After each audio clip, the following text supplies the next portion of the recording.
All right. Everyone rocking and rolling. Everyone excited? Hopefully you're as excited as I am to get going. I want to warn you first and foremost up front. Today will be conceptually significantly denser than the last time you saw me talk. And so I just want to kind of have you mentally prepared for that. Additionally, I would consider having something up from a note-taking perspective. You guys all have access to the recordings here when we're done today. But we have a lot to go over, and I'm going to try and pack it in as short period of time as possible. And so with each of the concepts that I'm going to outline around scaling, I'm going to try and provide as many examples as I can so that it can hopefully be relevant to you. And so that's kind of the general gist. And so we'll have kind of four portions of today. The first is kind of setting the frame for how to think through the rest of the day.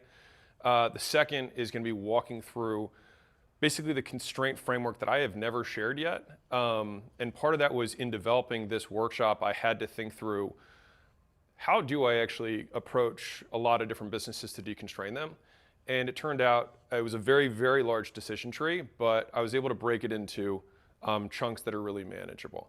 And so that'll be kind of the second portion. The third portion will be taking those constraints and then applying them in a supply constrained dynamic. So some of you guys are demand constrained, some of you guys are supply constrained, meaning demand constrained means you don't, you've got capacity, but you need more customers. Supply constrained is you wish you could take on more customers, but you can't because you've got other issues. And so I'll talk about that as kind of the third portion. The fourth portion is going to be all around the implementation with the AI and the tools. And so I'll give you a handful of what I would consider like pre-canned stacks of playbooks and solutions that I see as very typical combinations of things that have to happen in specific types of businesses. And then after that, we're just going to do some live ones to just walk through the exact same framework over and over and over again so I can give you ideally as many examples as I can so that you can be like, that's what I need to do, this is the order I'm going to do it, and I'm good to go. Rock and roll. And yes, that is the Iron Maiden cave in the background. All right, so let's rock. Also, I'm going to be using these a lot more today. And so this will be a little bit more of a hybrid because I think that'll be engaging. So I'll kind of alternate between the slides and the whiteboards back and forth. And I think hopefully it should be awesome. And if it isn't, then you can tell me it's awesome. So I feel good on the inside. All right, so without further ado, the Scaling Implementation Workshop, Constraints, Leverage, and Playbooks. All right. And so if I think about what we're trying to accomplish, if I see learning as a change of behavior, then there's really three core behavior changes that we're looking to do today. So number one is change your behavior in one way, which is maximizing leverage. That's number one. So if I can just get everyone here to allocate your attention to the things that maximize leverage, you will get the highest return possible. Number two is going to increase your odds of success of utilizing leverage by selecting the correct playbook and executing what's inside. And then goal number three is to increase your conviction around your selection and then use the AI tools by showing proof and use of outcomes. All right, me actually demonstrating in front of you so you can feel really confident that this isn't some complex thing, that you can actually just use this stuff. All right, so that's it. Like if we accomplish this, I'm stoked. Okay, so part one is around constraints, leverage, and compounding. And I see these as the core elements of business, right? Every business has a constraint. We need to deconstrain it. In order to deconstrain it more effectively, we use leverage. If we do that successfully from a model perspective, we achieve compounding. If we do those three things, we have a business that will continue to grow. All right, and so obviously some of you guys have consumed some of my stuff, but I almost always start with this because I like to set the precedent that it's very easy to get entertained by business content, right? And the difference between people who are entertained by business content and the people who do business is that they actually change your behavior. And so if after this you go back to the same conditions of wherever you're at and you don't change your behavior, you learned nothing. This was functionally just entertainment for you, which is fine if that's what you're, that's what you signed up for. But I think there are more effective ways, to be entertained.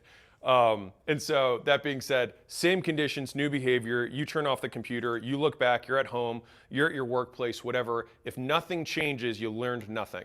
So I would encourage you to be very clear about the actions you plan to take after this and even during today, all right? So my classic example of this is phone rings and you pick up and you say XYZ. If I say, hey, here's a script, and then the phone rings, and then you say XYZ again, it means you learned nothing. If you now say the script, then you learned something, and specifically the script itself, right? And so that is a behavior change. So if we're talking about the skills of business, right, skills are actually a chain of adaptive behaviors. And so that is one behavior that I just mentioned, but if you chain multiple behaviors together, then you get a skill, all right? And so skills are chunked. And so this is why I think it's so difficult sometimes for people to grasp or why they can't get their employees to do something is because they talk in terms that are too chunked up.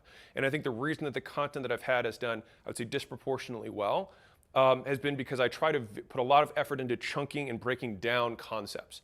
And so here's a couple examples. So if someone's good at basketball, it's like no one can actually be good at basketball. What it is they're good at a series of chunked up skills. So like underneath of basketball, you've got dribbling, shooting, and passing. And within those, you've got free throws, you've got three-pointers, you've got jump shots, you've got bank shots, you've got hooks, you've got all these different types of things. And so you have to keep breaking these down until you finally get to the most rudimentary level. But business works the same way, right? So it's like this guy's good at business. I think all of us want to be good at, quote, business, but if I were to direct someone, hey, learn business, it's like, what does that mean, right? And so within business, you've got marketing, you've got sales, you've got product, you've got hiring, et cetera. And so what we seek to do is create the meta skills that then generalize across functions, all right? So like reading, writing, and speaking then allow you to learn stuff, which allow you to figure stuff out, right? And in a sports context, hand-eye coordination allows you to be pretty good at most sports, which then generalize into basketball. And so what makes one person more successful than another, given the same directives, and my whole goal here is to maximize the likelihood of your success here. If you have the same directives and one person wins and one person doesn't, it's because they typically have other skills that were not taught by whatever the implementation was. And so this is fundamentally why results vary. All right, and so success, and so if you want to write something down, success stops where you don't know how to do something. That is where it stops, right? So if you imagine you've got you on one side and where you want to be on the other side, you've got these kind of logs that you have to jump from thing to thing to thing to get across. But if you finally get to a spot where there's no log, which is functionally like you don't know what to do there, then you fall. Or you just stop and say, I don't want to die, right? And so the goal is to basically try and fill up as many of those holes as humanly possible. And so it's foundational. I like to state this obvious point because many of you also are in the space where you have to educate your customers, you have to educate an audience, whether it's in your marketing, you have to educate your employees. So we are all fundamentally educators in some degree or another, right? And so it's like, why do two people come in and some people succeed and some people don't? And so like in the example I'm using here, because we only have a limited amount of time in general with any individual audience, et cetera, right? And so if some people get results and some people see no results, then the issue is that there's going to be a gap in their knowledge base, right? And so if we wanted to get 100%, and I mean truly 100% of people results, which is possible, I fundamentally believe that's possible. The thing is it worth it? Because if I were to try to approximate that, I would need to re-educate everyone from K to 12, right? From kindergarten all the way to 12th grade. Get everyone the foundations first of like, here's how you read, here's how you do math, here's how you speak, here's how you think, here's how you make decisions, right?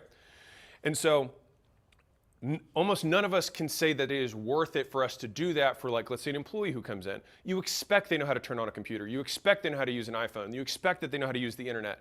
You expect they know how to send an email. And so at some level, we have to cut off and say, these are the requisites in order to be an employee. These are the requisites in order to be a customer, right? And so I use this as an extreme example here, but if you can't read, it doesn't matter how good my books are, right? If you can't stay focused, it doesn't matter what the tactics are because you're not going to stick with it long enough, which is a whole other basket of skills. If no one likes you, it's going to be very difficult for you to attract key talent. And so the reality is that results vary based on your background, education, experience, and application. And this is not an FTC compliance thing. This is me just like being like upfront about why results vary between people. And I think it's worth understanding this because the thing is that this allows you to take ownership. I'm very proud of the fact that I've been pretty much every single thing I've ever bought's biggest success story. And the reality is that it's not because, and like this is hopefully not in a self-aggrandizing way, but if they work with 20 people and I have the best results, then it means that I have other skills that the other 19 people didn't have. And as a result, those additional skills disproportionately contributed to the outcome. That's the difference. And so if we think about learning as a bridge, every step is needed, right? Like you can't skip a step to get across. Like you have to have every single foundational piece. And so the more general skills you have, the more gaps you can fill when someone provides incomplete information, which is all of us provide incomplete information, right? Otherwise, we'd literally have to start at zero and start at goo goo gaga and then go all the way to coding AI, right? It's just we don't have the time to do it. So if you're going to do any kind of implementation, I like to approach it from the perspective of what skills do I lack or what things do I need to fill in the gaps for in order to be successful. And the moment where I get stuck is, oh, there's something I don't know how to do, and therefore my ability to figure it out becomes very important. And so your results will be proportional to your existing domain skill, period. And so that makes the ability to figure out one of the most important skills to have. It's a meta skill, right? And so what's interesting about this is that if you say, hey, Alex, can you build a business? I could say, okay. That's a very general request, right? But I just have a big background of other skills, a big bucket of skills behind me. Now, to the same degree, if you go to Michael Jordan and say, hey, just win, he could, right? But you tell that to a 5-year-old and you're like, just win. And they're like, but how do I tie my shoes, right? It's like we have to start where the person's at. And again, I put this as a pre-frame for today just to set the context. And so, as an aside, a really good framework, so this is the first of a few frameworks that I'll share with you just kind of ad hoc as we go through this. But let's say that you're looking at two potential people. You've got hire one, and you've got hire two. And this is super important for many of you who have employees or would like to have employees at some point in the future. So let's say this person is, this is the classic attitude, there we go, aptitude dynamic. I'm sure you guys have probably heard the statement, hire for attitude and then train aptitude, something to that degree, right? And then this one, let's just say this guy has great attitude and doesn't have the best skills, and this guy has, doesn't have the best attitude but has the skills, okay? So if you're looking at this, which would you hire? Now, depending on the answer, the actual answer here is that it depends on the nature of the role. But the single golden truth is that you hire for the smallest skill deficiency. And so what that means is, if I have hire one and hire two, right? If I have something that the aptitude that I'm trying to teach takes a day, I'm for sure going to hire for attitude, because for me to teach someone to be kind, be respectful, smile, be nice, all that kind of stuff, which are all chunked up terms that have many, many skills underneath of them, then for sure I'm going to say, well, I could teach this in a day. This would take me years. So I don't want to do that. So I'm going to hire for the smallest skill deficiency. Now let's flip it over. If I'm trying to hire the foremost AI researcher, and I'm saying, okay, well, this guy's a bit weird. He keeps to himself, a bit in the closet. That sounds a bit weird. Not like that. Calm down. Okay, we've got this attitude, a bit of an attitude issue, but man, the guy really knows. Well, if I had another guy who's there who's like, well, he doesn't really know the AI that well, but he's a really great guy, who do you hire? Well, it depends on the role. And specifically with this one, it would cost me way more time to teach somebody who's a nice person who works hard how to do AI research versus trying to get this guy who really knows AI how to just smile every once in a while and not call everyone a dick or an idiot, right? And so this is fundamentally how I like to approach hiring when I'm thinking about specific roles. If you deal with what I would consider to be low-skilled roles, then it's absolutely true that attitude over aptitude, for sure, because there's so many more skills here, right? The more high-skilled, the more high aptitude you require for a role, then the more that will matter more than trying to. And the thing is you'll start to learn how to train attitude, right? Because you'll see attitude as just a bucket of behaviors of okay, what are the things that increase the likelihood that people don't complain about you? What are the things that increase the likelihood that people like you? Okay, well, it turns out there's only 6 or 7 things that you have to do on a consistent basis within a work setting to decrease the likelihood that people complain about you, right? So let's just learn how to train those consistently, and then all of a sudden we open up our aperture, the amount of people that we can take in, who are really good, but aren't that really good with people, all right? Now, the reason I see this as important is that For many of you, believe it or not, one of the big issues you have is that you sell to everybody. Meaning, you allow anyone to walk in the door, and then you're surprised by the fact that your results vary so widely. And sometimes you're like, oh, some people are amazing, and I've got all these other people they don't do anything. It's like, yeah, it's because you let toddlers in and you try to teach them to code. Of course not, right? Which is why there are standards, which is why having requisites becomes incredibly important. There's a reason that Spanish 1 is required to do Spanish 2. And so for many of you, one of the big things you can probably write down today is like, if I had to pick, what requirements must exist for my customers to maximize the likelihood that they would win, right? We can probably tell, or you probably already know, if you looked at your whole customer base, like on the phone call or on the sales consultation or whatever way you sell, right? You probably know some specific way that you're like, oh, this guy's gonna crush it. Well then, if you know the difference between somebody's gonna crush it and one that you're like, well, you probably shouldn't let the in, and then you should say, okay, well, if everybody crushed it, how much more could I charge? Probably orders of magnitude more. And then maybe that's the right avatar. And we just have to get narrower with who we select for, which means we've increased our standards. This is a huge issue with service businesses, which based on the surveys that I saw from you guys, it's like 75% of you, which is why I bring this up, okay? And so if we look at these two images I have here, like the big jack guy and the wobbly knees person, if we have to get them across this bridge, right, of all these different logs, which of them are we going to have higher confidence is going to get across? Well, obviously the gymnastic dude, right? But the thing is that our bridge is our product, is our customer experience. And so if two people can come in and we get to be the gatekeeper of who we choose to let in, then we're the ones who are at fault when someone doesn't succeed, to a large degree. But it doesn't mean, oh, I now have to educate everyone through K-12, because that might not be worth it. You just say, no, you have to graduate high school in order to do this thing, right? You have to be able to you have to be making $10,000 a month in your e-commerce store, whatever, right? There's a couple things that must happen in order for you to get the outcome. That's why prerequisites matter. And so fundamentally, this is why I define terms so many times throughout presentations. And it's because I understand that some percentage of people might not understand this term. And as a result, that's where they stop, right? Success stops the moment you don't know how to do something. And so if I am describing something, I try to describe it in multiple ways so that we can keep the mental conversation going, so I can pull as many people along as possible. And I translate this for you so that you understand why I do what I do, so that hopefully whatever modicum of success I've had, I can hopefully transfer over.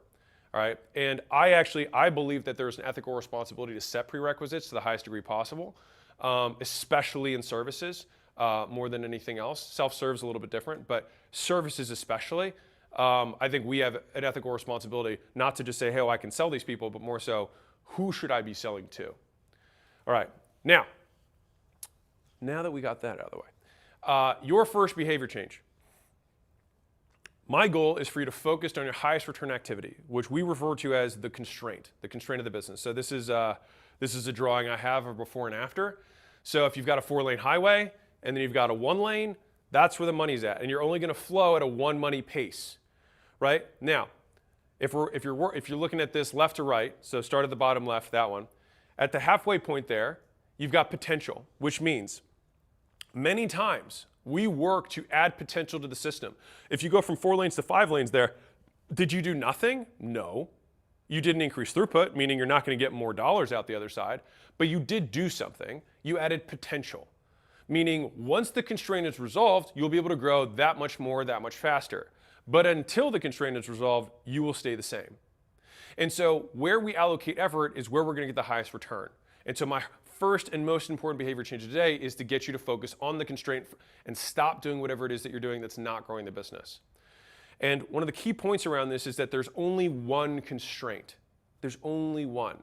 There's one today, and there's going to be one in 6 months, and there's going to be one in 2 years. There's always only one. That's how constraints work. You can always keep tracing it back until there's one point of focus. And this is the thing that I think most people fail to do. And I think the reason is because it takes multiple orders of thinking. What happens after that? What happens after that? What's stopping us from this? And we're going to do a ton of examples today. But I want to set this as the frame of this is the highest leverage thing. This is the most important thing, is that if you don't know what the one thing you should be working on is, it's your fault. That is the job of the entrepreneur.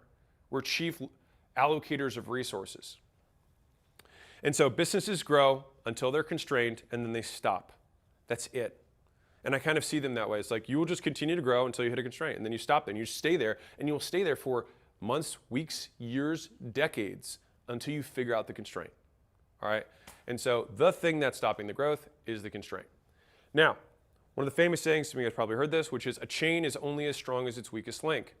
And so in a lot of ways, we've got kind of like our goals on one side and us on the other, and we're pulling, but we can only pull a goal that's as heavy as our chain can hold, right? And so if you have, let's say, a weak link, and you keep adding, either adding links or strengthening the other links in the chain, it just changes nothing. And this is why if you've been stuck for a while, you're not growing as fast as you want, this may be the issue. Or my argument is, it is the issue. So I'll give you a different example. So I obviously come from the fitness world. If you deadlift, which is you just pick up a bar off the ground, right? So if you pick up a bar off the ground, and let's say that your grip, right, can hold 500 pounds, but your back can take 700 pounds, okay? Great. If I get my back from a 700-pound back to an 800-pound deadlift back, I'm still only pulling 500 pounds, right? And so we have to keep working on the grip. And until we work on the grip, nothing's going to change about our deadlift. And so working on the non-weakest link is a waste for immediate growth. Again, we have potential, but not throughput, which I just gave. Okay. Now, that is fundamentally the constraint. We seek to work on the constraint. So how does leverage play a role in this? So leverage is the difference between what you put in and what you get out, right? And ideally, we want high leverage, so we get more for what we put in. Now, within the context of speed, because I don't know about you guys, but maybe you'd want to grow faster. I don't know about you. I like to grow faster, right? And so if we want more output per unit of time, then it means we're exercising or using more leverage. And so there are only two types of core leverage. So I've shifted my thinking process around this, and I think that it will help, which is there's really only two, and then there's outputs of those things that can get re-put into the system, all right? So leverage itself exists on a continuum. It's not is there leverage or is there not leverage, but how much leverage is there? There's always a certain amount of leverage. It could be low leverage, it could be middle leverage, it could be high leverage, right? So it's not whether there's leverage, but how much leverage is there. And so the two are technology and skills. These are the two types of leverage that get you more for what you put in. And so at the most basic level, if I wanted to dig a hole, I could use my hands, right? Zero technology. I could use a shovel, which ancient humans figured that one out, and so they got way more efficient using a shovel than using their hands. And then I could eventually, more modern human, I could use a bulldozer, right? All of these are different technologies, different levels of technology, different levels of leverage that we get to increase our output. A different example, right? I could use pen and paper if I wanted to write stuff. I could use software to write it faster, and I could probably use AI to do it even faster, right? Different types of leverage, all through technology. Now, on the other side, we've got skills, what we learn to do, rather than tools we use. So on the skills continuum, I'll just give a basic one for a service business. If you've got 100 leads and 2 salespeople in one script, you might have a 5x difference between the 2 salespeople. Based on what? Based on skill. Same leads, same script, 2 people, one has 5 times the throughput. So they get more for what they put in. Skills, right? And to use a media example, if I give 2 creators and I say, hey, go make me one short reel, I might have one guy who has literally 100x the difference. High leverage on that skill. And so these are how you can know these are the 2 forms of leverage. And this is like, I always like to chunk things all the way up to say, like, how can I validate that this hypothesis is true? If you look at economics at the broadest level, what increases GDP per capita, right, within an economy? That's how we can measure output of a whole country. What are the 2 biggest variables that increase output for a country? Technology and education. Skills and tools. Okay. Now, when we use skills and tools, we then create other outputs. Money being one of them, and being maybe the reason that some of you guys want to do it, right? Other people's skills and time. Okay, if we have that money, we can get other people to do stuff. If we have other skills, even without money, you can get other people to do stuff, right? You start to develop a brand or a reputation that comes as a result of using tools and skills repeatedly. You get distribution. For example, 5,000 different stores carry your stuff because you use skills and tech in order to get them and build that distribution. But that becomes leverage for later. And then one of the more, I would say, tactical ones that we'll probably hit on a little bit harder today later is something I'll call single input, multiple outputs. So this is one of my personal favorite ways of kind of creating leverage in a business, which is how can I double dip? How can I triple dip? How can I quintuple dip, right? And so an example of this is that we started running workshops for our advisory practice. Well, the workshops is like a quad dip for us. It's like we get deal flow, so we get businesses that come in. We get cash flow, they're profitable. We get media, because we capture a whole bunch of clips and all that stuff that further pushes through the flywheel. And then we also have all the data that we trained our AI on, which some of you guys have already tried. Pretty sweet, right? But we were only able to do that because that thing, like imagine if I had to do one specific thing to collect media, another thing to collect data, another thing to create cash flow, another thing to create deal flow, I would have way less leverage. And so always thinking like, what's the sawdust? What other outputs can we extract from the existing behavior set or activity? Typically benefits, big time, all right? And so once we have all these new leveraged outputs, we put them back in and try to attack the constraint again. And so if our first level of attacking the constraint is we have skills and tools, great, then we get money, other people's skills and time, brand, distribution, and then basically how can we slice and dice it multiple times? We take this again and then re-attack the constraint with even more leverage. And so fundamentally, the constraint is the priority. Like right now, our whole job is chief allocator of resources. That's what we are as the entrepreneur. And so priority, unfortunately, like in the modern era, became a term that people use and have priorities, plural, right? But if you look at the Latin, it comes from, I think, a priori, which means first, all right? Or before, which means you do this first. It means when you wake up in the morning, this is what you attack. Because everything that's not this is not growing the business. And so, and this is a harder pill to swallow, but if you have more than one, you are the problem. And so it's like, how can we expect our teams to prioritize their time when you haven't prioritized theirs? Right? Like we're the ones who are responsible for this. And so if like you can't decide what your priority is, like it's your fault. And so this is why we are the chief allocator of resources. We are the chief prioritization officer. And so I bring this up because there's a lot of people who say they throw this word strategy around. And I think strategy has become this big amorphous thing. But strategy is just allocating limited resources, all of us have limited resources, time, money, et cetera, right, against unlimited potential uses. And so the simple way of saying this is it's prioritizing. That's what strategy is. It's all it is. It's just prioritizing. What are we going to attack with the limited stuff we've got? We got a million things we could do. What's the one we are going to do? Right? And so the best strategy is that you use the limited resources you have to get the greatest increase in throughput. That is the best strategy, objectively. The question is you won't be able to know which one it is until after, right? That's the tough part. But objectively, that is the best strategy, the thing that gets you the most bang for your buck. A good strategy would be that you allocate the resources to get an improvement. Great, we grew. Did we grow as much as God telling us what to do? Probably not. But did we grow more than we were before? Yeah, we allocated resources well. Good strategy. What's a poor strategy? And there's two levels of poor strategy. There's two on the negative side too. All right, so if you allocate resources to no improvement, for example, if you are stagnating right now, then it means you're actually wasting resources.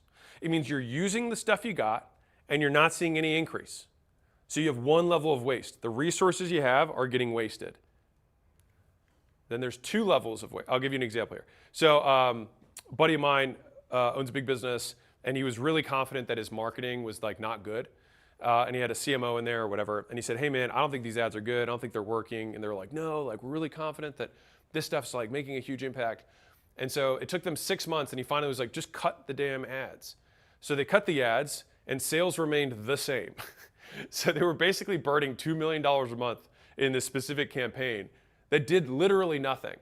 And so it was $12 million that got flushed down the toilet. Now, it didn't hurt the business, but I mean, they wasted resources, which then kind of leads to the next one, which is you can also double waste, which is like you could spend $2 million a month on stuff that not only doesn't make the business better, but actively makes it worse. So not only do you waste the resources, you actually decrease throughput.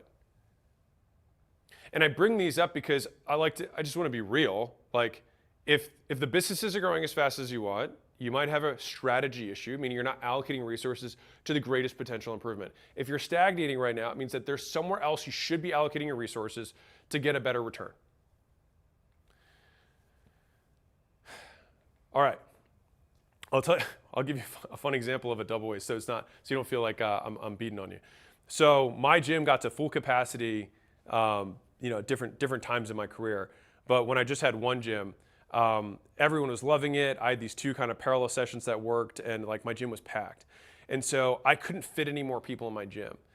But I wasn't making as much money as I wanted. And so what I did was I attacked the incorrect constraint.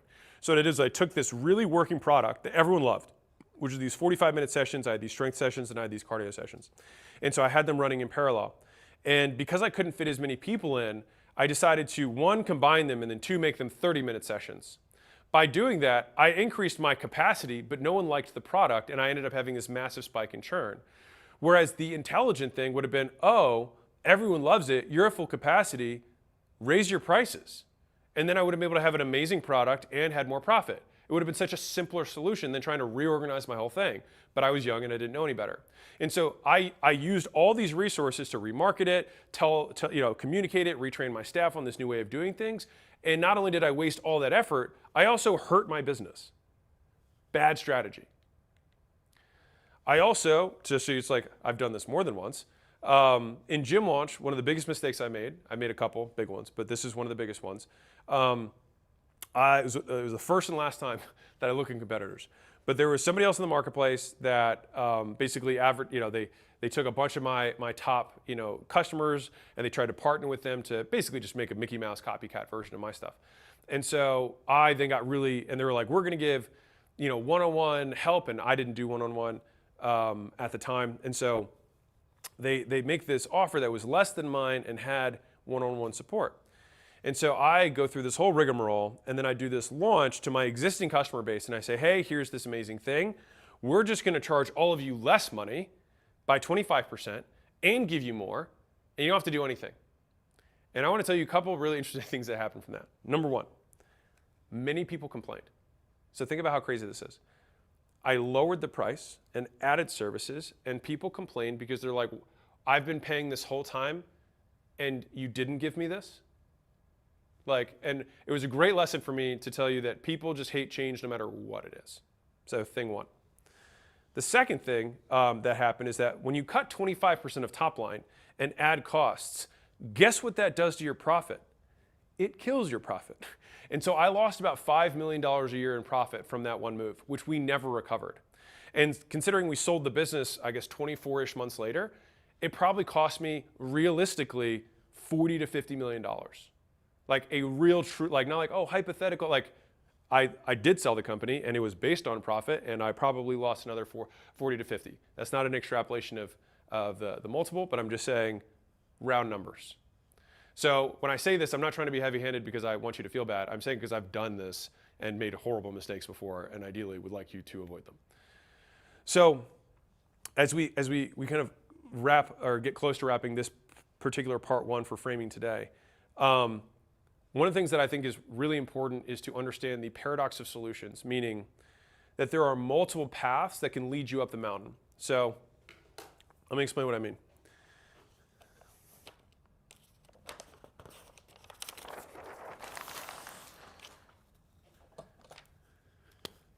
So let's say I have a leads issue, and we're going to cover this really heavy back half of the day. Let's say I've got a really heavy leads problem, right? And we're going from clouds all the way to dirt, but I have to frame it this way so that I can bring everyone else along, okay? So I need more leads. I could increase my ad spend, right? That could be one thing that I do. I increase my ad spend. I could just make more ads overall, more creative, or make better creative. That would do it. I could also do some conversion rate optimization on my pages. I could also improve my lead magnet, right? All of these things would be things that I could do. And this is there's 100 things I could do, but that's 5 or 4, right? And so consider each of these as these paths up the mountain, right? All of these are different paths up the mountain. And so what's important to realize is that The difficulty is properly identifying the constraint. Once you identify the constraint properly, you absolutely should hit it with an atomic bomb to make sure that you destroy it, right? And so if that was my issue, I could just do this, but maybe I'll do all four, right? And so this is the strategic priority. This is the constraint. And so I bring this up because some of you guys are going to be like, well, which should I do? I'm like, do them all. Or do the one that you think you're most likely to succeed with first, and then you can start working your way down. And if it resolves the constraint, awesome, rock and roll. And so solving constraints happens in unlimited ways. There's many flavors of business, multiple ways to solve a constraint, but identifying the constraint is key.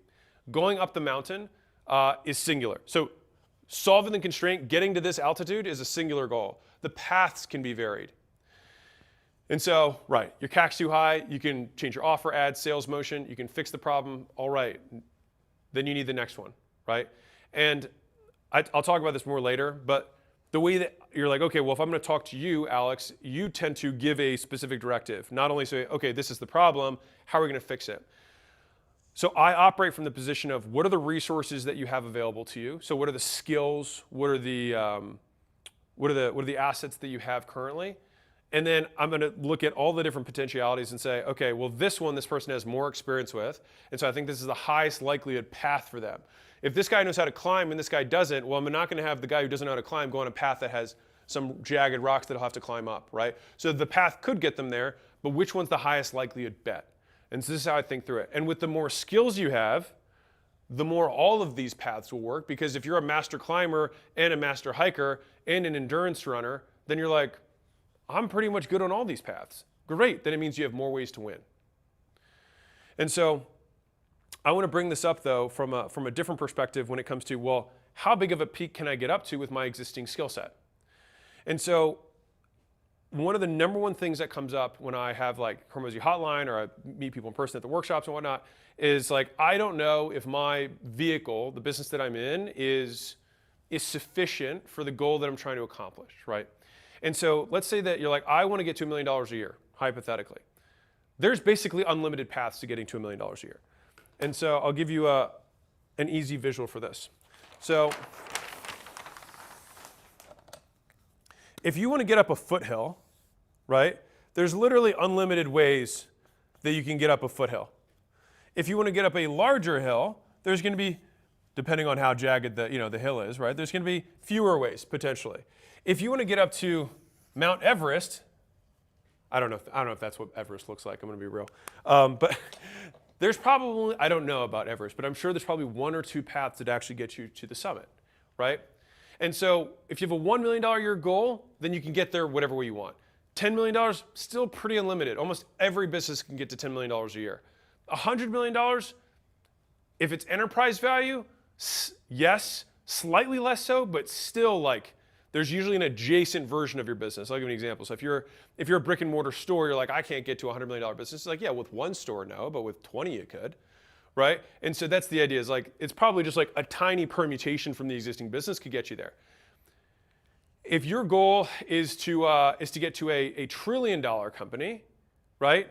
Well, then you pretty much exclude, if you want to get to Everest, you pretty much would have to just do a global technology product. There's really no other way. And so depending on the size of your goal, the path can vary, but most people's goals are not $1 trillion. Most people's goals are like, I would like to have enough to be free, enough to have the time that I want, et cetera, right?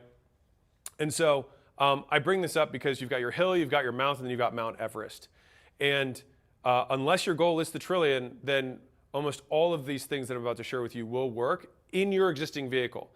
Because so many business owners have this idea that they're like, you waste years on the existing business you're in because you just don't commit to it. It's like you're kind of like have it as a side chick, right? Where you're like kind of dating, you're half in, half out, rather than just going all in. And if you just went all in, you'd get to where you want to go way faster. But you spend years not going all in, and if you'd just gone all in from day one, you'd already be there. So, if the constraint is the first thing that we're trying to figure out, right? Thing one.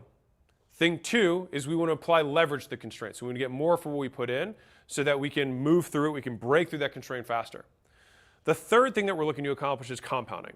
We want a business that grows on its own by just continuing to do the same level of activity.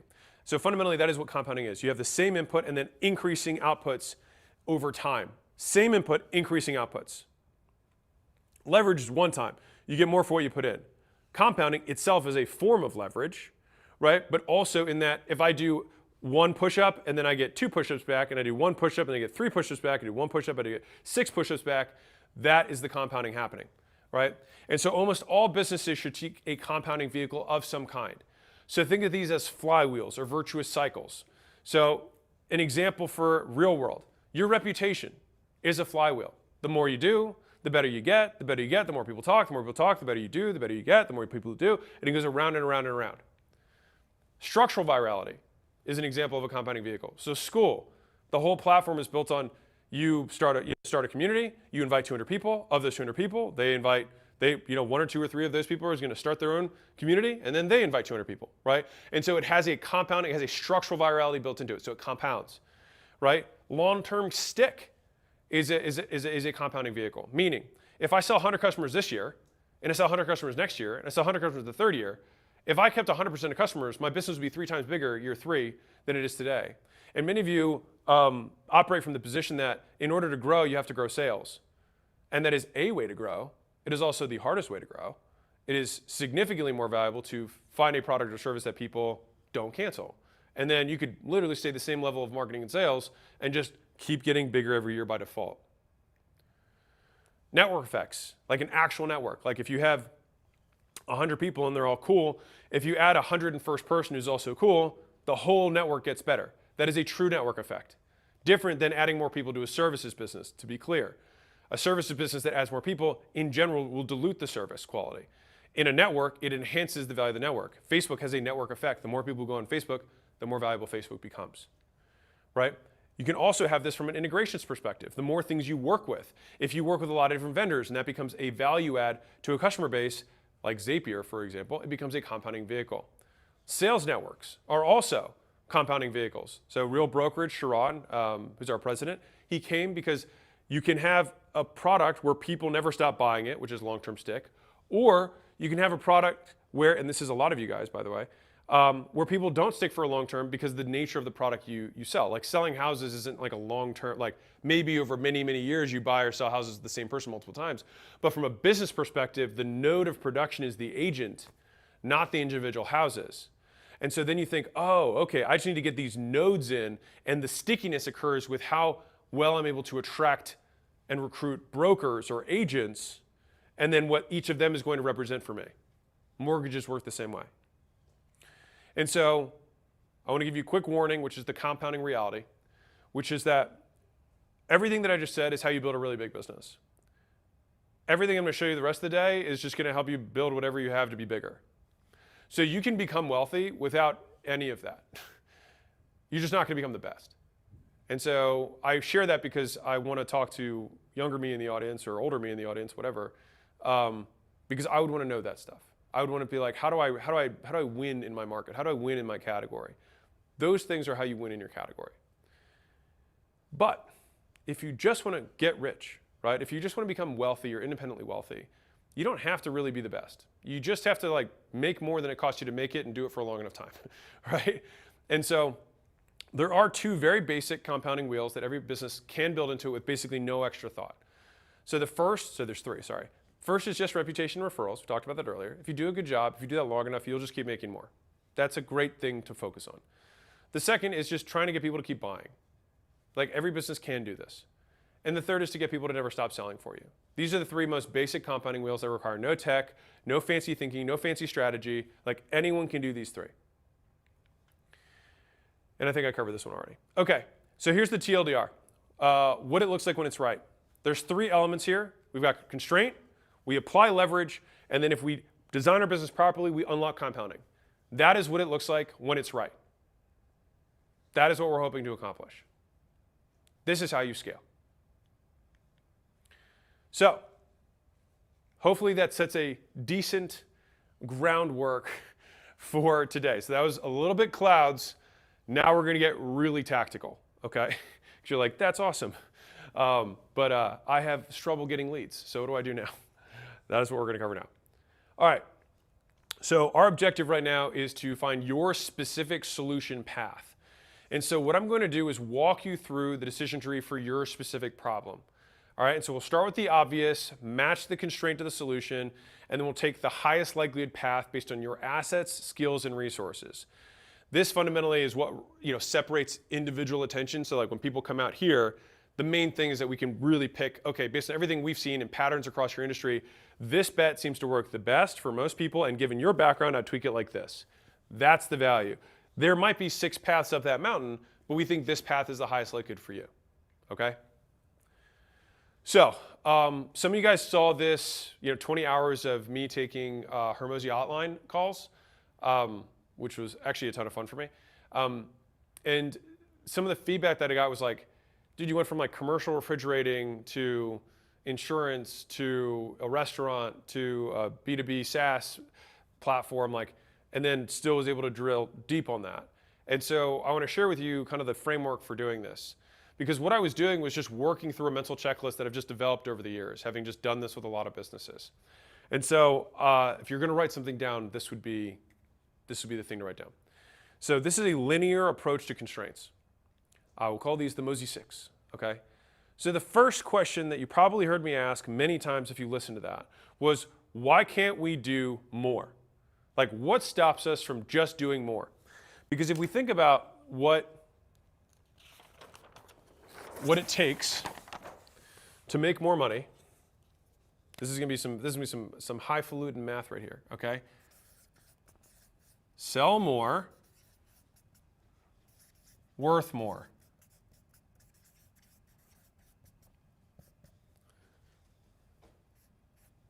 That's it. Sell more units, make them worth more. That's it. And so then we just start with the question, which was like, why can't we sell more? Now, sometimes the reason you can't sell more is because they're not worth enough. And that's one of the problems, and we'll get to that. But fundamentally, starting with this as the question allows us to massively simplify our scope in terms of what we're trying to think about to grow the business.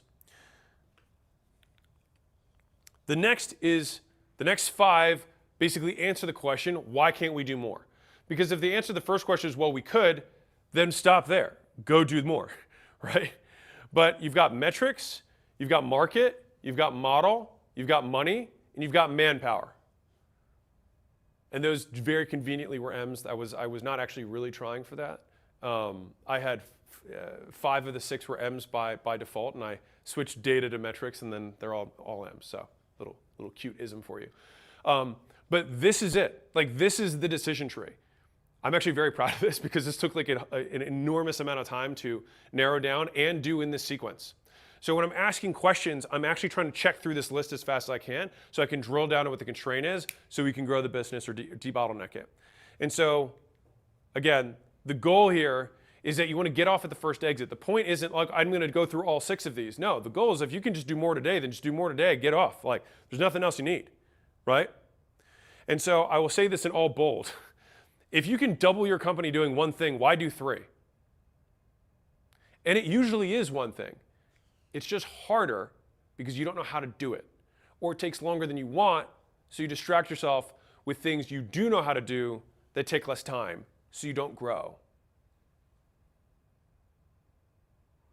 That's real. It's hard. You just don't know how. Everything that you don't know how to do is hard. So if you can just reframe hard to, I don't know how to do it yet, and the good news is you've got a brain and 2 hands, you can figure it out, all of a sudden you can attack things. And so I will reframe this key point, which is that you should seek hard. And you should seek hard because the things that are difficult are things that other people also have to figure out. If you have an opportunity that literally has nothing hard about it, and it's not hard at all for you, then it's going to be not hard at all for everyone else, and it's going to very quickly become saturated and then eventually not be an opportunity anymore. Now, you can take the position of like, I just jump from thing to thing to thing, which many people do, and they never really see long-term success because they just jump to the easiest path, and they just restart over and over again. They never unlock compounding, and compounding is where all the money's made. So, when you hit that wall where you're like, I just don't know what to do, it usually means there's a skill that I need to learn. And when you do that, then you can unlock it. Okay, so let's start with the Hormozi 6, right? The 6 M's. Why not more? Like, why can't we do more? And I ask this as the first question because right now, if you're going through this, if you can do more, you should do more for the following reasons. More is the highest risk-adjusted return move. If something has already worked, more of it has a very high likelihood of working again, right? Like repeat successful actions. If it worked, do it again. And do it until it stops working. But so many times when I say, hey, why can't we double our ad spend? It's like, well, I mean, we could. It's like, all right, get off the phone. Go double your ad spend. Why can't we do twice the reach out? I mean, I guess we could. Go do that. It's like, well, I was thinking about starting a personal podcast. Why? Just do more. Do that when more stops working. More is by far the easiest bet, and I have become this broken record on more because more takes work, and I think that's why people don't want to do it. More, it just takes an unbelievable amount of work. And so the thing that people I think also miss out on is that diminishing returns are still returns. You're still making progress. You're still getting better. You might not be getting better at the same rate if your first $100,000 of ad spend gets you a 10x return, and your next $100,000 of ad spend gets you a 3x return. You still get a return. It's still better than the stock market, right? And so I think to myself in those, it's like, do I have an absolute return? And is there something else that has an absolute return that's higher? Then yeah, then maybe you would allocate the resources there. But for me, because of risk, I'll max out a path before I'm ever going to consider doing other stuff. Because I know this works. Why would I take the shot? And if the hard is, I have to figure out how to do more of this thing that I already know works, then that's a hard I'm very confident, very happy to attack. And so this is a really interesting perspective that has only come. This took me so long to figure out. And so for those of you who've come in person, you might have seen this. But for those of you who haven't, then this will be new for you. All right. So if we imagine this line as the revenue of the business, let's just say this is normal business activity. What I've observed in my businesses is that when I make a change, I have about a 20% decrease in performance, a decrement in performance. So whatever we were doing, if I say, hey, we're going to implement this new customer success process, this new sales motion, this new pricing, whatever it's going to be, right? I typically expect, especially if there's people involved, I'm going to have a 20% decrease. Now, if I believe this to be true, which I do in general, again, this isn't rule of law, this is just rule of thumb. If I have a 20% decrease, that I have a fixed and absolute, like I know it's going to happen, right? What kind of bets am I willing to take if I know I'm going to guarantee to have a 20% cost? Well, if I've got this idea that I'm like, I think this could give us a 5% lift, am I willing to stomach a 20% cost for the chance at a 5% lift? Guaranteed negative 20, possible plus 5. No, I'll just keep living my life. And so what ends up happening is I have kind of like a rule of 20% as a minimum, which is that if I'm going to guarantee 20, I got to have at least a 20% increase for whatever thing I'm going to implement in a business for it to be worth the risk, for it to be worth the work. Now, some of you might be like, well, hey, if I still did that 20%, if I get that 5% improvement, it would take me 4 or 5 months, and then I'll finally be at 5% above baseline. But let's also look at how this works in reality. You're going to start seeing this improvement, right, over time. But the thing is that you're going to get this really great idea over here. And then you're going to be like, oh yeah, well, let's change this other thing about the business. And then you're going to get another 20% decrease. And so the business is almost always operating below its hypothetical capacity because you're constantly changing things.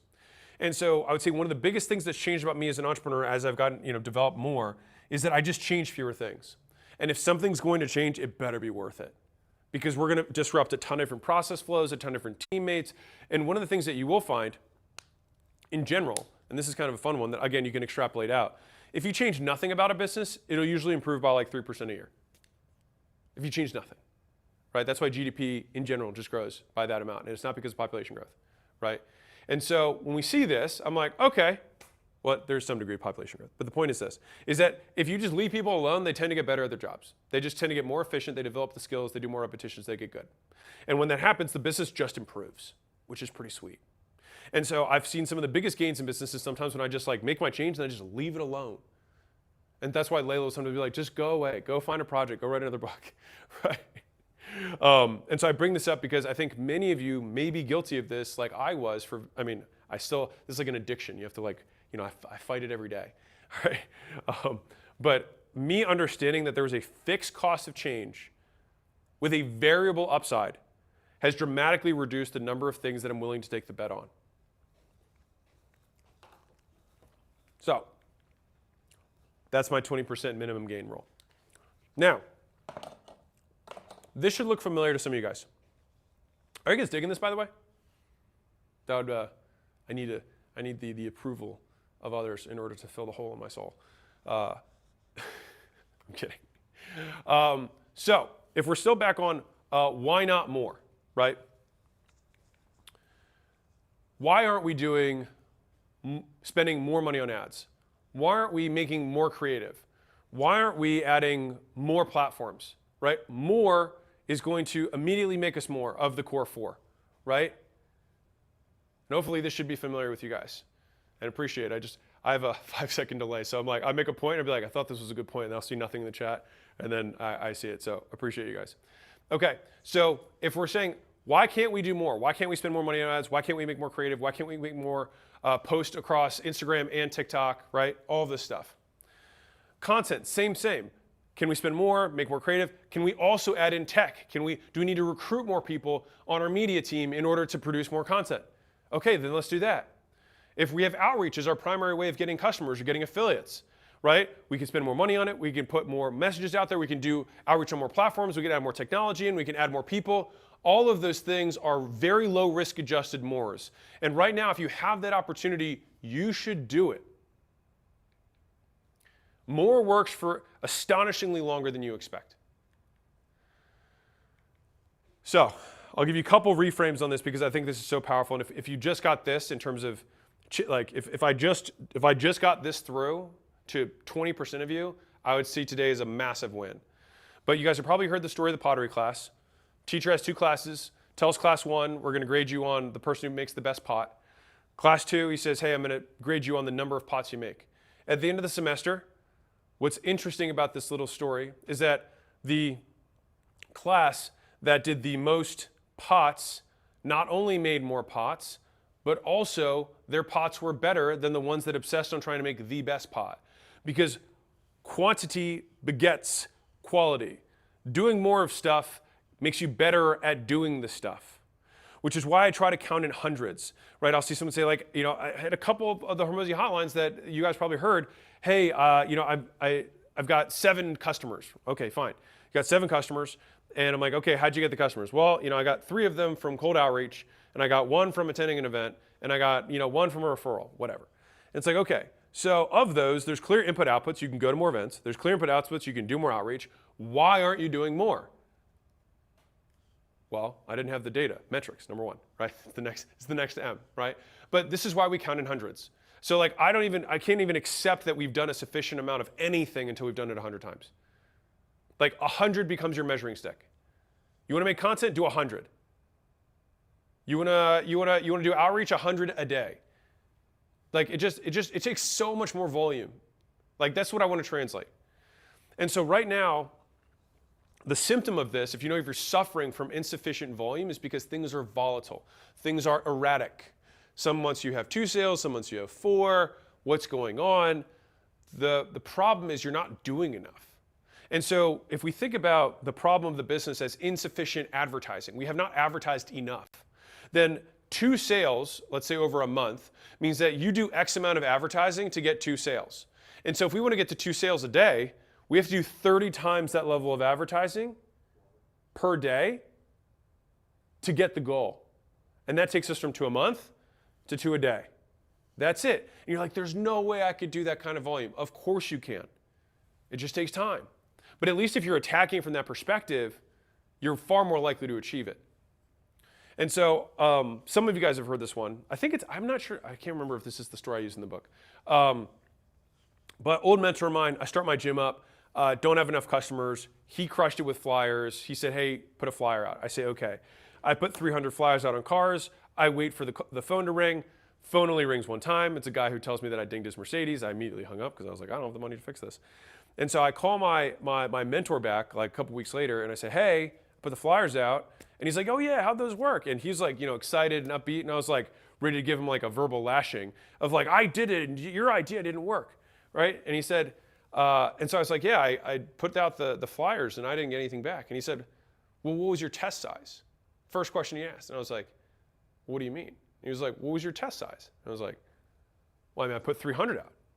And I said it so like, I was like, I put 300 out. What are we talking about? He's like, hard to know if anything works at 300. He's like, we test with 5,000. He's like, and then once it works, we'll do 5,000 flyers a day. Oh, got it. 150,000 flyers a month, not 300 one time. And so I say this because like you can't imagine that someone's doing 3 times your volume or 5 times, like there's no way. It's like in that instance, he was doing 500 times my volume. Like real, or 5,000, whatever the math is there. A lot, right? People can do that much more volume, right? Like we make, I don't know what the number is, Shai's behind the camera. I'm guessing 500, 450 pieces of content a week. It's a lot. It's a lot. For like my content's not, why isn't my content working? It's like, dude, I literally do 20 times more, 50 times more. But not only do I do it 50 times more, I've done it for 5 years, 50 times more. And so that is, it's almost like I made these slides. So ACQ, that's our current volume, right? And so if you're, and this is a special call out, if you're at less than $1 million a year, almost guaranteed you're just not doing enough. Like 9 times out of 10, like I could just hang up the phone, this is what, you're just not doing enough. You're just not doing enough, not even close. Sometimes there's strategy issues, we'll get to that in a second, but like more times than not, you just need to do more. Because you don't even know if anything's working, because you're not doing enough. And so one of the difficulties of this is it's not only doing, like the only way to do a tremendous amount is to do it for a long period of time, right? Because like if I did 450 for 1 week, it wouldn't do that much. It would do more than doing nothing, right? But if I want to do 35,000 pieces of content, the likelihood I can do that in a week is low. Like it's just a lot of work, right? Which is like why time unlocks increasing amounts of volume. And what's difficult about consistency, it's very hard to observe, which is why like when people come and start working at acquisition.com, you can only observe consistency by consistently observing, right? Like if you want to see me show up every day at 4 or 5, in the morning, you've got to be here at 4 or 5 in the morning every day to see that. And if you do it for a week, you still haven't observed the consistency of a year, of years of doing something like that. And so I bring this up because like consistency is the secret, and it's so hard to see, and you have to be consistent to observe it.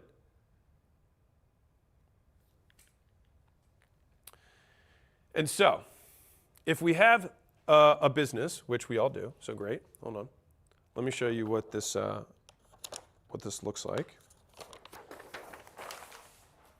So let's say we've got this black box.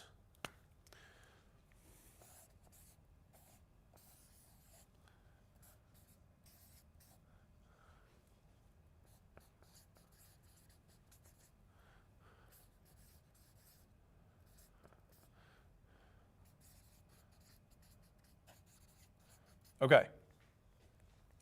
If you think about a business in the simplest sense possible, you've got advertising, which is the inputs. You've got some money-making box, and then money comes out. You turn raw attention into money.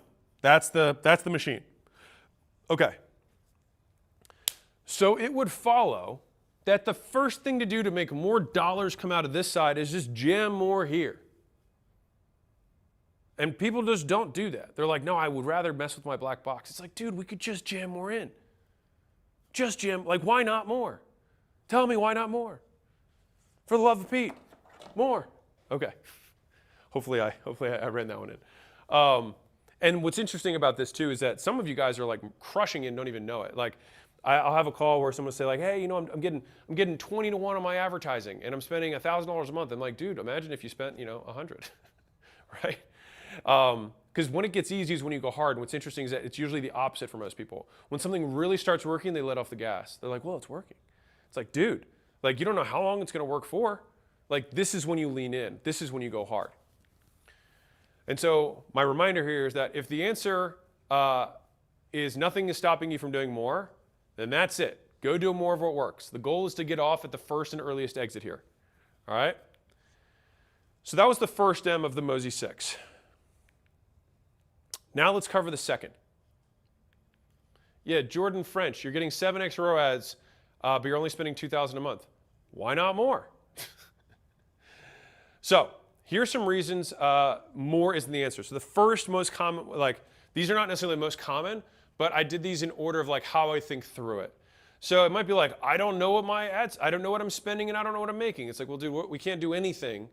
Like we can't do more because you don't know if more is if any is working, right? So it's like, let's get our numbers. This is where the metrics comes in, right?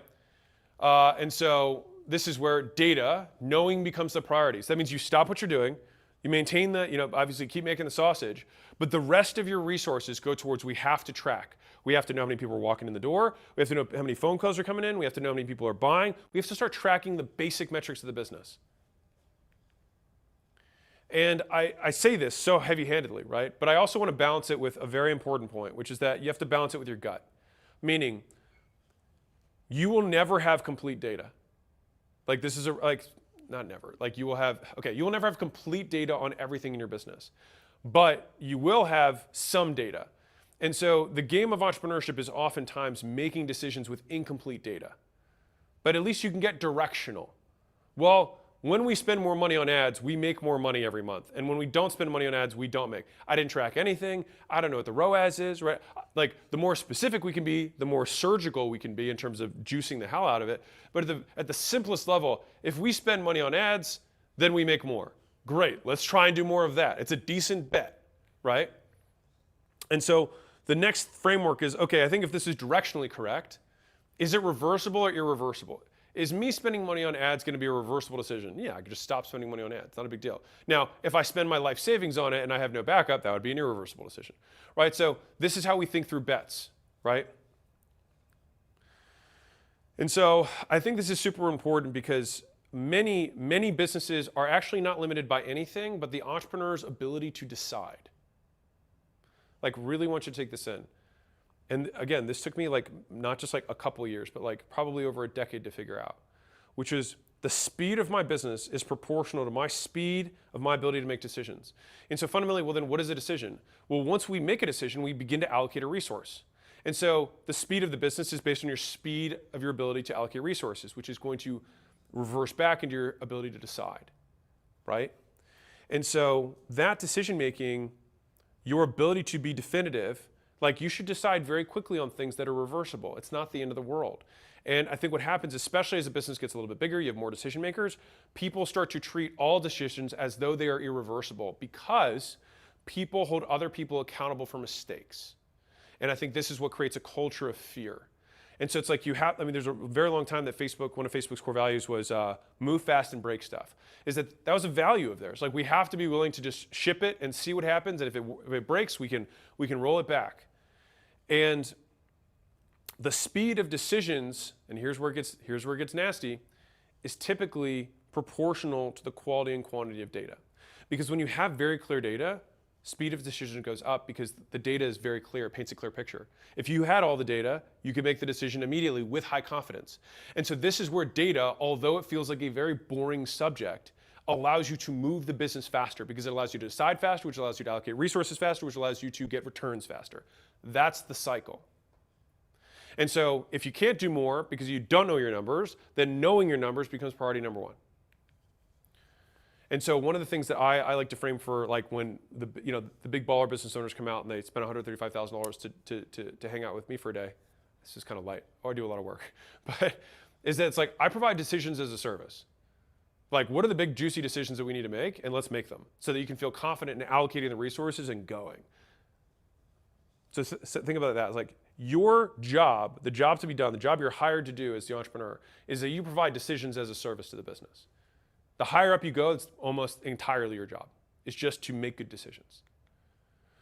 So at the most tactical level here, make sure you have the basics down. So lead, scheduled, shows, sales, and then the math ones, those are all, if you don't know how to do those, those, you can Google those. They're not hard to figure out. And then CAC, lifetime gross profit, revenue, profit, and then cash flow, right? These are the things that you should know how to do. Now, if you should have the lost chapters, these are the back of napkin methods for these are just leads as you just count in your CRM, right? Schedules you can literally just count. Shows you can also count. And then just do a percentages, scheduled over leads. Gives you how many people, what your schedule rate is. Your shows over schedule gives you your show rate. Your sales over your shows gives you your close rate, right? Very straightforward.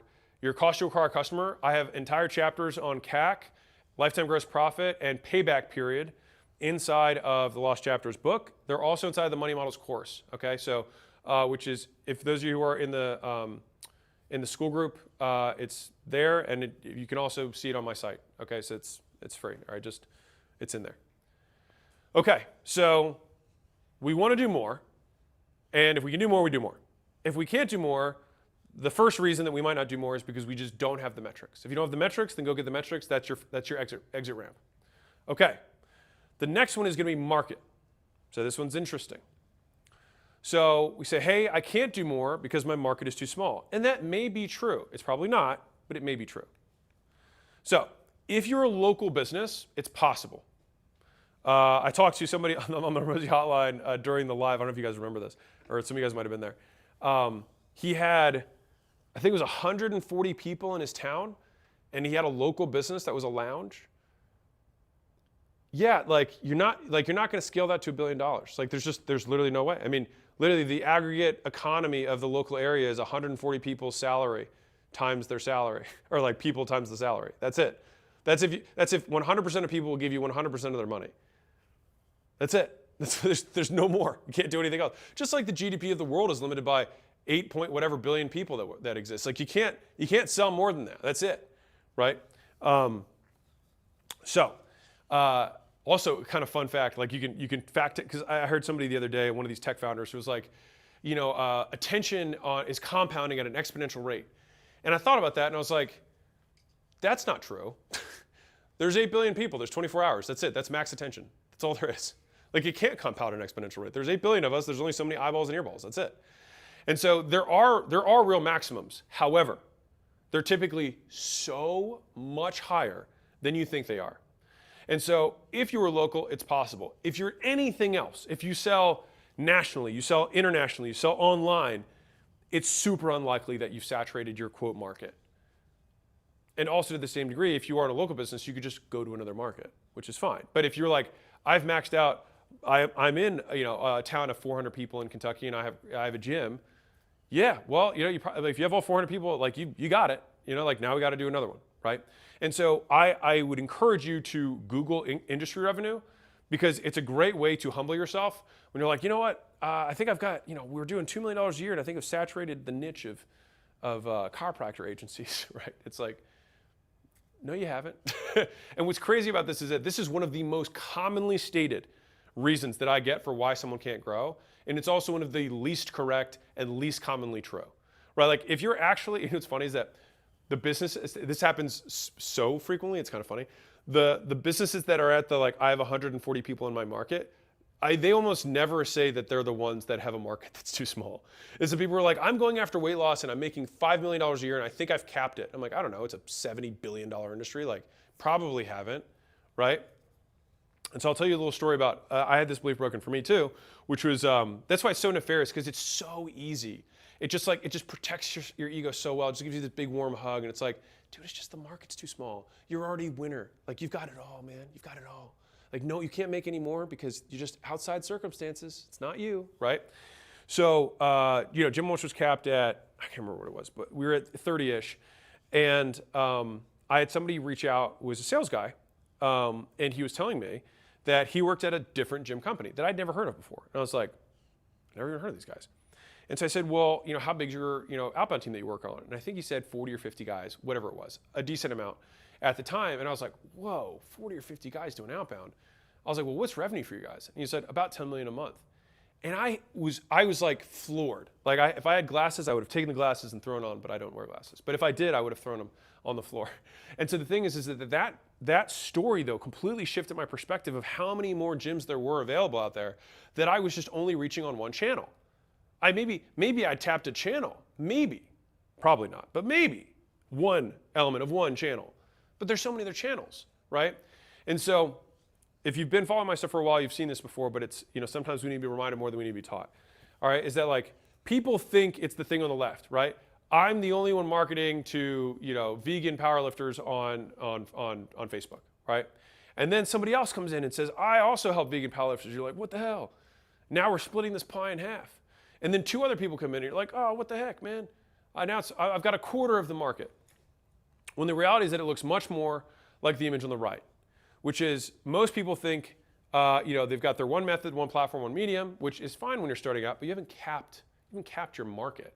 You might have capped one platform. Maybe, probably not. Maybe, probably not, right? But to the right is what it really is that you've only got one method of doing this, which is you post content. You're only doing it on one platform, okay, and you've only got one medium on that platform. So you've got this tiny itty bitty slice of an even bigger pie of a table full of pies, right? There's so much traffic. And this is something that took me because it's a belief thing. It's a declarative view of the world. Like if you limit your view of how much traffic you think there just isn't. Like some of you guys saw a clip that I had of me walking on the strip. And some guy comes up and says, hey, you know, love your stuff, whatever. And I was like, oh, thanks, man. Come to the book launch. And he was like, what's that? I was like, the book launch, this book that I'm holding, all these green guys behind me, holding all these green madness. He's like, oh, sorry, I'm not going to be in town. And I was like, it's virtual. Like, it's all good. And he's like, okay, I'll check it out, right? And then he walks off. And so it's just this great reminder. And while I was on the strip, I probably had like 5 or 6 people who like had seen my stuff while I was walking there. I think one of them knew the book launch was coming, maybe. And so again, it's like, no one knows you exist. No one knows you exist. There's so much traffic. There's so many people. It's hard to comprehend what 8 billion is. It's a lot. So here's some actions for smaller businesses or local businesses, because you're probably the only ones that could potentially be affected by this. One is you can consider expanding your existing location, knock down a wall, see if you can lease the place next door. You can also make it more efficient. So within your 4 walls, increase the delivery ratio. I'll talk more about that a little later. But you can increase the ratio. If you had a restaurant, you could tighten the tables up. You could add more chairs. Like you could experiment with times. Like these are things that can increase how much throughput you get. You can expand channels. So the only exception that I've made to my one platform, one avatar, one offer rule is for local businesses. It's the only exception that I'll give. And the main reason there is just because like if you are in a local market and you've got 10,000 people, they're not all going to be on Meta. They're not all going to be on Google. So you might have to do some direct mail and some Google ads and some radio ads and some et cetera, et cetera. And so in a local market, it's one of the only times I'm like, it's okay to have more than one advertising method. You could also just do the obvious, which is like, you're right, that market is too small, and so we need to save up our shekels and open up another location, which is fine, right? Now, another way you can do it is you can expand market segment. So we were only doing moms, but now we do moms and dads, okay? Again, these are for local businesses. The last one I would say is I would hardcore reserve, because that's a significant change in strategy. And if the business is working, and this is actually the true limiter, the true constraint, then I'd rather just say, cool, this thing's working, it's profitable, let's just repeat it. So, why can't we do more? If you can do more, do it.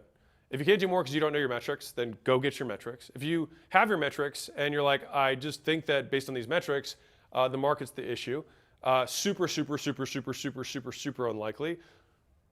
But if you're in a tiny local market, possible. So then we get to model. Okay, so I've got all these things. So my market's not too small. I do have my numbers, and I can't do more. Why not? And this actually happens a fair amount, which is someone says, I'm just not sure if it's worth it. I'm not sure if this is going to help me hit my overarching goals. Like I started this business a few years ago, and like, it's just not what I thought it was going to be. I'm not in love with it anymore. You know the words. So I'll tell you a couple stories here to reframe this. So Kale, who's CEO, of Gym Launch now, it's been 4 years since we sold, he was actually like one of the first 10 people that actually got sold as a client into the business. And I remember having this conversation with him where I think at the time, I don't remember, I think it was like $10,000 or something to start. And he said, I would totally do this, but I just paid $10,000 to this other guy to help me start an online fitness business. And his gym was doing $4,000 a month. They were losing money every month. And he had a 1-year-old and a kid on the way, or 2-year-old and a kid on the way. And he's working a job 9 to 5 during the day, and then working at the gym 5 a.m. to 9, and then 5 p.m. to 9 p.m. So he's just literally working all hours he's awake. And so I said, hey man, if this thing that I'm going to show you made you the amount of money that you want, would you even do this online fitness thing? And he was like, no, I would quit it in a second. And so the thing is just like, sometimes there's nothing wrong with the model at all. It's like, you just need to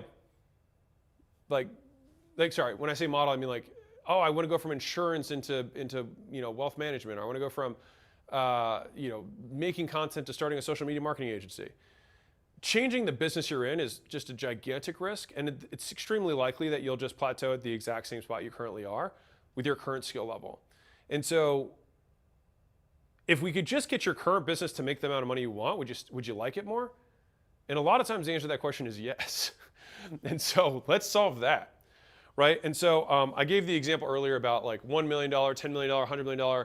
Like, there for sure will be limits to how big one specific business, and I typically use these local businesses as the example because anything that's online can pretty much just reach so much more. There's more complexity, there's more skills that you have to learn, but proportionally you also you have the whole internet, you have the whole world, right? But if you build a restaurant, you will not be able to make as much money as if you have a global AI company. You're just not. Right? If you're like, well, I want to be a trillionaire, a restaurant's not going to be the path. And so in that instance, you should probably, if you're like, if I don't do this, I will be really sad and die, then you might as well just not be really sad and die and just be really happy and then die. Right? Now, that being said, there's a really good perspective on this that I'd like to offer for some of you guys, which is that sometimes the reason the business you have can't grow is because you built it wrong. But there's nothing inherently wrong with like the industry that you're in per se. And so we do this little exercise. It's like this pasta exercise. And basically you build a building as fast as you can. I think you get 10 minutes, whatever. And so once you finish building the building, everybody kind of teams up and then they have different level things, right? Different level pasta towers. And so once they build the pasta towers, the next natural question is, okay, if you'd had a full day, would you build it differently? And the answer is usually yes. If you had a full day, do you think you could build a bigger building? The answer is yes. Now, you have your 10-minute tall tower. If I need you to triple it, could you? And the answer is usually no. Because when you build things fast in the beginning, it doesn't mean you built them for scale. And so you have to build things differently. You have to, just like if you want to have a 100-story building, you have to drill down stories to build the foundation, right? So like the deeper the foundation is, the higher the building can go. But if you compare a 2-story house to a 100-story building, you would get 2 stories above the ground before they even finish the foundation when they're down 5 stories, right, in the big building. But the thing is that in the beginning, this guy out the gate is bragging to the guy who's down in the pit going negative to try and build the foundation for this business, saying like, look how much faster I grew. But then this guy just blows past them. And so it doesn't take into account how much time it takes to build something big. Because the fastest way, and you'll write this down, the fastest way to get to $10 million a year is not the fastest way to get to 100. Like this is why like I hit this wall with Gym Launch at $30 to $40 million a year. Like I didn't build it to get to 100. I just built it to not be poor. Like that was, you know what I mean? Like that, like it was just like, oh, this worked for me, right? But I wasn't like strategic about how I was building it. And if I said, oh, I have to build this thing into a $100 million business, I would have built it differently. But I didn't know that when I started. And so to take the absolute extreme example on this with the building analogy, sorry, with the restaurant analogy I had earlier, restaurants versus AI. The man who owns my building, Mr. Panda, as I refer to him, he owns Panda Express. He owns all 2,600 locations. He owns the real estate and the dirt for many of them. And he's been selling Kung Pao chicken for 45 years. Most people would look at that and said, hey, I own a Chinese, fast casual restaurant. Most people would say, I don't know if that's the best opportunity vehicle. Well, if you do anything long enough, you get pretty good. And he's gotten pretty darn good, one of the best in the world at Kung Pao and General Tso's chicken, right? What's the one? Steak and broccoli, right? Spicy pineapple. Anyways, I think it's called Sweet Fire. Anyway, they've got some good stuff. But the point is this, is that most of the times you can reach the goals you have if you just expand the timeline. And people wildly underestimate the value of consistently making progress towards a goal by building the correct foundation. That is the point I'm trying to make, is that your business might not have anything flawed except for your timelines and your expectations. Because most of us aren't trying to build the next $1 trillion AI company. Most of us would be okay with a $10 million business or a $100 million business. Most people. And if that is you, then all of the things that I'm going to share would apply to you and work for you. You just need to change the expectations around it. You can't have arguably the hardest business to scale, a brick and mortar restaurant, and still become a deca-billionaire like Mr. Panda. It just took him 45 years.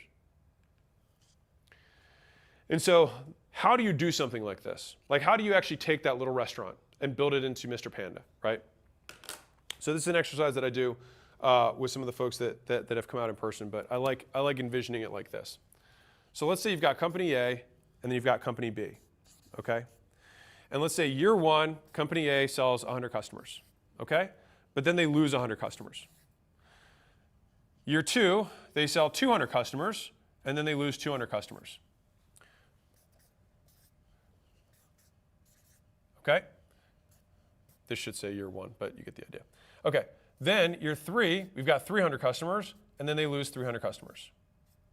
So if we were to look at this company, we'd be like, oh man, they tripled in that same period of time. Not bad. Now company B, let's say they sell 100 customers year one, but then they lose 0. And then year two, they sell 100 again, but then they lose 0. But they still have the other 100 from year one. So add this together, right? They lose 0. So now they have 200 customers. And then year three, they sell 100 again. We add these together. They lose 0 again. And now they have 300 customers.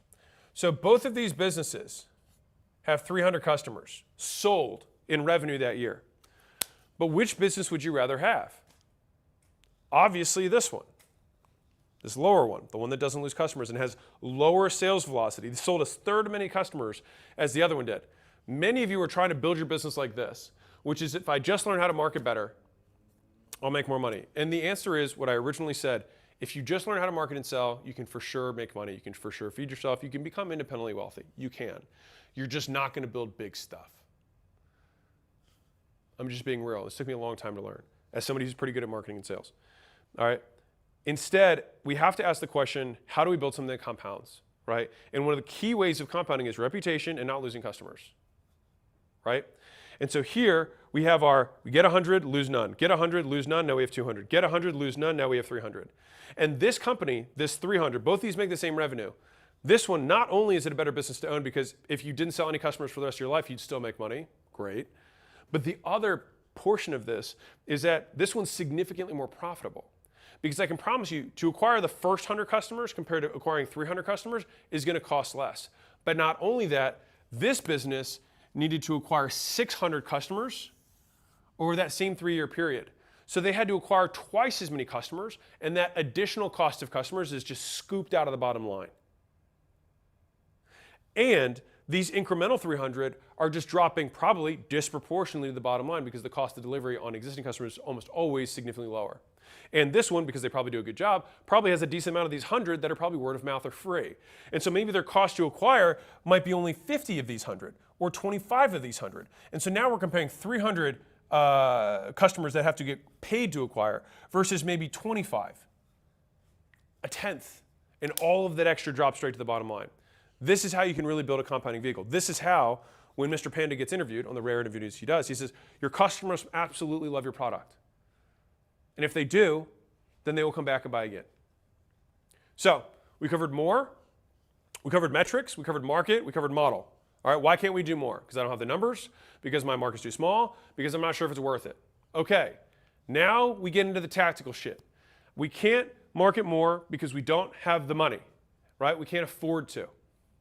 All right, fair enough. So let me actually write these. Actually, I brought this over here so that we could keep track of it. So we've got more. We've got metrics.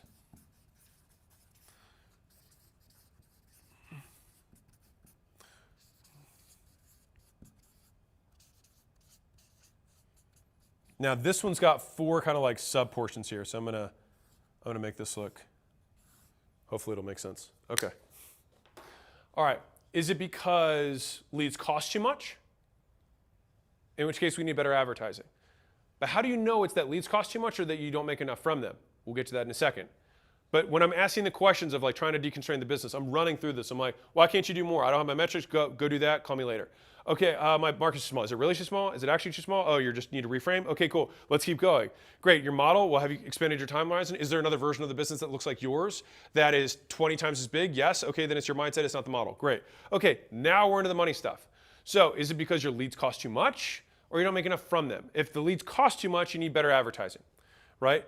Or do you close too few of them, which would mean that you need better sales, Or do you not make enough per customer, which means you'd increase lifetime gross profit? Or you make enough, but you make it too slowly. That's a cash flow issue. So you'll also notice, hopefully, that these correspond to leads, the lead systems, right? Maybe you guys can point over here. Ads, hooks, branding, marketing machine. All of this is to help with people who need better advertising. You need cheaper leads. If you're like, it's a sales issue. It's like, okay, we need to nurture better, we need to close better, we need to add more proof into our process. If it's delivery, then it's like, okay, that means we have to increase lifetime gross profit per person, right? Which is why we have these playbooks. If it's, I need to accelerate profit or cash flow in the business, then we have the profit playbooks, okay? So the question now comes down to, and to be fair, for everybody who's watching this, I bet you 80% of you are in this bucket. But I have to still cover these, actually, probably 30% of you, maybe 30-ish% are probably here, probably got like 10 to 15-ish here, and then this is probably the rest, or many of the rest of you. There's still one more after this, but I made all those numbers up, but that's a rough estimation. Okay. So the way to know is that you start with CAC. All right, so CAC, cost to acquire a customer. Is it around the industry average? And so I'll give you an observation that I had from Alan, which is our software company, across different agencies. And so 2 interesting tidbits. One is that the cost to acquire customers between different agencies with different methods, honestly, typically pretty similar, right? I mean, maybe within 1 or 2x of each other, but like not a 10x difference, right? Unless you have a brand. But for anybody who just had didn't have a brand, it was just generically acquire customers via outreach or via paid ads or something like that.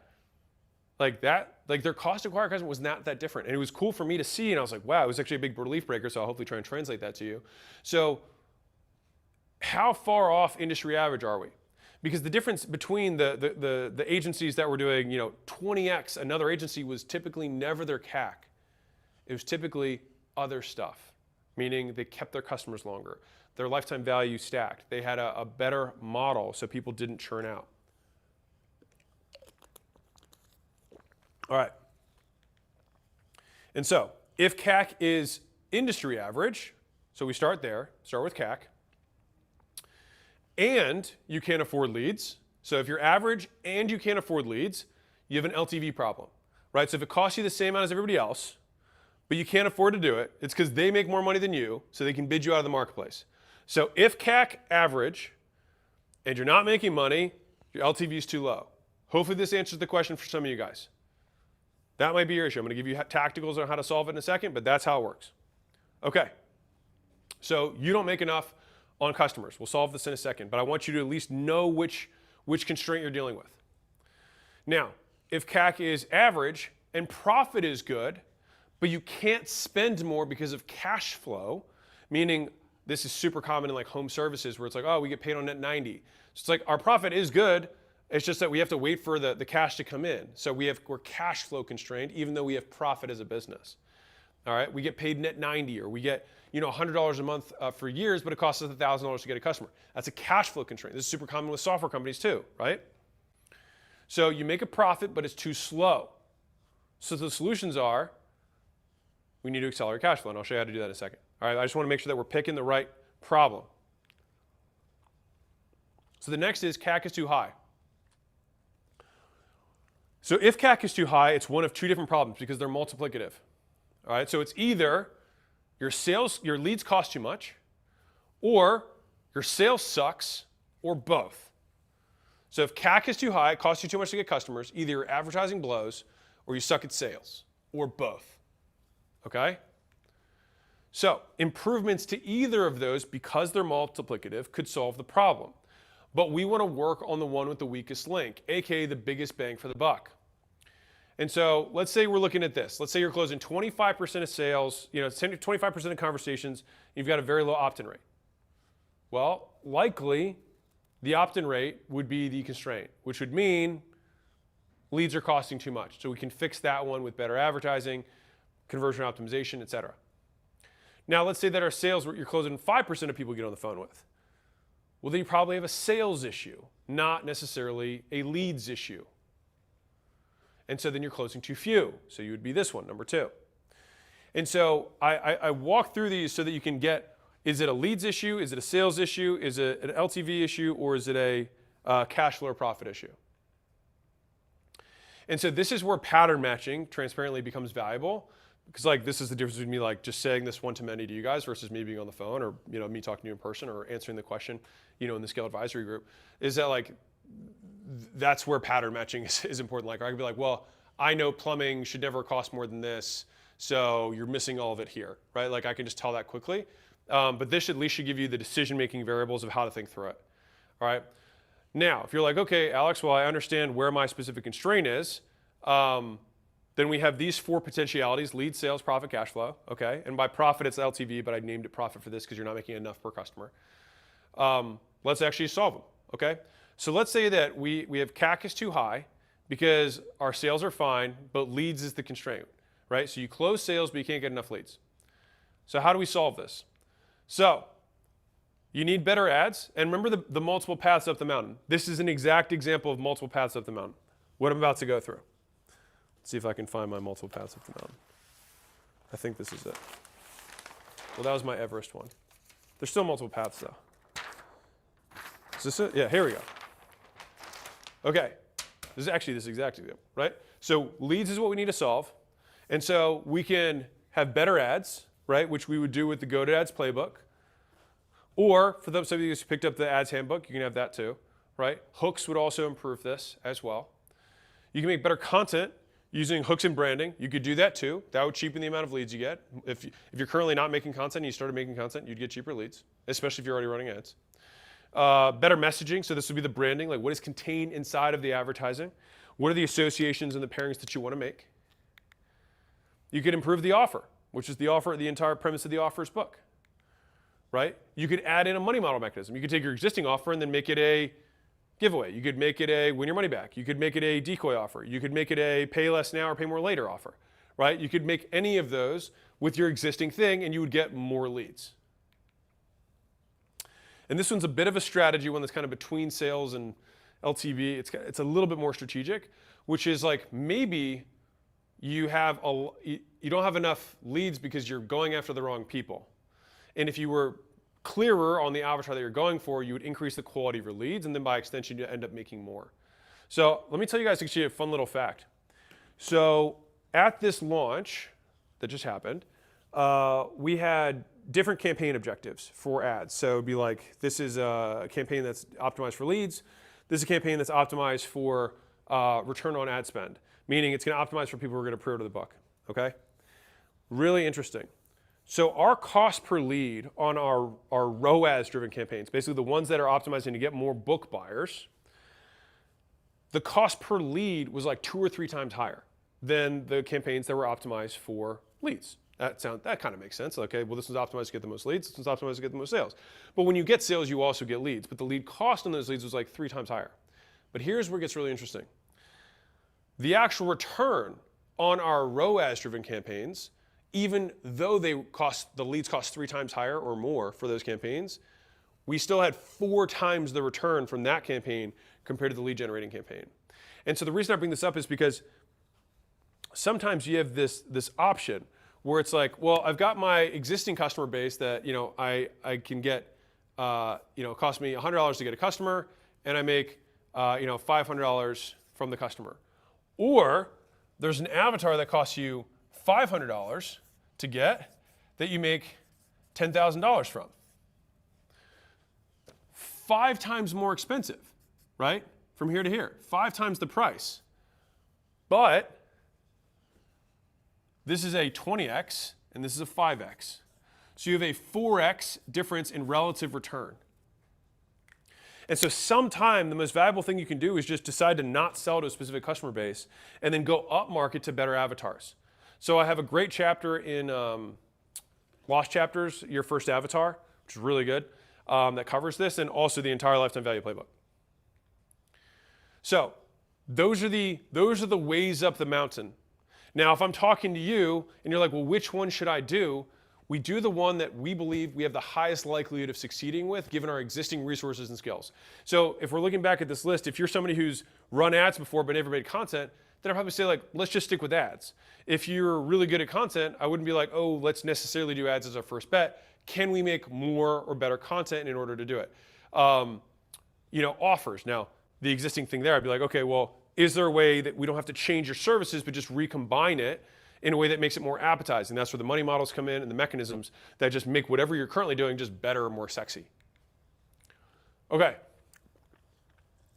So that's if leads cost too much. We solve that. Great. So now we have lead flow coming in.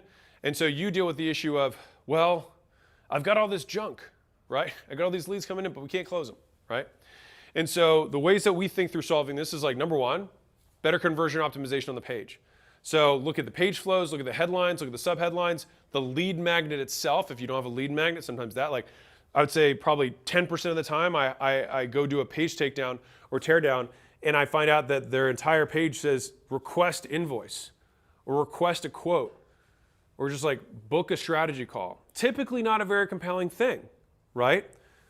It'll increase the lead quality, but you're missing out on a lot of sales by not making the thing beforehand better, right? Like, why do I have the scaling roadmap? Because it's a much broader lead magnet. People who are interested in scaling their business are probably going to get a scaling roadmap. If you're interested in getting a scaling roadmap, you're likely to want to come to a scaling workshop, right? And then we can also grade them based on the level that they'd select for the scaling roadmap. So it also qualifies leads for me, right? Now, the next thing we can do is we can improve the sales process. So obviously we have lead nurture here. We have proof, which you can basically embed throughout the process. And you can build a VSL. So some of you are like, what's a VSL? So a VSL is something that so many of you probably need to install inside of your businesses. If I have time later today, maybe I'll go over it. But, shit, should I do it now? All right, I'm going to give you the 80-20 of this. All right, so before you have a sales call, any call you have, there should always be a video that precedes it. If you have a 2-call close, there'd be 2 videos. If you have a 3-call close, there'll be 3 videos. All right, this is what a VSL does. The function of a VSL is to take all of the stuff that your sales team would repeat over and over again on a call and then just preload that with the customer so that when you talk to the customer, they already have all the information. And then what the salesperson's doing is actually just making sure that they can make the decision. They're helping personalize it to get them to close. All right, so let's do it over here. Let's do it over here. Okay. Your wish is my command. All right. So you go proof, promise. This is not in order. Sorry. Pain, plan, picture. Okay, so we have our 5 Ps. Now you're like, that's really similar to what a YouTube video is. Yup. That's because that's what gets attention and gets people to stay. So, hey, I can help you get appointments using LinkedIn. If you're tired of having people who are low quality and having them not show up and having to come up with new creative and be the face of your brand, I can help you out. And here's proof of 10 other companies that are just like yours that I've helped do it. And so this is the 1, 2, 3-step process I'm going to walk you through in this video, and I give you a nice visual that tells you where you're at. So that's how I would intro this thing, right? And so then for each of these, we're basically just going to have a belief-breaking framework. So it's going to be like their FAQ, number 1. So consider this as like the biggest objections, right? You're going to have number 1, number 2, number 3, whatever, number 4. You can even go up to number 5, right? Whatever. I don't usually go over 5. Try to stick to 3 to 5 in terms of my things, right? And so for each of these, we want to say what they think,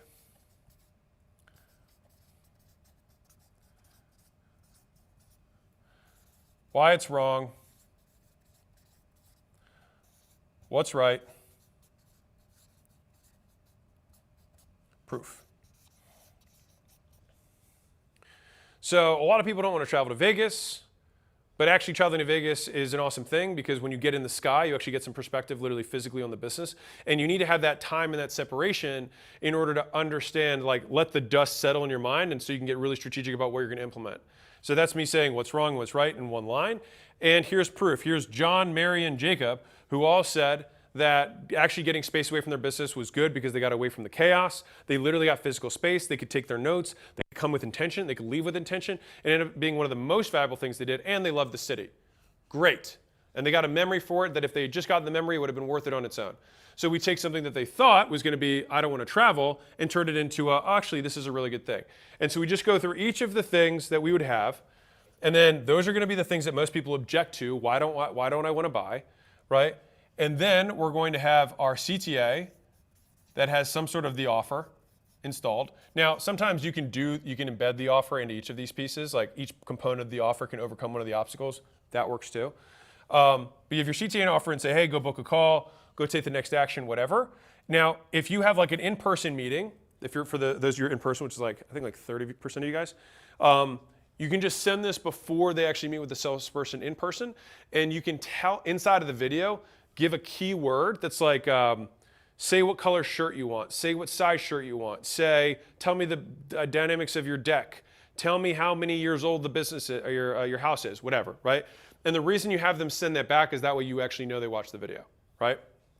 Now, if you're in that kind of lead nurture setting, let me give you the scripting for this. You would say something like, hey, I'd like to send this video so that it has all the graphs and the charts and the stats, and honestly, it's way better than us trying to just like do it offhand. Would you rather watch that with us or on your own? Now, no one's like, I don't want to watch this with you, right? They're like, I'll watch it on my own. So then they told you they want to watch it on their own, which is what you want them to do too. But now that way you set the precedent so that if they don't watch it, you'd be like, oh, I didn't get your text. You want to go pop it up and I'll be right back and I'll grab a cup of coffee, whatever, and then we can rock and roll. That way you have full context on this so that you have the visuals and things like that that I could probably not do with my hands, right?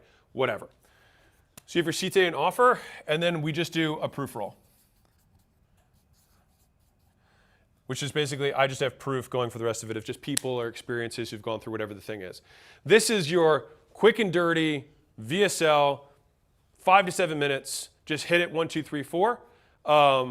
Super, super simple, okay? So this is a VSL framework, and the thing is that you want this to be between every conversation.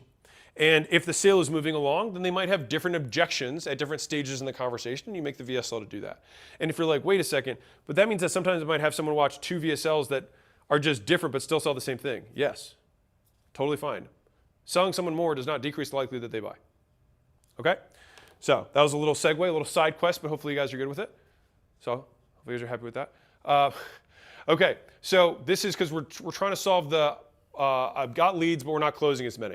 Right, so we do CRO on the page, great. We have a better sales process, great. Now we do better sales training.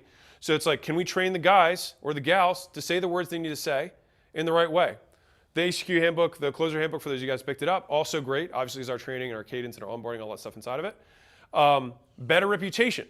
So maybe people aren't closing because they see online that you got terrible reviews, right? So this is where some of this stuff comes a little full circle, where you can do whatever you want from marketing side branding, but you also have the product, right? Like, are we retaining customers?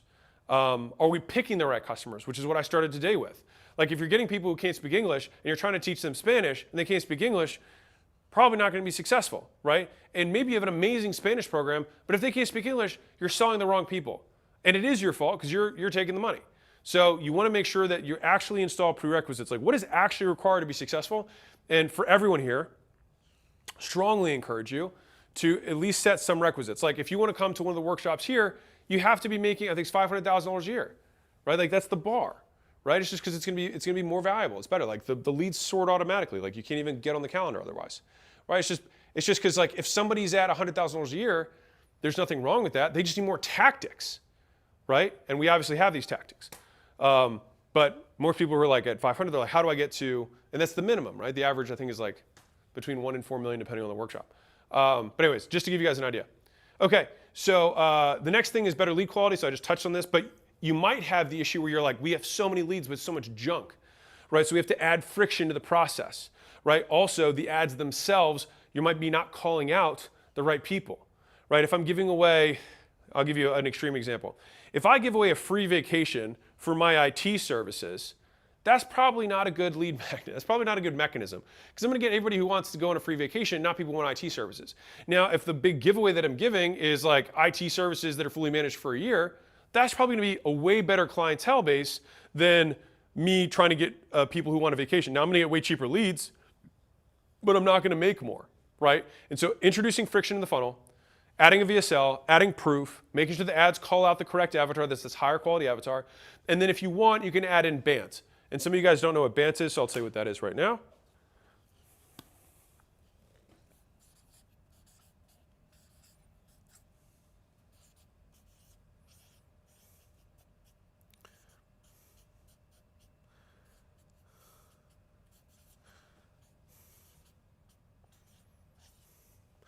Budget, authority, need, timing.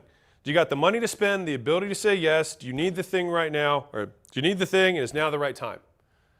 And so when you ask, like these are the 4 things you need to ask a prospect if you have any kind of application process for whatever service you sell. This is what you want to ask. And this is me kind of like opening up the kimono for you. I have just been in charge of creating sales processes for everything from, for so many different things, from teeth whitening to marketing agencies to plumbing to whatever, right? I so rarely, I can't actually recall a time where I made less money by adding friction. And what's interesting about it is it's the thing that people are afraid to do. People are afraid to raise prices.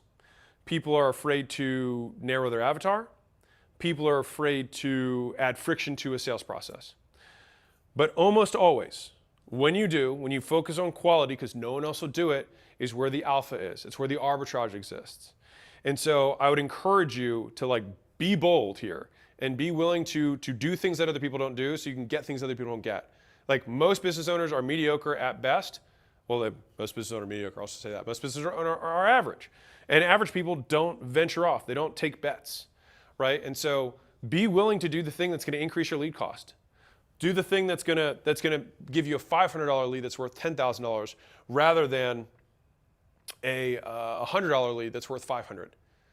Like you will spend more, and you could make more as a result. And oftentimes for me, I have found that to be true, more times than not, by a lot. So these are the things these are the playbooks that we use that we implement to fix sales-related issues when you can't afford leads. Okay.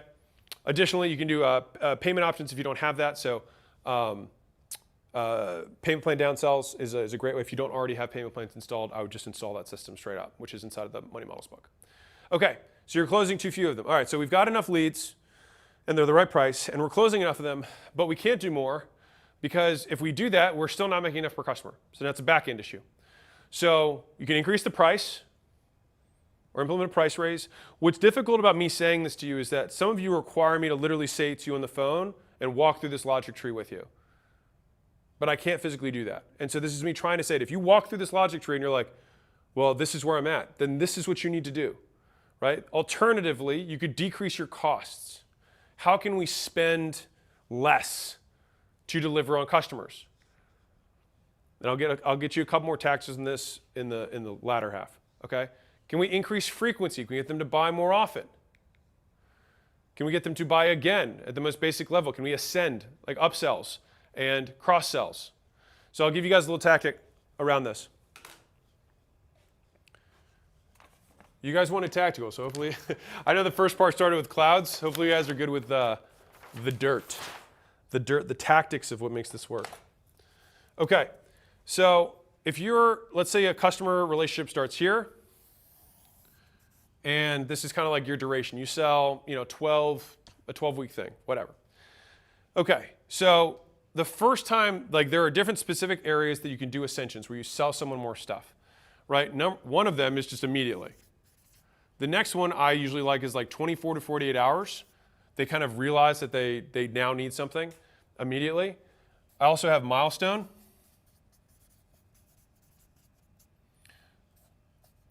You have halfway. And then last chance. Let me give you a very important note.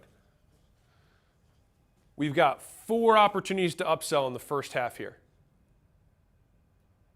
4, okay? And then 1 at the end. And so right now, if you're somebody who waits till here, which many of you are, you're usually losing out 2 to 3x on your sales. So if you're industry average on this is you'll get between 10 and 30% of what you could get if you only upsell here.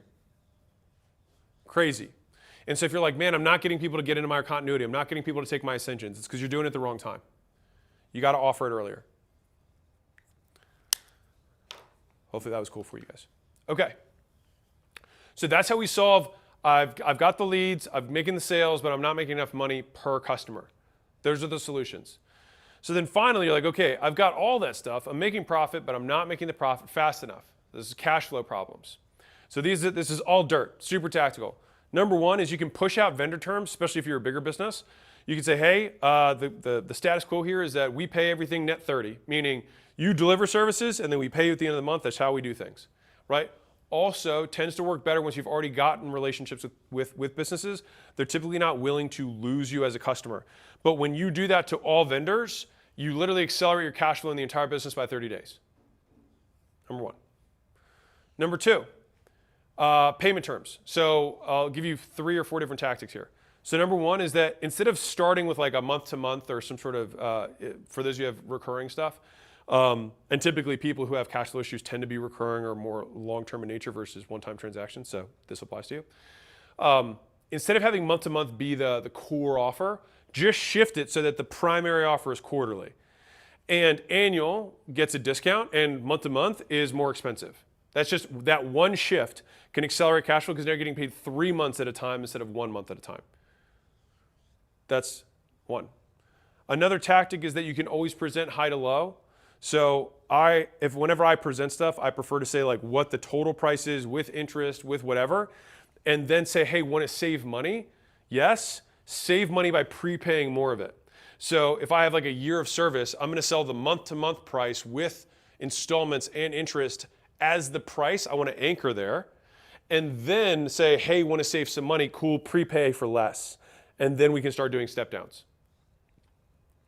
And then third is layaway. So I think this is still one of those wildly underrated methods. I don't know why people don't do it. Like I still have no idea why people don't do it. But layaway rocks. Layaway is you can start paying now, and when you're finished paying or when you pay half of what you need to pay, we'll start working. That's it. It's so simple, right? Like that's all it is. You pay and then you get, rather than getting or giving and then getting paid. Like where you get paid relative to how you deliver service dictates the leverage you have in the relationship. So imagine where you go to a surgeon and they go perform surgery on you, and then you're like, okay, I'll pay you after the surgery. It doesn't work that way, right?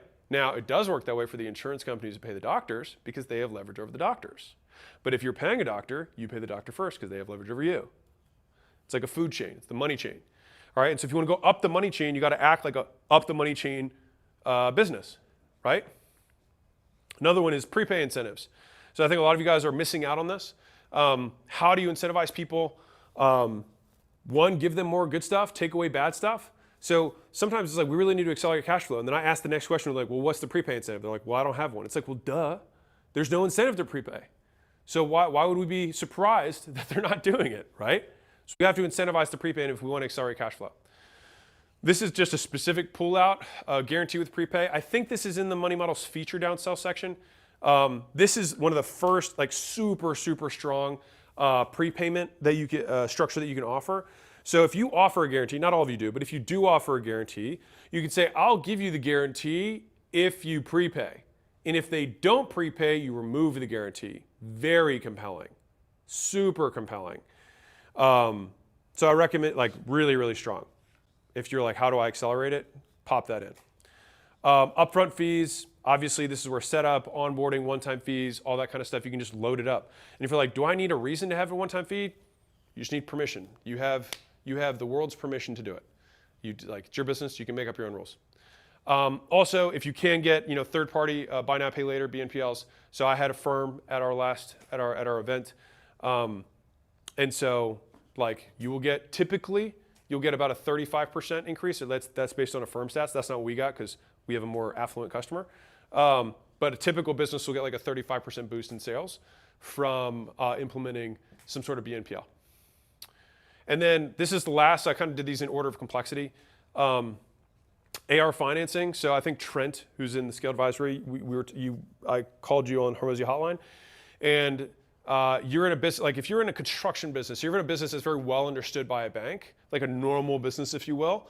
where you have like clear outflows and the reliability of payment, like the likelihood that someone pays you is super high, then there's a whole divisions of banks that do AR financing, which is accounts receivable financing. And so I'll tell you a story about this. So there's a company that that I was looking at investing in that was stuck at like, I want to say like $2 or $3 million a year, and they had a bunch of debt and they were really struggling. And I reached back out to the founder like 18 months later, so a few months ago. And I said, hey man, how's business? And he was like, dude, we're killing it. We're doing $5 million a month. So mind you, this is like 18 months, goes from like $2 or $3 million a year to $5 million a month. Crazy. And I was like, well, what was the unlock? He's like, honestly, we got one of our vendors to give us net 90 terms. That was it. It's which works exactly the same as AR financing, just done from a vendor rather than a bank. But both of those are things that you can negotiate. And so I want to show you the different pieces on the board. If you're like, man, we got leads, we got sales, we got profit. We just need to pull the cash flow for it. If we had the cash flow, we could scale. It's like, well, here's 7 different ways you can do it. Or 9. The second point had 3 points, so more.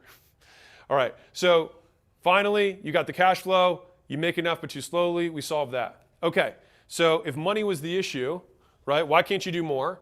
If you can, do it. You can't do more because you don't have your numbers. Well, now go get your numbers. If you got your numbers, then it's like, okay, my market's too small. No, it's not. Okay, it's my model's the issue. It's not worth it. The timeline, my expectations. No, it is. I just need to be more patient. Okay, cool. Money, it's like, okay, leads are too expensive. Sales aren't happening enough. I don't have profit. I'm not making enough per customer, or cash flow is my problem. Okay, just solved all those. And so then finally, that leaves us with manpower, okay? So was that cool for part 2? I knew that one was like a little heavier. I just don't want people to think, I want to make sure that you guys feel like I'm delivering on the value promised. I want you to be very clear on your constraints.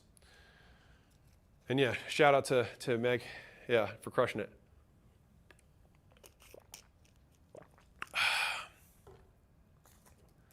I think time for a fresh nicotine. Feels like it's that time, doesn't it? Feels like it's that time. No, I appreciate you guys. Good.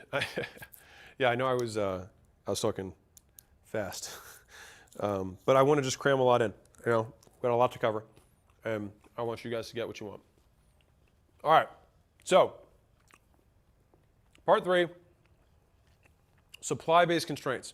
So everything up to this point is like, how do we get more leads in the door? How do we? Let me find my big black box. BBB, my BBB. There's my big BB. All right, here we go. So everything up to this point has been this. How do we jam more in the front end?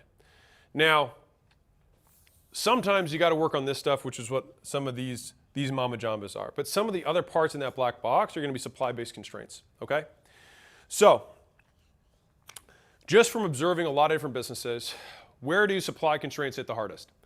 So high volume, low wage roles, so think like staffing, social workers, like I want to say therapists, but just like people who talk to elderly, care providers, like that kind of stuff. Happens a lot in healthcare. That's where supply-based constraints, talent-based constraints, people-based constraints hit hard. Another kind of category is trades. So HVAC, plumbers, electricians, specific types of niche, welders, whatever. Like a lot of trades have this issue where they have supply constraints. They got the business, they can't service it.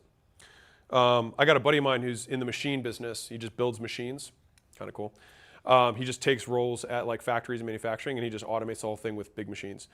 But that's a super specialized skill set. Like I had dinner with him the other day, and he's like, I had to turn down $13 million in projects because I just don't have the people. And I was like, I'm sorry. And then we talked through the framework I'm about to show you.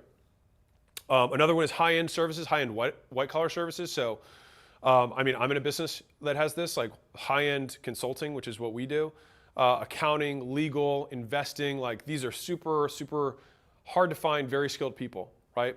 So these are industries, so if this is you, you'll probably be nodding your head up and down. And if you're not, you will come up against this constraint. This is just more commonly in the industries that have it, okay? So this leads us to question 10. Now, some of you guys might have noticed that the dots across the top did not fill in, and that's just because I forgot to, and I just realized that. but we're making progress, all right? And so we answer the question, why can't we do more? It's because you can't handle the volume, which is most of the time manpower, sometimes structural, and I'll cover that right now. So here's some of the flavors of manpower constraints. It's really hard to find talent. I don't know how to do it. Talent wants more than I can afford, like they want more money. You don't have the money or the time to find the talent, which is sometimes a little bit different. Talent doesn't solve my problem, which I'll explain that one actually first, and then I'll do the rest. Okay, so this is what this looks like. These are like symptoms of manpower or supply constraints. So wait lists for services. Maybe you're working 70 plus hours a week personally in the business, and you can't get any relief. You're turning away qualified customers, like the machine shop I was just talking about. This one's super big. Quality declining due to volume. So this happens a ton in like marketing agencies and stuff. It's like they'll just like they'll get really good at selling, and then they just like hire bodies on the back end, and then all of a sudden people churn out the back because the quality suffers because they don't have good enough people, right? So what appears to be we can't spend more to get customers. Actually, we're not making enough money from customers, which is actually a manpower issue, right? And so this is what I'm saying, like, it's not like the big obvious problems most people identify. It's the second and third and fourth order problems that people kind of get lost in, which is why I'm trying to walk as many of these examples out as we do this live. Okay. The last one is your staff is fully utilized, but you still can't keep up. All right, so let me explain what that one is. And so this is like a huge epiphany I had that I want to share with you. And I've never seen anyone else talk about this, so I feel very confident in saying like, nothing. I don't know. It doesn't matter. What? Who cares? I'll die. No one. People are like, he had slideshows. Anyways, so since manpower means employees, it just means a different type of customer becomes the target. So if you are supply constrained, it means you're just demand constrained for employees. Think about what that shift means. You're either demand constrained for customers or demand constrained for employees.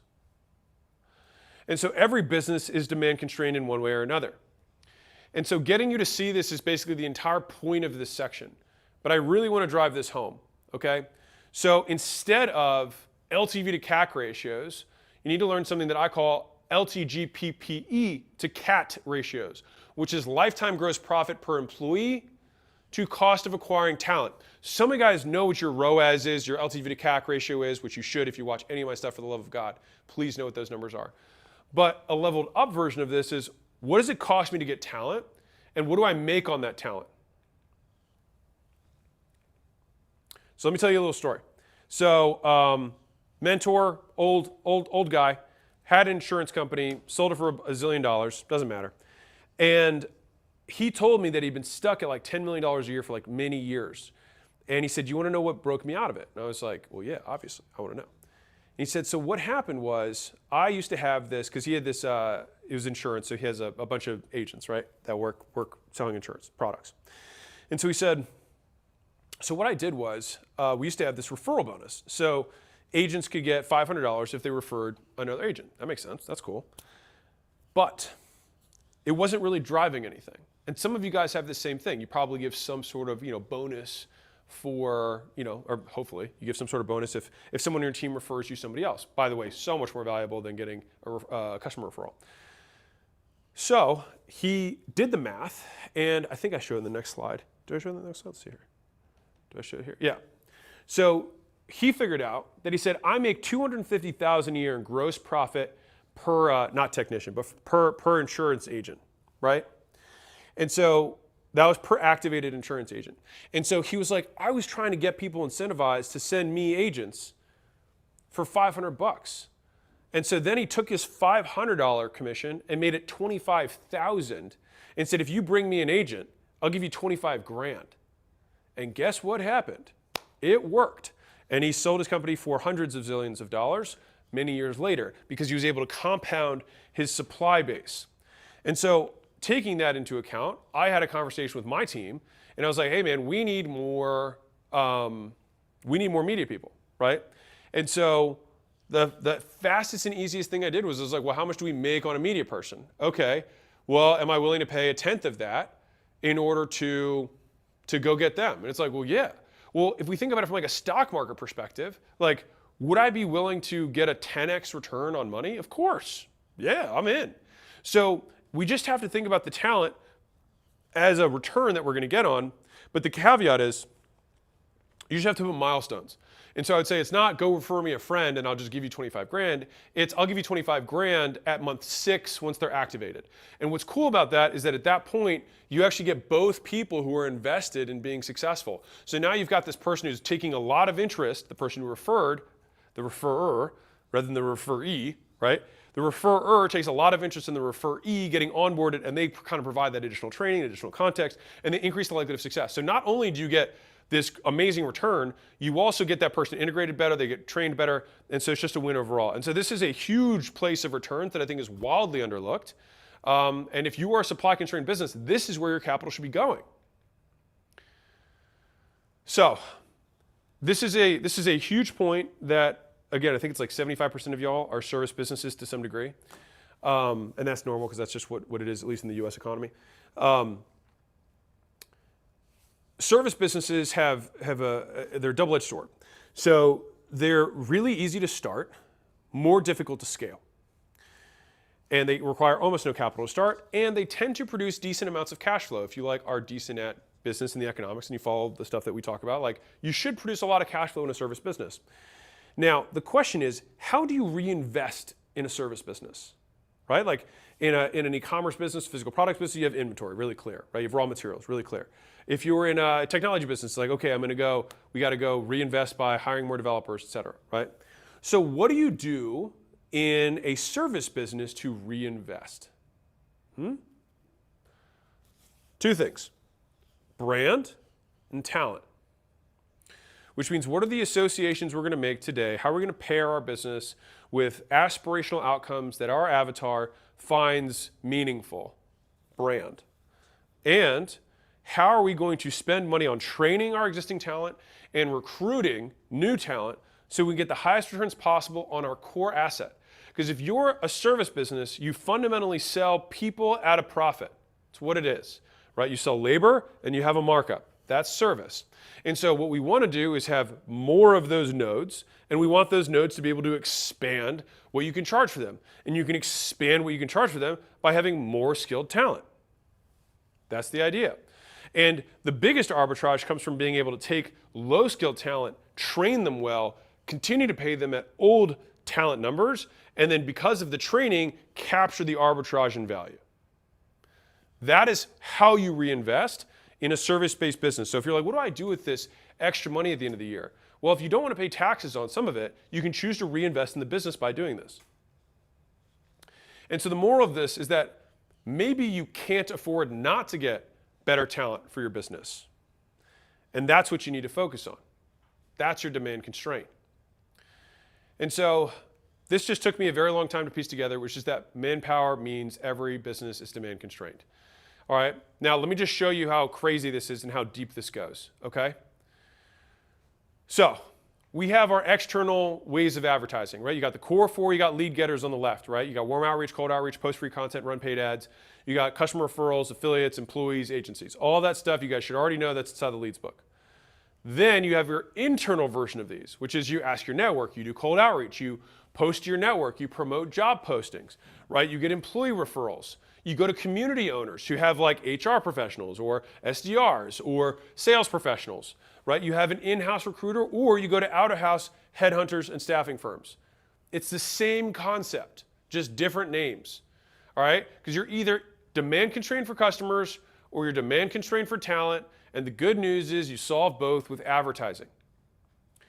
And better yet, the processes are literally parallel, all right? We're talking dirt here, we're getting tactical, all right? So you should all be familiar with this, which is a marketing customer acquisition funnel. You've got some sort of lead generation, you've got some sort of lead nurture, you've got some sort of sales, you got some sort of onboarding, and you got some sort of retention and ascension, right? Try to keep them to buy again or to buy more expensive stuff, right? All this should make sense. Next, you have your application generation. Think about the words change here. Lead gen, application generation. You've got applicant nurture, so different than lead nurture. You've got interviews, not sales. You've got onboarding, wait, that's the same word. You've got retention and ascension, wait, those are the same words. It's the same thing because you have people going through the process on either side. This took me a very long time to figure out. And what's crazy is that if you can do one of these well, you can do both of them well. So if you have a way of getting customers, you also already have the skills to get the talent you need if you are supply constrained. So like before, we started with the Hormozi 6, right? You got more. Why can't we do more? And then we got metrics, market, model, money, and manpower. All we do is we take manpower, put it at the front of this thing, and we just run it through again, okay? So it's this exact same path. So why can't we do more warm outreach, which is how you currently were getting, people? Can we do more? Why can't we do more cold outreach, aka recruiting? Why can't we do more posting content? Can we post more on job postings? Can we post more places or spend more on it, right? Which is then promoting those job postings, right? Which is the paid ads version for recruiting. Can we get more employee referrals? Can we get more affiliates, aka associations, guilds, listservs, community owners, right? Can we get agencies, aka recruiters and staffing firms?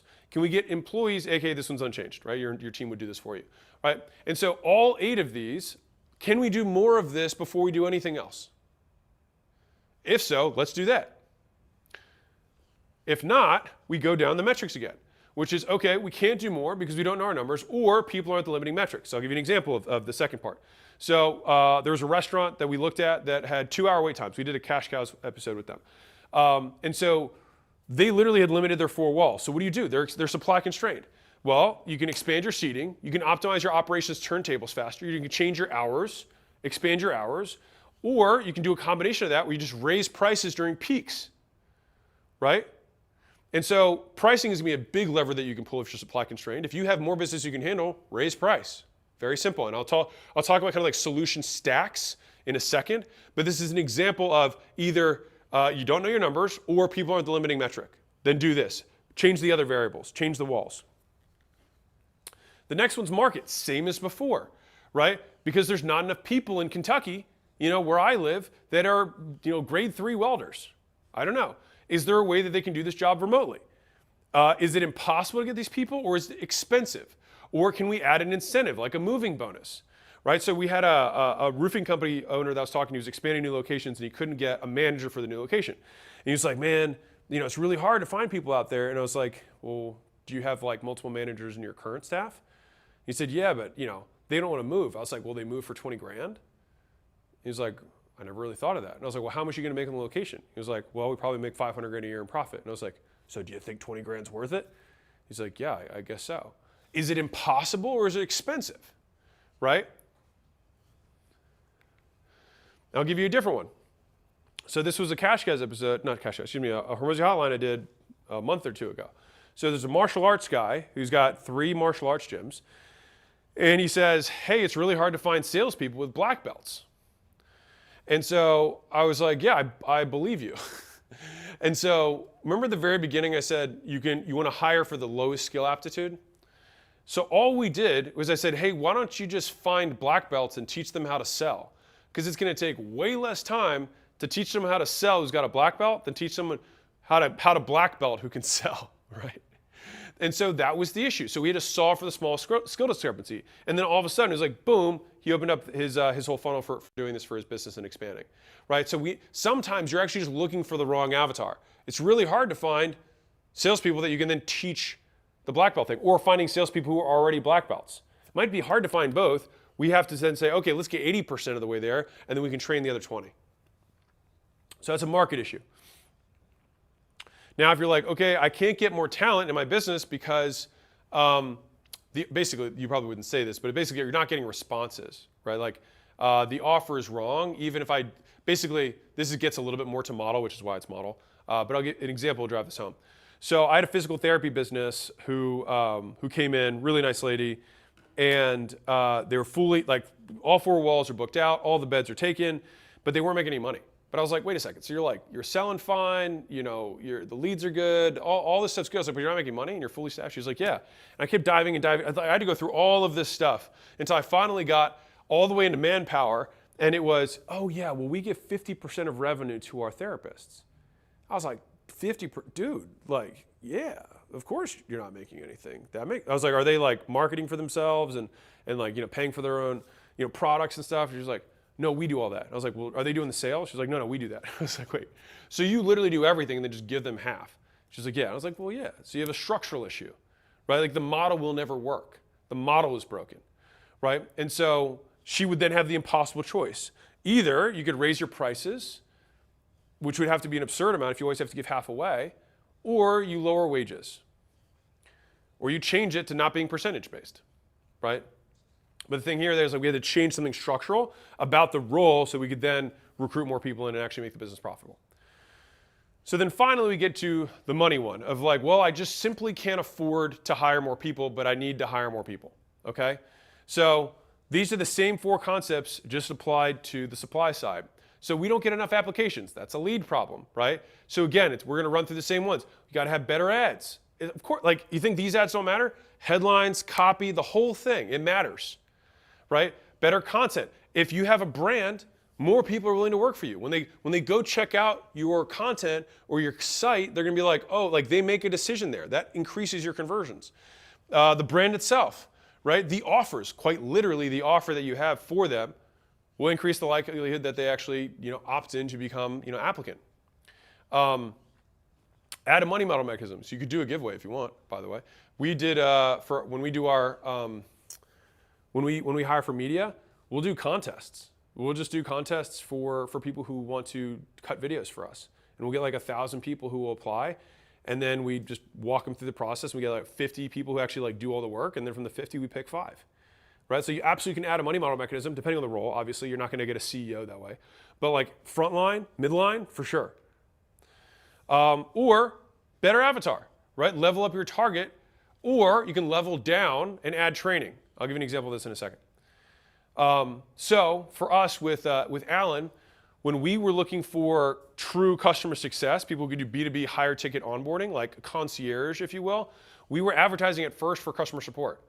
And we were getting tons of low-level people that just were not going to be good for like high-level business owners, right? These were business owners that were paying a $25,000 setup and white label fee. Like this is a different caliber just to use the platform, different level. And so we had to have customer success. So we had to change the title and all of a sudden we got the right people, right? So like this matters. So you have to write it like it's ad copy. So all the things that you do to change the leads on your front end, you do the same things. You still have to look at it like a funnel. Like if you don't know your conversion metrics for your lead or application flow, don't be surprised, right? Like that's like, of course you don't have metrics. You don't even know where your stopping point is. And if this is the constraint of the business, then what else are you doing that's not this, right? That's more important. So okay, we've got lead flow, but we're getting a lot of junk, right? Okay. So this is a conversion rate thing, same as before. Page flow, headline, job description, better application process. Do you think you put proof in there? I love my job. Yup. Do you think you put a VSL in there? Yup. Right? Do you think you work the leads through lead nurture? Yup.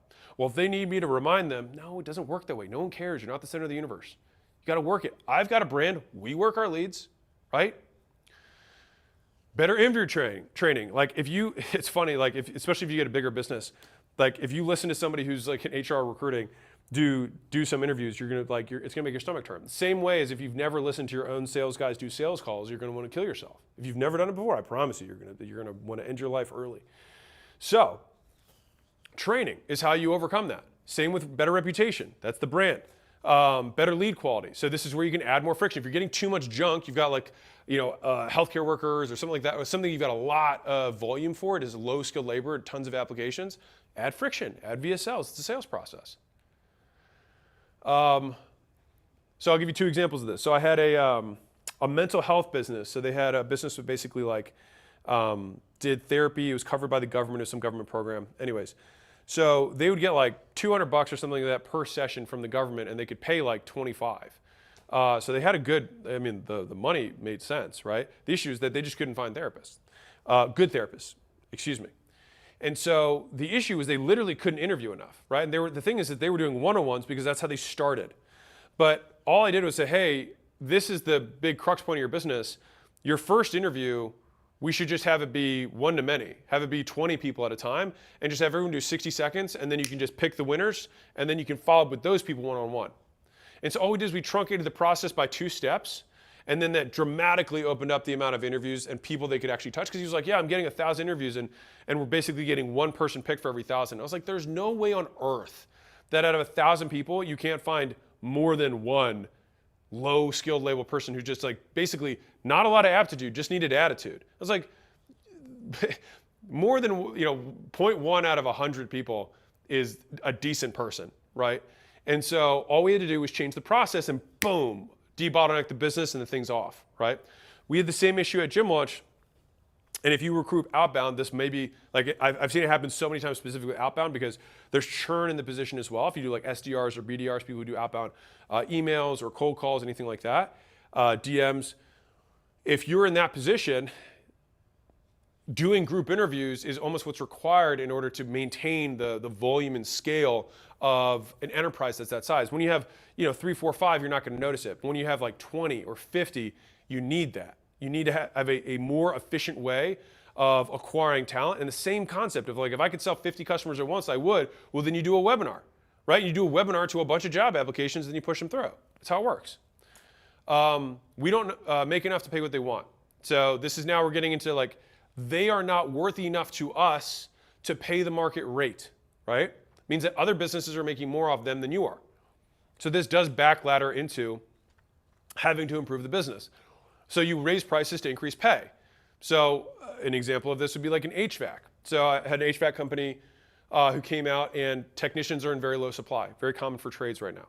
And so what we did was, rather than say, hey, you don't have the cash flow, go blow your profit, that wasn't the directive. This is when I talk about like solution stacks. So what we did is say, hey, install the sales motion. So put proof, put a VSL in, start training on closing. Okay, good. Do that first. What that'll do when paired with pricing, so we're going to have a better sales process. We're going to raise the price with our better sales process and convert more customers. With both those things going up, that'll then unlock cash flow so that we can pay more people or give big ass referral bonuses or go to a headhunter. So now with that extra cash flow, we can bring the extra technicians in and outspend our competition competing for the same class of people. Make sense? So again, sometimes they're multi-step solutions in order to resolve the constraint. But the thing that you have to focus on is the one that's in front of you. So it's like, I can't even take more jobs. Why would I try and fix my sales? I'm just going to take on more deals. It's like, no, but we got to do that with pairing a raise in price so that we unlock the cash flow so that we can then go recruit the people we need to. Okay? Another way of doing this is that you can basically force your way to getting more out of each person, which is you can change your delivery ratio from, let's say you've got 5 clients per rep to 10 clients per rep. You can switch from a done for you to a done with you, same concept. You can cap usage. You can say, hey, we only work this many hours or we only work this much on accounts. That way your costs don't get blown out. Just a different way of thinking about it. You can also time block when each of your teammates is going to be working on specific projects. Sometimes like it takes just direct management of their time. Like more times than not, you can double or triple the effectiveness of a team by just simply managing their time. Or you can just offshore or nearshore, right? You just go from a different pool. And I mentioned this earlier with the high-end services. Like if you really want to dominate, this is a strategic bet. But you say, instead of trying to find third-year legal whatevers, we're going to take these guys out of college, but we're going to develop an exceptional training process so that we can get them upskilled so that they're just as good as the 3 years, but we only have to pay them like a 1 year. And it only takes us 6 months to get that arbitrage. It's a strategic decision. Like if you look at some of the biggest investment banks, you look at some of the biggest management consultants, they did the same thing. Like you go to McKinsey, you go to Bain, you go to BCG, you go to Goldman, you go to JP Morgan, they take people right out of college, they pay them 6 figures, right? And they do that because they have exceptional training, because it's so hard to find the people above that. And so, similar example, lifetime gross profit. So high-end consultant, book solid for 6 months. All right, so I think this was like a tax strategist, I think. But it was half accountant, half consultancy, right? So it's like you're book solid for 6 months, jack the prices, change the delivery ratio, hire associates, and then backfill by scaling the training and your recruiting ability. So why don't we make enough to pay what they want? Well, we had to fix the leads, we had to fix sales, we had to fix delivery. And so why can't we do more to get the talent? We go through more metrics, market, model, money, which resolve all of the original Hormozi 6Ms. Huzzah. So I want to do a quick little dangerous middle, which is right now, if your revenue feels steady, or you're working hard but you're not growing, or you kind of need more leads but you can't really handle that much more, if you're nodding your head and being like, this sounds a lot like me right now, typically, this is just my analysis of businesses that feel like they're at capacity, but they're still like, they're like kind of in that balance. You're actually demand constrained. So you need to break the business with demand and increase cash flow and then stretch capacity.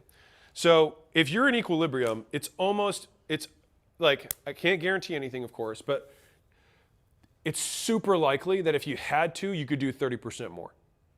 Like almost always. Like people can gas it for 8 weeks, 12 weeks if they have to. And so sometimes you have to break through those periods of stagnation so that you can generate the extra cash flow you need to then bring more people in, right? So you can expand your capacity. So sometimes you have to redline. And so if you're like, I'm not sure which one I am, you can pretty much, like, I would recommend you start with making more money and then dealing with the supply constraint with the extra resources. Because the alternative, like, play out the alternative. You expand your supply, right? But then what if you don't have the demand? Now you're really underwater, right? And so I would rather generate the cash, if I need to extend terms, then bring in the supply. So, with that being said, we're on part 4. You guys digging this? Is this fun? Is this exciting? Yay. Burping the green egg. I don't know what that was. Where is the watermark behind every... I don't know. Anyways, so part 4, tools and implementation. So this is the next little section. So some of you guys might still be wondering, what if I don't know my constraint or I'm not sure? Or I know my constraint and I'm just not sure I can figure it out. Or I know my constraint, I just want support and the ability to ask questions for the next 6 months to make sure it's implemented correctly, okay? And so it's what I made the Scale Advisory for. And so we had a lot of people ask for the Scale Advisory after the deadline closed on Monday night because they missed it when they were checking out, or they didn't watch the video because I was live and they're like, I didn't know which one to do, or they didn't understand that it was 6 months of support, not just 6 workshops, whatever. And so out of integrity and legally, I can't make the same offer again. But I actually asked this morning everybody who's in the Scale Advisory what they thought, and this is what they said. I said, hey, this group kicks off September 1st, which is when it does kick off. We gave everybody who obviously donated books during the book launch a few extra weeks to let the dust settle. But our official 6-month begins September 1 through end of February. So that being said, we got a bunch of messages from very solid businesses saying that they missed it or didn't see the video. And I'd like to open the door for them for a short period, but I want to ask them. So I actually asked the group this morning, and I said, so should I mention the ability to get in the group today and leave the option for 24 hours, give them until September 1st, or just not let them in? And so you can see the responses right there. And so 83%, last time I checked and screenshotted it, said to open the door for 24 hours for you guys. So that's what I'm going to do really quickly. And so Vox Populi, Vox Dei, which is the voice of the people is the voice of God, or the voice of people is the divine. So if you missed it and would like me to help you for the next 6 months, just to get some of the stuff implemented so you can kick off 2026 to hopefully break records, this is just a quick recap of the Scale Advisory entails. So this will be very, very fast. So it's inside is the school community. It's the Scale Advisory. You get access to me and the directors. So this is all the people from my team that are involved. What's actually crazy as a side note is that I thought, so like I had a lot of different guesses of what was gonna happen at the launch.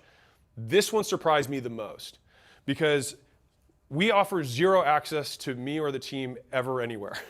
So there's nothing ongoing ever. And it's just because I don't like ongoing commitments because I take them really seriously. Hopefully get up to take my commitment seriously. And so none of these people have anyone who has access to them except for people in the Scale Advisory. And so normally one day we charge for just one person on the team is $35,000. You get access to all of them. So if you're like, man, I need help on marketing, you can talk to Lewis or Preston. If you're like, man, I need help with like my kind of model and my strategy, you can talk to Ed or you can talk to Ned. Actually, that's kind of funny, name-wise. If you're like, how do I talk about recruiting? We got Frank. If you're like, how do I do more fulfillment? You got Lindsay. We got more strategy. You got Neil. You got more sales. You got Hop, Jacob, right? And so all these people are who do this for us. And so they do this at a very high level. And so that's the first thing you get inside. We're also going to do a leads workshop. So if you enjoyed this workshop, this is just going to be even more dirt, even more tactics just on solving the leads constraint. So if we went through this whole thing and you were like, okay, I think I have a leads issue, like they're costing too much, like I just need to solve that. We have a whole workshop on that. If you're like, you know what, I have a sales issue, so we'll basically go super deep on the dirt of like, let's solve the sales constraint for good.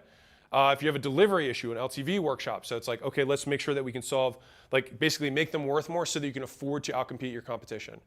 The profit workshop. So that's going to be like, how do we change pricing? How do we repackage things? How do we build differently? How do we accelerate cash flow? All the things that we know that we've done in all the different spaces that have just dramatically driven up profit in the businesses. On top of that, Layla is running a people and AI workshop. So if you are supply constrained, that we're just going to be doing that on steroids. Plus, we're going to talk about how we're implementing AI into our service-based business and how you can too. I think that like right now, it's the best time to be an entrepreneur. There's just a gigantic amount of opportunity in the next 36 months. And then Sharon, who some of you guys don't know, Sharon was a super early mentor of mine. He exited Teles first, and they went from like 50 million in volume to 3.4 billion. And then he did nothing for like 6 years. Then he started Swirlo Ventures, which was basically just his family office where he was investing the money. Did that, and then I convinced him to get back in the game. And so he went to Real Brokerage, and they took them from 200 million to 1.2 billion. And then after doing that, I was like, hey man, you want to come hang with us? And he said yes. So Sharon's actually president of ACQ. And so he's going to share all the stuff that a lot of stuff he taught me on wealth, tax, finance, operations. So like if you're anyone who makes any decent amount of money in your business, the amount of things that especially if you're in the US, the amount of things that I've learned from a tax perspective, it's an insane, like I feel very confident. That's why I was so surprised with this one, because I was like, we have never offered any kind of access. And this is this is half of what people pay for one day. It's 6 months. I was like this was the one that I was like blown away. So I was like, maybe people didn't hear it that well. And so on top of that, you'll get the school group that houses everybody else. And so this is actually kind of cool. So inside of the school group, so I just pulled up Las Vegas this morning and took a screenshot. There's 32 people just like in the Vegas area. And so I bring that up because like I think entrepreneurship's lonely, and being able to connect with other high-level business owners I think is the coolest thing. So are all 32 people you're going to get along with? No, but there's like 2 probably. And so like I think that like for me, the things that have paid the most life dividends have been the people that have come into my life. And so I wanted to create an opportunity for those of you who want that. And so that is in total like $65,000 of true actual value, like real value. And I can't even price what 6 months is because we don't do access. But if you're like, I would really like help over the next 6 months implementing these things into the business and be able to like directly reach out, then that's what I did this for. Okay, so it's $3,000 times 6. We're doing it for 24 hours. Thank all the people who are in the group. If those of you who are in there, you can let them know if you think it's good. But we kick everything off September 1st, so you're not like missing anything by coming in today. But you can go to scale.acq.com, which is at the bottom there.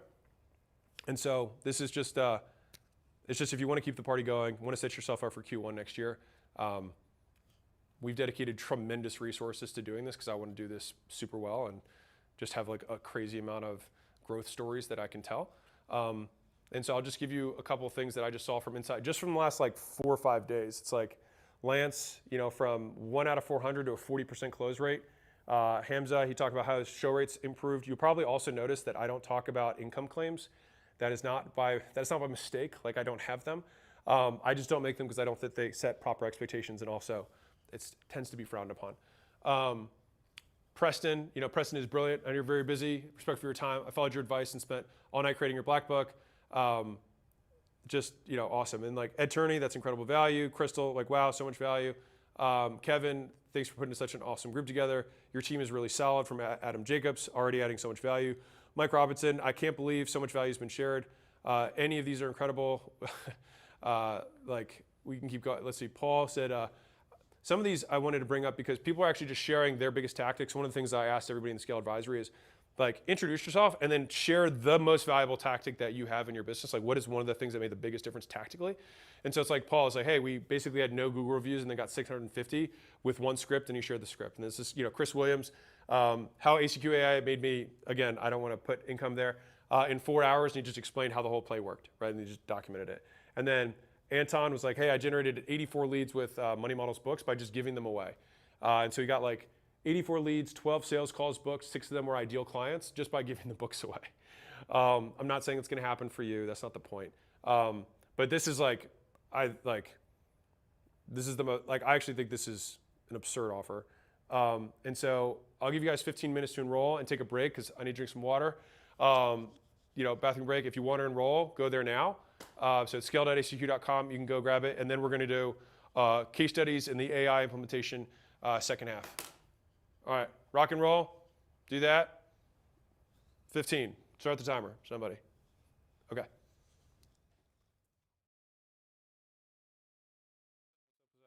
All right, I stuffed my face as fast as I possibly could for lunch. For those of you guys who join us for the next 6 months, super pumped to have you.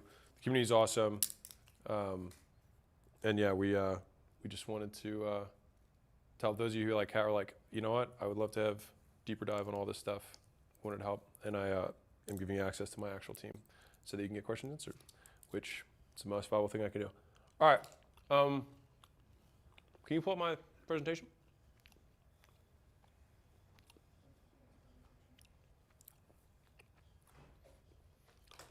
Also, to the obvious answer to everyone I'm seeing in the chat, like start a 200 book school community, well, that would kind of defy the purpose, and also just very transparently, like I can't afford to pay the people that I pay. Just being really like straight up with you guys.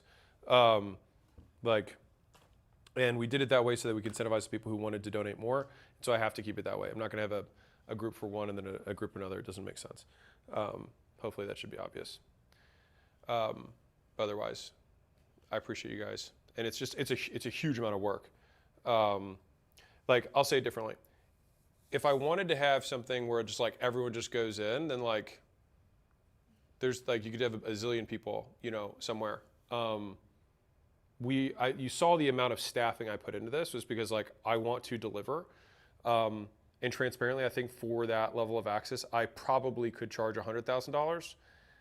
The only reason this is priced at $18,000 and $3,000 down is because at the launch, I couldn't facilitate I couldn't facilitate that many phone sales, right? I mean, obviously we had as many people as we could, but like we couldn't take the volume, and so I had to have it be at a price point that people could just immediately say yes. If you guys would have like some behind the curtain, but this is something that I would normally like. We charge $35,000 for one day, and it's not because it's about one day. It's about how much is solving your constraint worth.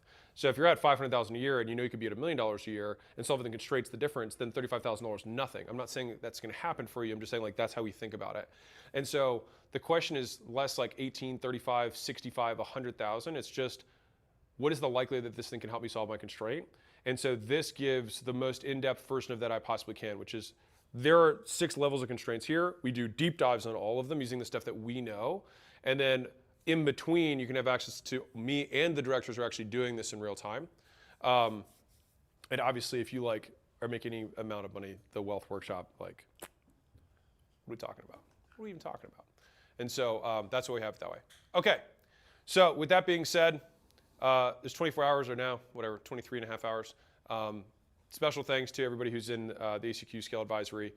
They're the only reason. So that little slide thing that I just did, I did this morning in like 30 minutes because I just asked them, and I honestly was like, I don't know, because some people might be like, I don't want them in, and I'll be like, okay. So I just kind of listened to them. The reason it's 24 hours is because I had 24 hours on September 1st, and the most of them selected 24 hours, and so that's why it is. All right, with that being said, let's rock and roll. Cool. I also got a text from Cameron saying that you figured out your constraint, so thank you, Cameron. Appreciate it. A little boost. But yeah, so what I want to do for this part 4 is we're going to talk about playbooks by business type, number 1, and then we're just going to do real just deconstrainings, okay? So I want to start by kind of like highlighting this point, which is that the thing that you need to do is hard, right? Because if it were easy, you would have already done it. Like we're only constrained by the things that we do not already know how to do. And so it should seem obvious that if you don't know how to do it, then it will feel hard. But like, if you think about when you played a video game way back in the past, right? When you get to a new level you've never beaten before, you die a bunch of times, then you figure it out. Now, the next time after you figure it out, you play it, you don't even think about it. You just go in the door, make a left, fire 2 times at the guy, and keep going, right? And it's because you have no decisions to make. You know how to beat the boss of that level, right? And so it's the choice between 2 apparently hard decisions, which is why I think so many people get stuck, right? It's between hard now or hard now and later, right? And so when I frame it that way, it makes it easier for me to do the hard now thing because the other thing is also still hard now and also hard later. And so these, this will seem familiar to some of the people who've come to the workshops in person, but I think it's worth highlighting this point. So some of you guys may have seen this, and if you have, then this will just be a reminder. And so this is a moniker of like common sticking points that people get into, these kind of rock and hard place scenarios. And so there are 7 of them that I have consistently seen across businesses. And I use ad focus as like my own moniker. But the first is avatar. And this is super common in like the $1 to $3 million range, sometimes a little bit earlier, sometimes later, but 1 to 3 million, it's like ripe for that. So if that's you, this is pay attention. But an avatar issue is you're unclear on who you want to serve. You've got some customers that are lower, some customers that are higher. You usually like the ones that are higher and don't like the ones that are lower as much. But if you stop selling the ones that are lower, you won't be able to pay payroll. So you're not sure what to do, right? But the strategic decision is which of these customers do I think I can provide the most value to, and how should I price exclusively for this new avatar? Because what typically happens is you've got a high avatar and you've got a low avatar, and then you end up pricing, if this were like a line here, you end up pricing somewhere around here. And that's the issue. Because if you only serve this high avatar, you could be pricing here. So even if you had this drop in volume, you'd be able to make up for it in pricing power. And then by extension, be able to make up your profit. And so this is just one of the 7 issues. So right now, if you're somebody who's like, I'm not sure which customer I should go after, you're going to look at this, and you're going to want to look at this next piece, which is your LTV to CAC. So I look at LTV to CAC for the cheaper customer, LTV to CAC for the higher customer. If LTV to CAC for the higher customer is better, I then ask the question, how can I do more of this so that I can make up for my loss in low, right? And by doing that, I can then recolor or reshift the percentage of customers I have in the base to be these high caliber people. So that's number 1. The next is data, which we talked about earlier, right? These are the metrics. If you don't have the metrics in your business, you're like, well, I can't afford to go, get the metrics or make this decision, but I can't afford not to make this decision. So 1, you have to be able to operate on incomplete data. 2, you want to think about directional rather than absolute. And then 3, if you have a way of getting the data, then that becomes your priority. Maybe that means that you don't grow for a quarter, but you have the data so that you can grow for the next 3. The next is focus. Now this one I have not mentioned at all at this point, but is one of the biggest ones, all right? Which is, it's super common when you're an entrepreneur. In the beginning, you quit your job, you quit your whatever, and then you start something on your own. You take that one big jump. And it's so rewarding because you're still here, you're still in the game. And so if you've made that jump, then what happens is you get this really good reinforcement loop on a bad behavior, which is jumping ship and starting something new. That's what it reinforces, which is why it's my belief that so many entrepreneurs are so addicted to starting new things. You've probably seen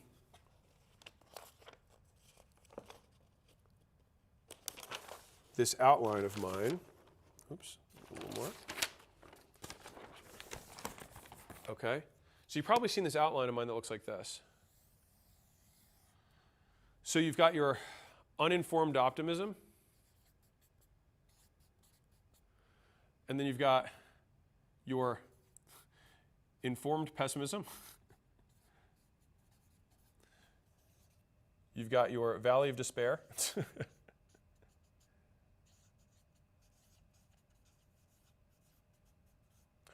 Then you've got informed optimism, and then you've got achievement. All right. So these are kind of like the 5 stages that happen in entrepreneurship. But the problem is so many people just repeat 1, 1, 2, 3 over and over and over again. They get to the valley of despair, and then they say, you know what? There's this other thing that looks interesting. Let me ride that ride again. And so they keep going over and over again. And so what happens is right now, I remember I had a lady who came who had a yoga studio and a chocolate factory. If you're on here, I love you, and I don't want you to feel bad. But like, it was one of the most hilarious. Like, I'm building a platform. It's like, I love you and I believe you. But the thing is this: is that you have some crazy reason why you think that you should have 2 completely different businesses. You probably shouldn't, because it's hard enough to do 1, and try to make 2 win is near impossible, because you're basically just taking all the horsepower all your mental brain power, all your spare time, all your talent between both companies and splitting it. When what happens is if you concentrate all of that attention, all of those resources, all of that talent, all of your money on one opportunity, like I talked about earlier, 1 million, 10 million, 100 million, almost all opportunities can get to 100 million. And so if you're not there, it's not moving fast enough, it's usually because you have too much going on. You can't go deep enough with anything, right? If you've ever done this, if you've ever cut things out of your life and you're like, wow, I feel so much better. Man, I feel so much smarter. I feel like I can solve these problems that were once seemingly impossible. I can now solve them really easily. It's because you have bandwidth, right? You literally can just think through the second and third order consequences deeper on each business. And so right now, one of the big strategic issues that comes up is that you simply have too many things that you're pursuing. So what's the hard now versus hard later? You're going to have to make the hard call and pick the baby that you want to keep. Little Sophie's choice. It sucks. And I only say this as somebody who has struggled with this one more than any of the others of the 7. And it's so painstakingly difficult. I'll tell you a little, well, we're all here, we're all hanging out. Let's just do it. So I'll tell you how to get over this, because I think entrepreneurs more than just about anyone are super ADD with stuff. And so if you have this creative mojo, you've got this juice that you want to get out, there's a reason that I write books. It's not the best use of my time, but there is a reason I do it. And the main reason is because it gets out this energy that I would otherwise be using to break my business. The business runs exceptionally well when it has this much of me. If I'm there all the time, I break too much stuff. So, which is why it works well for me to like work with companies like once a year.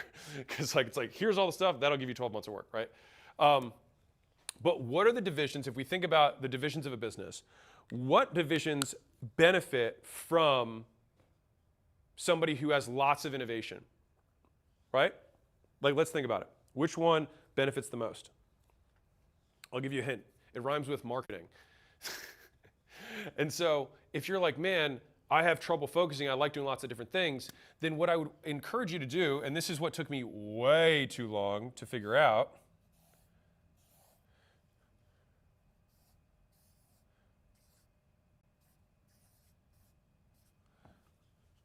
one front door that leads to money, which is your business.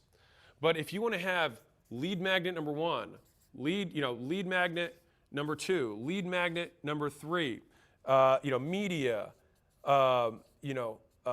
content, ads, scaling roadmap. I don't know if you guys paid attention during the Money Models presentation. I was like, if you guys have gotten value from my free podcast, free course, free event, free keynotes, free scaling roadmap, free books, free audiobook, like I had all the different things, and free newsletter. I was like, my God, I do so much stuff. And so the thing is like I have so much juice that if I don't squeeze the hell out of it, but I have to squeeze it in a way that doesn't break the business. Imagine all of that horsepower, and this is what the earlier part of my career was like. I would literally take all of this, and I'd be like, all right, we got a new sales script. All right, we're building another landing page. Hey, we're also gonna, change this about our delivery. Hey, we're also gonna be, changing this on the back end over here. Oh, by the way, finance, if you can redo, the way that you're reporting this stuff, that'd be awesome. And I would just go around like a Tasmanian devil just breaking things, right? And so no one ever could breathe because I had everyone buried underwater, because it takes 2 seconds for me to make a directive and it takes 2 weeks for them to actually deliver on it. And I could make commands and make directives faster than people could do them, right? And so you have to pull back and realize, and I had that cost of change thing, was that like you have to realize that some things will stay imperfect, but striving to constantly change things does not make them more perfect. It actually makes them more imperfect. And so it took me a very long time to realize that. And then eventually, as Layla and I learned to work together better and better, it's like I just kept naturally gravitating more and more to the front of the business, because I didn't hurt the business when I made 17, believe it or not, one of my first lead magnets for gym launch was 17 money models for making gyms wildly profitable. And so it's just like, these are the models that we use to build profitable gyms. I had 9 profitable frameworks. I had all these different frameworks that I would use to build gyms, and I'd write these basically just full books. I mean, like my lead magnets were like 120 pages, like they're full books. And I would do these, and that's why like people would come in after consuming and be like, oh my God, this isn't, because I would just pour my heart into it, because I have an overactive mind, probably like you do. And so This might be one of the bigger like for the right person, maybe like 5% of you, this might change your life. Like just realizing that you take all your ADD and don't apply it to your business, apply it to your marketing. Okay. Oh, I didn't finish this. See, there's my example of ADD. Okay, so you got to pick your avatar. You got to make sure you're getting your data. You have to focus and kill the babies that. It sounds aggressive. Kill the businesses that you that are not the main thing. By the way, the new business, the second one, the one you started afterwards, always seems like it's the one that has more opportunity in it. That's why you decided to do it. But that's also probably not true because the people who are in there also know that there's crap in that business too. You just haven't figured it out yet because you're on my little optimism trail. You're like up here. Okay, the next one is over expansion, which really just means under talented. So this is the supply constraint. So if you have one location and you opened a second location and you're like, okay, but now my two locations, like I had one location that was here, I opened a second one, both went down. Then you say, okay, well, I cut my profit in half between two, but now what's the best decision? I should open a third location, right? And it goes to crap. Now you have 3 times the liability and even less profit. No bueno. So it's not to say that you shouldn't open locations, you shouldn't expand. Of course you should expand. That's the goal. If you're doing a good job, right? You should expand the business. But if you expand too fast, it's not that you expand too fast, it's that you had too little talent to support you. And that's the thing, is that with one business, one location, one smaller thing, you have more coverage. As soon as you expand beyond your purview, if you don't have other people who have good decision-making power and ability, competence, things will start falling through the cracks. And so it's a people issue. And so overexpansion just means that you don't have enough good people. Now, this can be tough, though, because you're like, well, now that I've got these 2 locations, I can't afford to bring anyone else in because the performance has dropped. So you basically have one of 2 options. Option 1 is that you essentially just kill yourself. That sounded aggressive. I mean, like, kill yourself working-wise. Like, you just bury yourself to try and, like, breathe life into this thing again and work overtime at both to get them above so that you can get the cash flow. Or you just realize that you made a boo-boo and you might have to give up your profit for 6 months to get somebody else in who can manage it, and then hopefully they turn it up. But, like, this is why business owners are paid more. We take on more risk. That's why we get the paycheck when it works out, right? We take on more risk than other people do. So overexpansion, you solve that by cutting losses, by overworking yourself, or by bringing someone in and under-profiting. Those are your options. But if you don't do anything, you will just stay there and eventually just like burn out because you will make no money and then you'll be working all the hours of the day and literally just not make anything. I only know that because I've done it. The next one is compensation. So this one sometimes happens. I would say this is the rarest of the list, but if you're in this category, this applies to you. This can be over or under compensation. So the HVAC, thing that I was saying earlier, if it's like, man, we can't find good talent, it's like, have you considered paying more? Like some of the best returns I gotten by far is taking whatever the market rate is and then always paying top 10 percentile, top 15th percentile of roles that are key lever points within the business. And so to this day, I still think some of the best value arbitrage that exists is on talent, always. I mean, think about the reason that Zuck would pay $100 million signing bonuses for AI because he believes the return is there, right? And obviously the return is there, and he's done this a lot of times, right? Now, on the flip side, so that's when you're not paying people enough. On the other hand, you can also pay people too much. If you have a frozen yogurt store, you're not going to be able to do profit shares with the front desk people. It's not going to work, right? And so we want to make sure, and now if you're like, okay, but if I were to change this, rock and hard place scenario, if I'm going to change this compensation structure, then I'm going to lose people, right? I might lose some talent. So I'll tell you how to do this. So the price raise letter, this guy, you guys all have it. By the way, banger, so good. But you can use that same concept and apply it to compensation. And so the way you do that is you say, hey, Sarah, I know that you came in and I said I would give you 50% of revenue that you were generating. So I owe it to you, one, to apologize, and I want to tell you why. So I told you that I was going to have this big vision for how you could grow your career here, have more opportunity, but based on the current compensation structure, this business will never grow because there's just not enough capital in order to expand. And so I owe it to you, and I owe it to everybody else in this business to give this business and our customers a shot so we can help more people. And so this is what we have to do. The decision's already been made. I have to change compensation, and it has to be like this. That being said, that wasn't our original agreement. And so I want to give you 3 months to think about it. Or you could say, I want to give you, a week to think about it. This is what the compensation would be going forward. But then what we do is we say, hey, your price, your compensation is going to change in 90 days. All right. That way they have a 3-month runway. And then you also, if they tell you the next morning or 2 days later that they don't want to do it, you also have 3 months to go backfill them with somebody that's cheaper. And if you do it earlier, you can obviously, excuse them earlier if you want, or they might just say it's okay. And I'll say this, of the times I've had to do it, I really have not lost many people. Because most people are like, I get it. I did think it was a little bit rich. You know what I mean? And they kind of get it. They're like, this is a little above market. Like, I'm not going to say anything because I'll take the money. But like, I don't know when the music's going to end. So the next one is underpriced. Okay? So underpriced is, God, it's so, like, if I'm looking at you guys, right? I want to say at least 40% of you are underpriced. And so taken to the natural extreme. So think about what a service business does when it's super, super old and is done well. You can pretty much draw a straight line between the price of services, this is with humans, right? Price of services, and the experience and skill of the service provider. So if you want to demonstrate that you have more skill, you can know by how much you charge. Because taken to the other natural extreme, if you did everything you do for $1, you would have, hopefully, you would have a lot of people who take you up on it, right? And then as you slowly keep doing that, you'd be supply constrained, supply constrained, supply constrained. Eventually, you'd reach some point where you'd be right at the equilibrium. That's not the most profitable point in the business.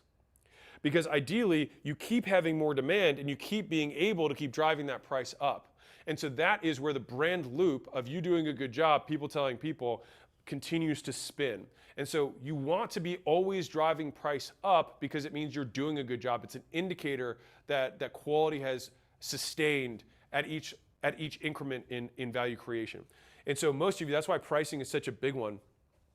I'll read you what Cameron texted me. He's my friend from elementary school. And we called up on him during the live. So he said, this is such an amazing workshop, already helped me so much in actually understanding my constraints. I was sitting here thinking I have a manpower constraint, but really my current biggest constraint is cash flow.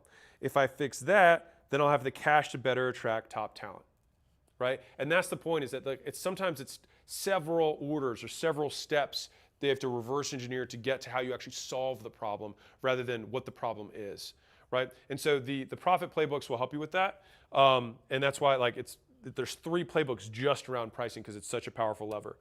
And then this one is single product. So this basically just means that you have insufficient LTV, but you're unwilling to add an additional upsell or additional thing. So it's like, hey, we're selling customers, but our margins continue to compress right now. And so it means that you have to have an increase in LTV. Right, because the cost of leads will always only go one direction, which is up. So think about this. If you're making content, the first people that ever join your world when you're an early content creator are going to be the people who are the most interested in this stuff, right? Because you aren't that good at making content, and it's super early in the algorithm for their, displaying your stuff, and they bought in, right?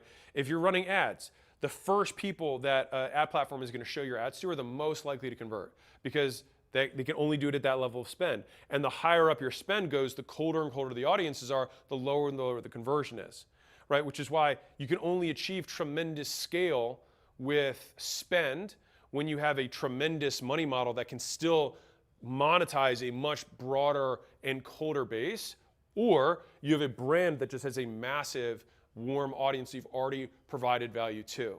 Right, so you either expand your warm audience or you find a way to monetize a cold audience better.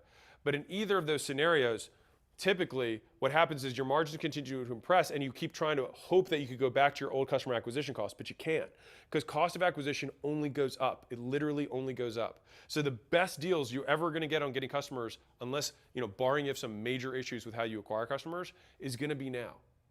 So really think about that. And so if you have a single product, sometimes it's time to just create the upsell. And when you're like, what is my upsell going to be? I'll give you a rule of thumb for my upsells. But typically, so this launch was an exception to that, mostly because logistics of doing payment was difficult with the volume. But typically, I go 5x. And the reason for that, so the appropriate price for like scale advisory should be like, if I were to just do normal pricing, should be between 30 and 36,000. That would be the correct price for it. It's 18. The correct price for it is because typically 20% of customers will take something that's 5 times as expensive, because customers tend to be fractal, 80-20. And so if 20% of your customers are willing and able to spend 5 times more, then it means that with each additional upsell or service that you add to a continuum, then you double revenue with each of them. All right, so I'll do the math real quick. Is this cool? I like this stuff. I like geek out on. Okay. So let's say you sell 100 people at $100. Cool. So you've got $10,000. Okay. Now we have an upsell that 20% take. So we got 20 people, and we're doing 5 times the price. Remember?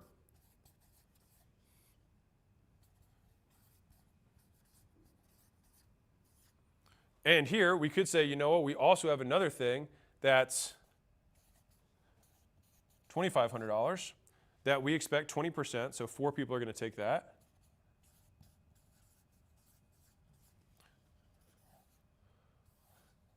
So we go from $10,000, here's the cool part, to $30,000 in revenue. But this is the sexiest part of all. This is for servicing 100 customers. This is for servicing 124 customers. Because all we do is we add this 20 and this 4. We triple the business. So that's how you solve one of these. Okay, is that cool? I think this stuff's cool. Like this stuff, like when I understood this part of like this is how pricing, this is how I do pricing, is you reverse engineer to the willingness to pay of the avatar you have, rather than trying to say, well, it cost me this much. Like it's cost plus pricing is not how you price things. You price things by willingness to pay. Okay, so let's get really tactical. Hopefully that was good. Ad focus is, these are 7 of the most common things that people get stuck on. If any of those, I'm sure more than one of you guys resonated with one of those things, make the hard call, make the decision, debottleneck the business. Okay, now I want to talk about a couple of the more common kind of playbooks, okay? So this is more just like me observing a lot of different businesses over the years. And so like people behave in patterns, and they typically come in with similar skill sets and similar personalities. So like there's people who are good at like Instagram, which typically have a little bit of a different personality than people who are like really good YouTubers, which are different than like the big live streamers. Now, of course, there's people who just like learn how to do everything, but people who are attracted to one or the other tend to have different kind of like psychographs. And as a result, they approach problems in similar ways, which means they typically have similar problems and are constrained by the same things. And so I want to give you a couple of examples that I think represent kind of like with broad brushstrokes many of you. And so let's talk about the influencer playbook. So if you can we do a poll? Is that possible? Can we do a poll? If we can't do a poll, you can just say it in the chat. Oh, Anya, do I need to talk a little faster? I can talk faster if you want me to talk faster. Okay. So part of the reason, by the way, that I put words on the slides for my presentations as much as I can is because it slows down my cadence, which is better, but I'm flawed. Okay. So influencer playbook. Let's rock here. So I'll tell you what the poll was going to be. The poll is just going to be how many of you guys use organic as your method for getting customers? So how many of you guys, I know she's joking. How many of you guys, just put a 1 in the chat if you use organic as your primary means of getting customers? Yes? Okay. Give me some 1s. We got some 1s? Okay, great. So if you're an influencer, I think this is really important to understand. Okay, so pay attention. So right now, let's say that you're doing $1 million per year. It doesn't really matter, just say this is your current. All right? You're currently doing $1 million a year. Now, I want you to imagine you've got 100,000 followers that are following you right now, and that's what's generating this $1 million a year. Now, when you post, you normally are getting, let's say, like, 1 to 2% of your traffic of that 100K is actually seeing your posts, right? Now, when you make a call to action, it's more like 0.1%. It's a little dot inside of there. The reason that there's typically a huge amount that you can increase with a business that has organic when they run ads is that if you think about it like this, you're currently monetizing this 1 to 2%, okay? When you run ads, you basically reach down below there and just monetize a larger slice because you're able to reach a way broader amount of the audience that you have with your paid ads. It's not necessarily expanding your audience. It's simply it's just reaching a higher percentage of them on a consistent basis. So there's something else that does this too, which is a sales team. Both of these things don't expand, not really, your capacity, because most people who are influencers who then just start running ads or do organic and then start running ads, you're not running like branding and value-based ads. If you did that, you could actually expand the pie. But most people run kind of right hook direct response ads, which is fine, and use your free content as your way of kind of top of funnel of letting people know they're aware of you and providing value, and then you kind of scoop back up with ads and sales teams. Both these things kind of reach further down. But the thing is that each of these levers you can only pull once. So you'll get an instant 2x, 3x, 5x, which sometimes can be really material. So I don't want to downplay that. It can be really big for a business. But once you do that, that lever's pulled. There's nothing else you can do. And so then you go back to what's the constraint. And so in those businesses, you want to make I'm going to go off the page here, but you want to expand the pyramid so that ideally this 1 to 2% or wherever your ad's drawn is that now that same percentage captures even more, okay? So if you are an influencer and you're like, I want to grow my business, what should I do? Well, there's a number of things, kind of like many roads lead to Rome or many paths up the mountain. You could just start running paid ads. And if you did that, you would probably make more. And by the way, running paid ads, so much easier than making content. If you just didn't know that, you just like don't know how to click the buttons, it takes like an afternoon. Like it's really not hard to learn. Making content that's good, much harder.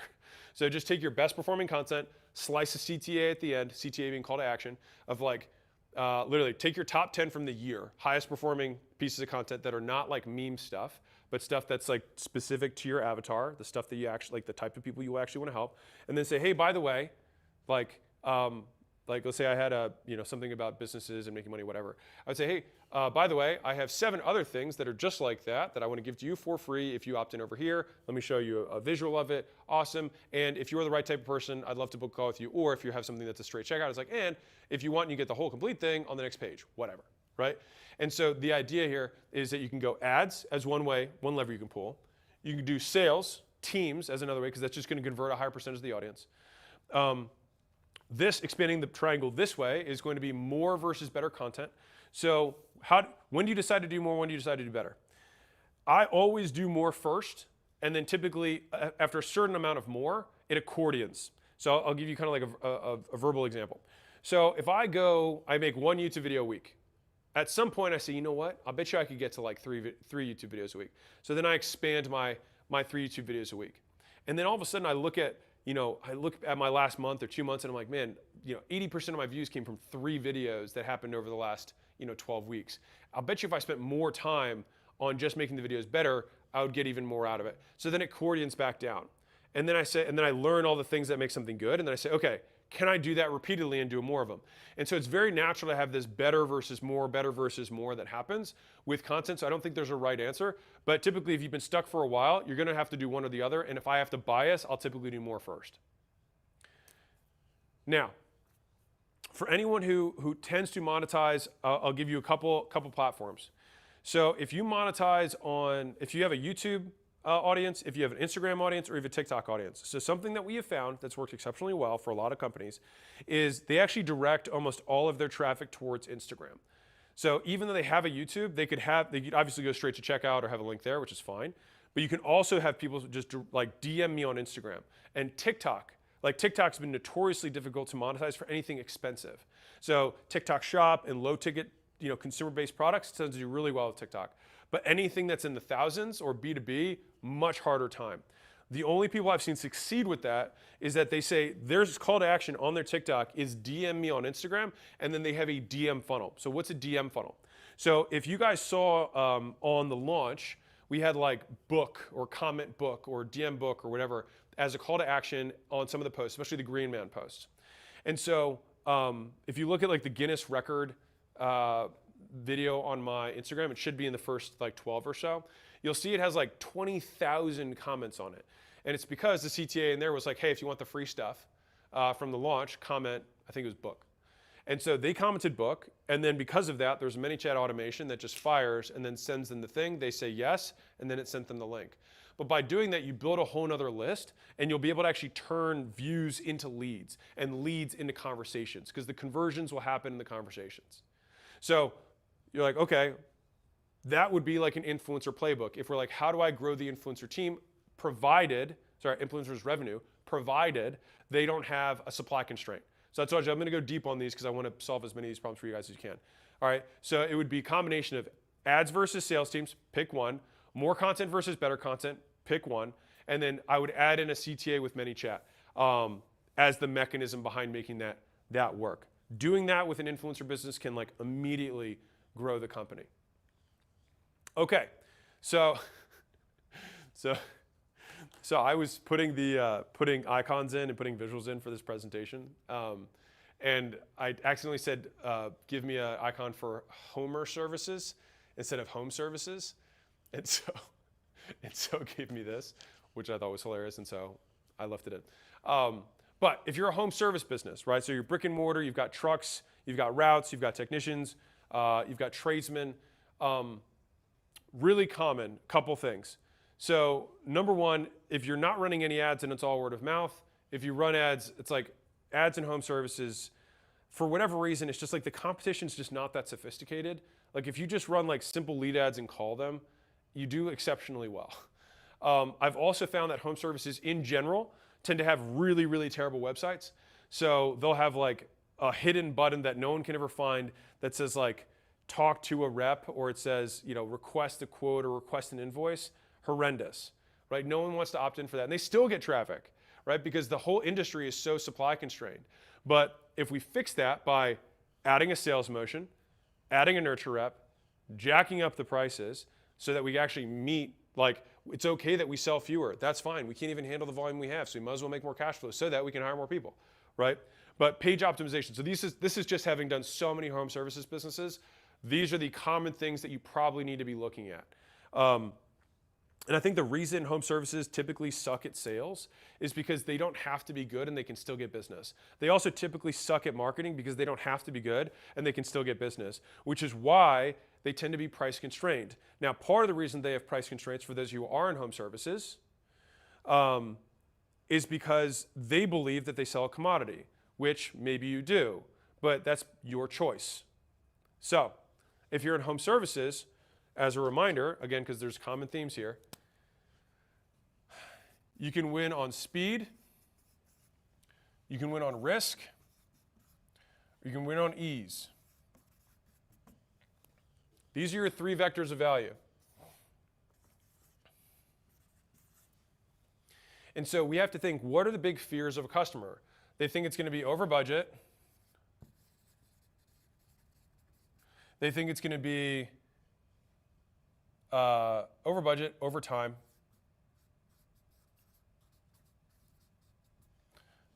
And headache, right? And so we want to guarantee around these things. And so I would say pick one of these that you think you absolutely can win on, and then lean into it. Speed is an excellent vector to beat people on. And then the natural thing that comes back is like, well, I've got subcontractors. I've got these other tradesmen that are subs underneath of me that I can't control. You can if you choose to pay them more to do things faster. So all of these things is like, is it impossible or just more expensive? And if it's more expensive, can I price that in? If I price that in, can I make more than it is expensive on my price? Probably. And especially when you're somebody who's supply constrained, like your first gut reaction to like, I can't handle the amount of demand that I have is raise your price. But everyone's afraid of raising their price because they're like, we close 80%, but we can't handle anymore. It's like, then close 40 and triple the price. And you're like, there's no way we could do that. It's like, well, you should get that looked at, right? Of course you can do that. Done it a zillion times. That's why we wrote the whole price raise letter. That's why we have the pricing playbook. You can totally do it. Now, I like to pair the solutions in the following sequence. So this is how we do it. I go sales motion. So this is where we install the VSL that I referenced earlier. So we put a sales motion in place, right? Which is going to be a VSL. We're also going to have lead nurture so that we get to a higher percentage of our leads. We then follow the closing book, which then gets us even more. So think about all of this is squeezing even more demand in. And you're like, I can't even handle demand. So now we got to put some brakes on it. So this is why we jack the price. And then with this jacked price and this way more demand, we might be able to double price and keep sales volume the same. We might even double price and sales volume goes up. Oh no, right? But then what happens is cash flow goes through the roof. And so let me show you how, because this is super common yet again for home services businesses.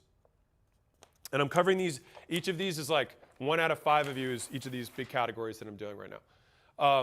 So most home services businesses, and I hear this a lot, and this, I want to like erase this from your mind. If you've ever, like I get this retort, which is, hey, we run 15% margins, but that's industry average. That's kind of what it is in our industry.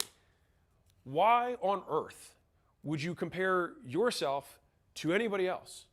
They're all broke. Don't look at what they do. They have no idea what they're doing. I promise you, they have no idea what they're doing. Zero, no idea.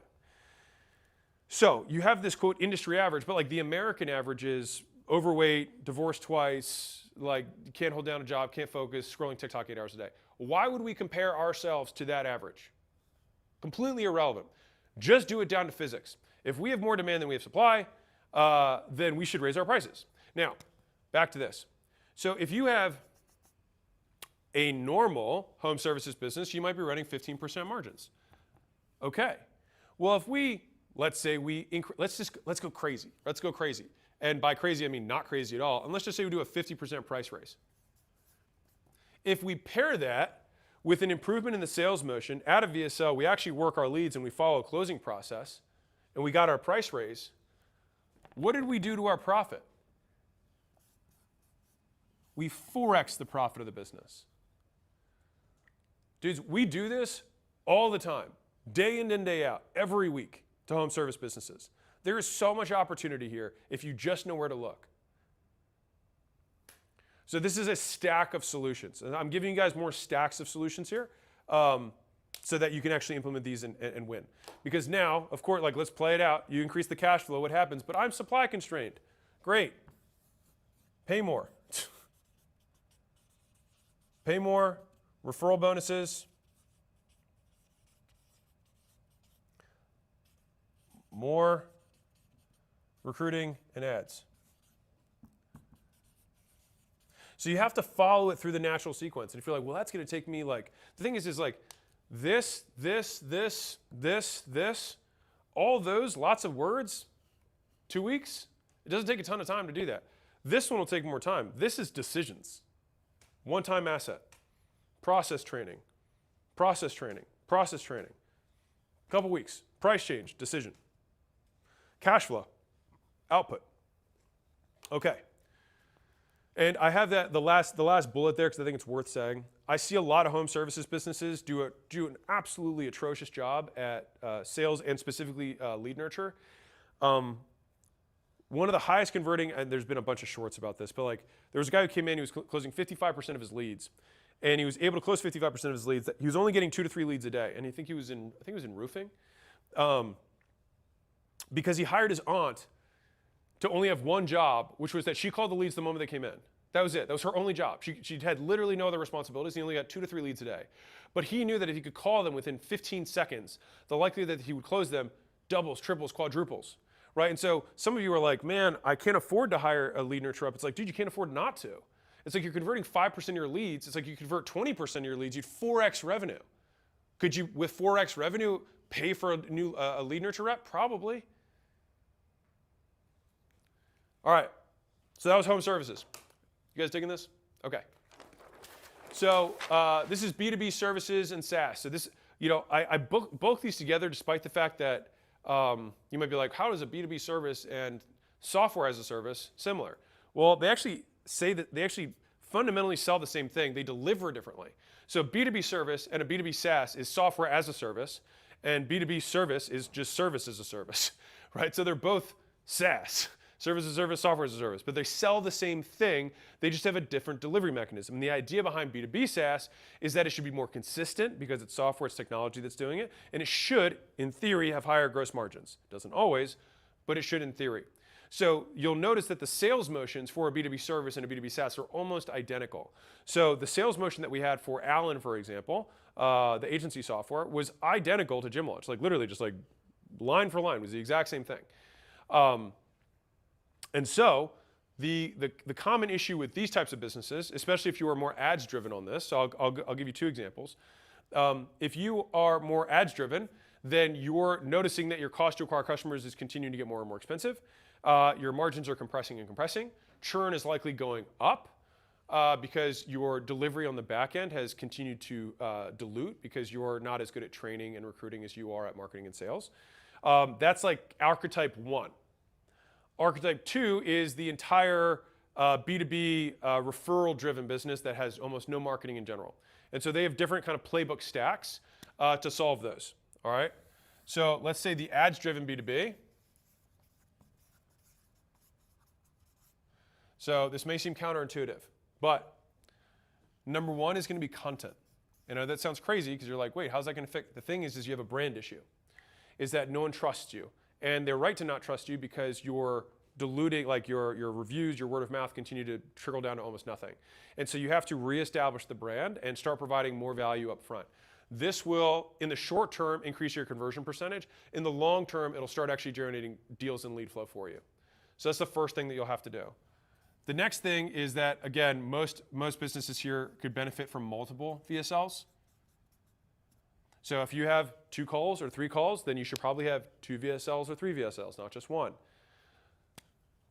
The next here, and this is super common again, is going to be avatar. Is they are unclear on the person that they provide the absolute most value to. So you have to get clear on which customer segment you're deciding to serve. And because of that, because you're doing too many things to too many different types of people, you can't price appropriately. Your CAC is too high. Your margins are compressing. You dilute down your ability to service those customers because you have too many people you're serving. And so you have to do so much custom stuff, it's impossible to be good. And so you have to narrow it so that you can templatize it and get consistent outcomes. When you have a consistent avatar, you have consistent messaging, consistent outcomes, then the whole thing becomes more productized and then ultimately drives more value. Right? And you can also now price appropriately to that significantly higher value avatar. So it's not uncommon to see doubles, triples, quadruples in pricing when we get really clear on this 20% slice or 30% slice of your existing customer base. That is the ideal customer base for you. So content, sales motion, making sure that we're picking the right avatar, which then goes into pricing. So I'm trying to do like kind of whitewashed consulting with like whole like tranches of you at a time, but this is like the stack of what I would be going through. So the content here is going to be marketing machine plus branding plus hooks.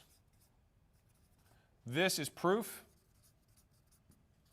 This is your first avatar in the Lost Chapters book, and then this is the pricing playbook, which is right there. You already know what it is. And so that's like the stack of playbooks to go through. Okay. Now, if you're the other side, so you're a legal firm or you're an accounting firm, and you've been doing this for a while, and you have people who are coming in, typically more so than anything, you guys suck at sales. So it's going to be sales motion. You don't need to do content. You need to do sales motion. Typically, pricing change is almost certainly the two things that you'll end up having to do. And kind of like I said earlier with the multi-step VSL, with these types of changes, we approach it with something called a calculator close, which is if you're the type of business that can demonstrate a savings, so this is super common in accounting, super common in tax, it can be for different types of restoration work, different type of commercial services, different IT, security. There's a bunch of different ones where like you save businesses or make them money or a combination of those things. And so what we want to do is we have to create a sales motion that anchors our pricing with a calculator around the savings, around the earnings. As long as we can demonstrate it and prove it after the fact, which if you're in that type of business, you can. You want to completely get rid of this whole cost. Like everyone here who does cost plus pricing, and if you're like, what's cost plus? You look at how much it costs you and then you add something. That is cost plus pricing. It is a terrible way to price. It's the worst way to price. Please stop doing that now. All right? Value-based pricing is the only type of pricing that matters, which is what is someone willing to pay? Now, what it costs you to do and deliver is entirely not their problem. It's just about what they're willing to pay and how many people are willing to pay it. And then you just do your math, right? These are not up for negotiation. Now, you might think this and say, well, wait, that would mean that we'd have different prices for everyone. That's okay as long as you have a method behind doing it. And as long as the margin still works out great for what you're doing, which if you're pricing it the right way, you should, as long as the delivery is still more or less the same thing in terms of the doingness of each of your teammates, totally fine. I'll give you a totally different example. So one of the best ways to sell, it's a little bit more advanced for like a weight loss business, like a gym. Like the easiest way to sell is to sell a program. 6 weeks, defined end, like here's a challenge or whatever, detox, transformation. If you get a little bit more advanced, then you want to sell to goal. And that's exactly what this is. A calculator close is selling to goal. It's a diagnostic sale. And so what happens, the person comes in and you say, okay, you want to lose 50 pounds. 50 pounds, we find that it takes reasonably, we want to do 2 pounds a week. It's going to take 25 weeks for us to get there. Then we're going to have a maintenance period of half that time, which is going to be 12 weeks, so 37 in total. And then we're going to do a recalibration phase after that, which is another 12 weeks. All right, so all in all, we're looking at whatever that is, 49 weeks. Okay, now we charge $200 a week. How do you want to pay, right? And all of a sudden, that becomes a $9,800 sale, right? Now, somebody else comes in later and they only need to lose 30 pounds, then that means that you can just decrease the amount of time. That's fine, because your revenue per person per month is the same. You just have different durations. And the doingness of each of your team is still going to be stop eating crap, move more, show up to the gym. Right? You get what I'm saying here? Where like, even though the price can accordion, the revenue per customer is going to be the same, and then you just renew them at different times. Okay. Hopefully that was, if you were in either of those scenarios, either the kind of referral-driven or ads-driven, you have some playbooks that you can follow. Okay. So, quick reminder here, one constraint at a time. So even though I do these stacks here, every business has one constraint, but we focus on solving that constraint by reverse engineering it. So if the issue with this business, for example, is that we need to be able to price better, right? Well, then we have to start here and then move on as we move through it so that we can price better. The influencer business that I was referencing earlier, this business wants to convert a higher percentage of the audience. Let's say that that was the constraint of the business. They just need to sell more. So can we do more? Well, we could do more content. That would work. We could do more ads. That would work. We could do more sales. That would work. All of those things would work. And so that's why in the beginning, there's multiple paths of the mountain, but they're still solving the main issue, which is we need to get more leads so we can get more sales. Right? It was a conversion issue. We have the leads, we're not converting as many of them as we need to. And so each of these processes will drive that conversion mechanism. And so you can hit it with multiple angles, that's fine, but the constraint remains the same. And once you hit it from all three angles, eventually you get to a point where you're like, oh my God, we don't have more leads. And then you say, great, we need to make more better content. That becomes the next constraint, right? The constraint will move. If you're doing a good job, your constraint will move regularly. If you're doing a bad job, you'll have the same constraint for years. So, many ways to solve it, but you want to identify them correctly. Okay, so final reminders, your constraint is your priority. It means it comes before everything else. You want to leverage all of your resources against the constraint, and you want to build compounding vehicles for long-term success. So, And then we're going to do AI stuff, all right?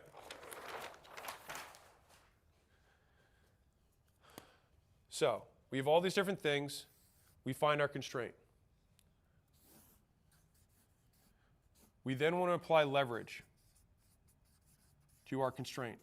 See if we can hit it from a bunch of different angles. And if we succeed at this, we create a compounding vehicle. Because fundamentally, you want to have a way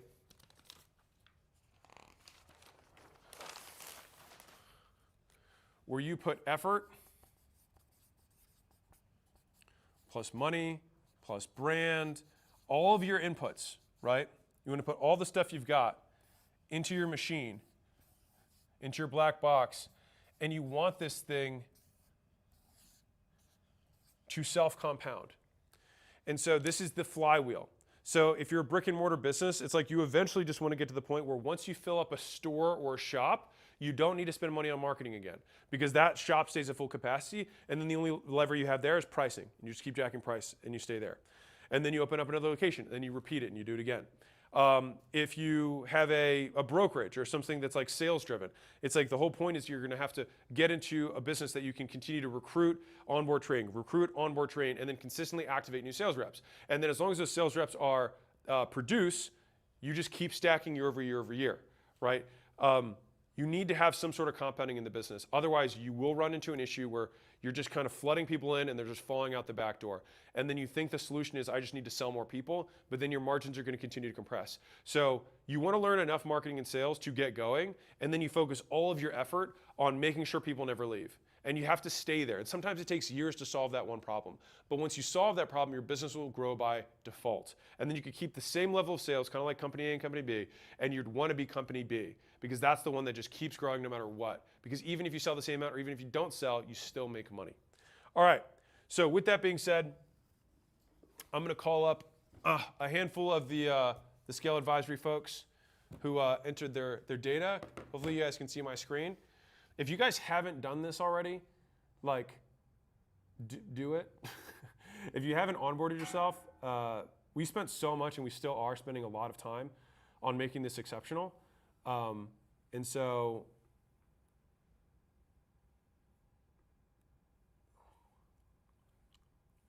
okay.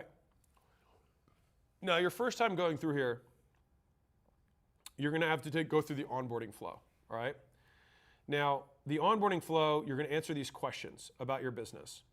And so let's say I'm actually going to call one up. So we're just going to do it right now. All right, so shoot, what was the code? Okay, here we go. Okay. Kevin Gong, you're first up. Let's rock. Let's put some speakers on this guy. Yo, Kevin, what's up? Alex, oh my God, hi. What's up, man? So What's up? we're gonna do this AI thing together, all right? Okay. So Okay. primary delivery type of your core offer. Is it do it yourself, done with you, or done for you? Where's most of your revenue coming from? Most of it up until now has been done with you. I Okay. just released a done for you offer. Let's just do done with you for now then. Okay. Okay. Primary delivery mechanism for your core offer. Is it software, information services, or physical products? It's a tech-enabled service. I'll say services. Okay. Primary mode of advertising. Warm outreach, cold outreach, free content, or paid ads? Currently, it's just organic. I had a growth partner that I split up with 2 months ago. So it's going to be free content. Okay. Yes. So primary lead getter. Is it you doing this stuff? Yes. Okay. Great. Monetization mechanism. So for getting the majority of your revenue, is it a continuity, kind of recurring payments, low ticket, high volume, or Yes. high volume? It's high ticket recurring. It's 5K a year was my V1 offer. okay. I'll go high volume. Low volume, high ticket. That's what we're going to go Yes. with. Okay. Primary selling mechanism for your core offer. Is it in-person salesperson, online salesperson, online self-checkout, or in-person self-checkout? Online salesperson, I'm the one taking calls. Online salesperson. Here we go. How many employees do you have? Just me. All right, easy. Current tech status. Current tech status? Yeah, so do you run your business with pen and paper? Do you have a mess of spreadsheets? Do you use a CRM and maybe a few tools? You have a full tech stack, or almost everything that can be automated is automated? Google Sheets Empire, I use GHL for my CRM. Yeah, so I'll be either between little or middle. I'll just keep it at little. Okay, so primary business constraint, based on Right everything now, today? Yeah. It's up between leads and cash flow. Okay, so well, let's walk through this together then. This will be fun. Okay, before I finish this, let's walk through our Hormozi 6. Okay, so it's gonna, because the constraint, there can only be one. So why can't you get more lead? Like, why can't you do more of what you're currently doing? My lead flow was disrupted 2 months ago when I split from my growth partner who had 370K on IG. Okay. My personal brand is very small. It's about Right. 1.5K followers on X and 7.4K on school, but there's a Okay. very low engagement rate in school. Okay. But that's where most of my clients are coming from right now, is just from upselling and ascending existing clients. Okay. So you had a lead source that you lost. Yes, Okay. So you can't do more because you don't have it anymore. correct. Okay, got it. So I don't think metrics is an issue for you, right? We're good there. We don't have to worry about that. So it's not metrics, or I'll just make that a checkbox. So you've got metrics, and then market. I think your market is plenty big enough, so we don't have a problem with that. Yeah, it's a $60 trillion TAM. Yeah, not worried about that. So we got metrics, we got market, then we got model. I don't think there's any issues with the model based on the goals that you have. I mean, what are the goals you have right now? I did 330 last 11 months. I want to hit $1 million ARR. Yeah, but this model can easily hit that though. So I'm going to say yes. Yes. Okay, great.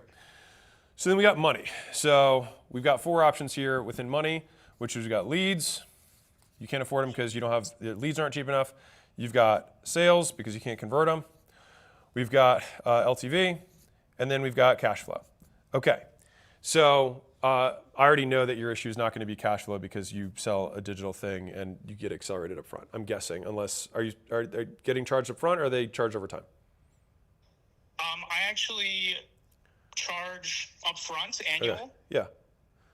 Okay, so then cash flow is not going to be the issue. All right. So then, Lumpy though. It yeah, is lumpy. that's because of insufficient volume, it. not because it's inherently anything wrong with the business. Okay, so you just aren't selling enough of them. That's why it's lumpy, not because there's anything, like if you were selling one a day, it wouldn't be an issue. So, Right. okay, so now we've got, do you not have enough leads that are coming in? No, I basically have not been doing any lead generation the past 2 months because I've been building out my done for you offer, which is higher LTGP. per Okay. client.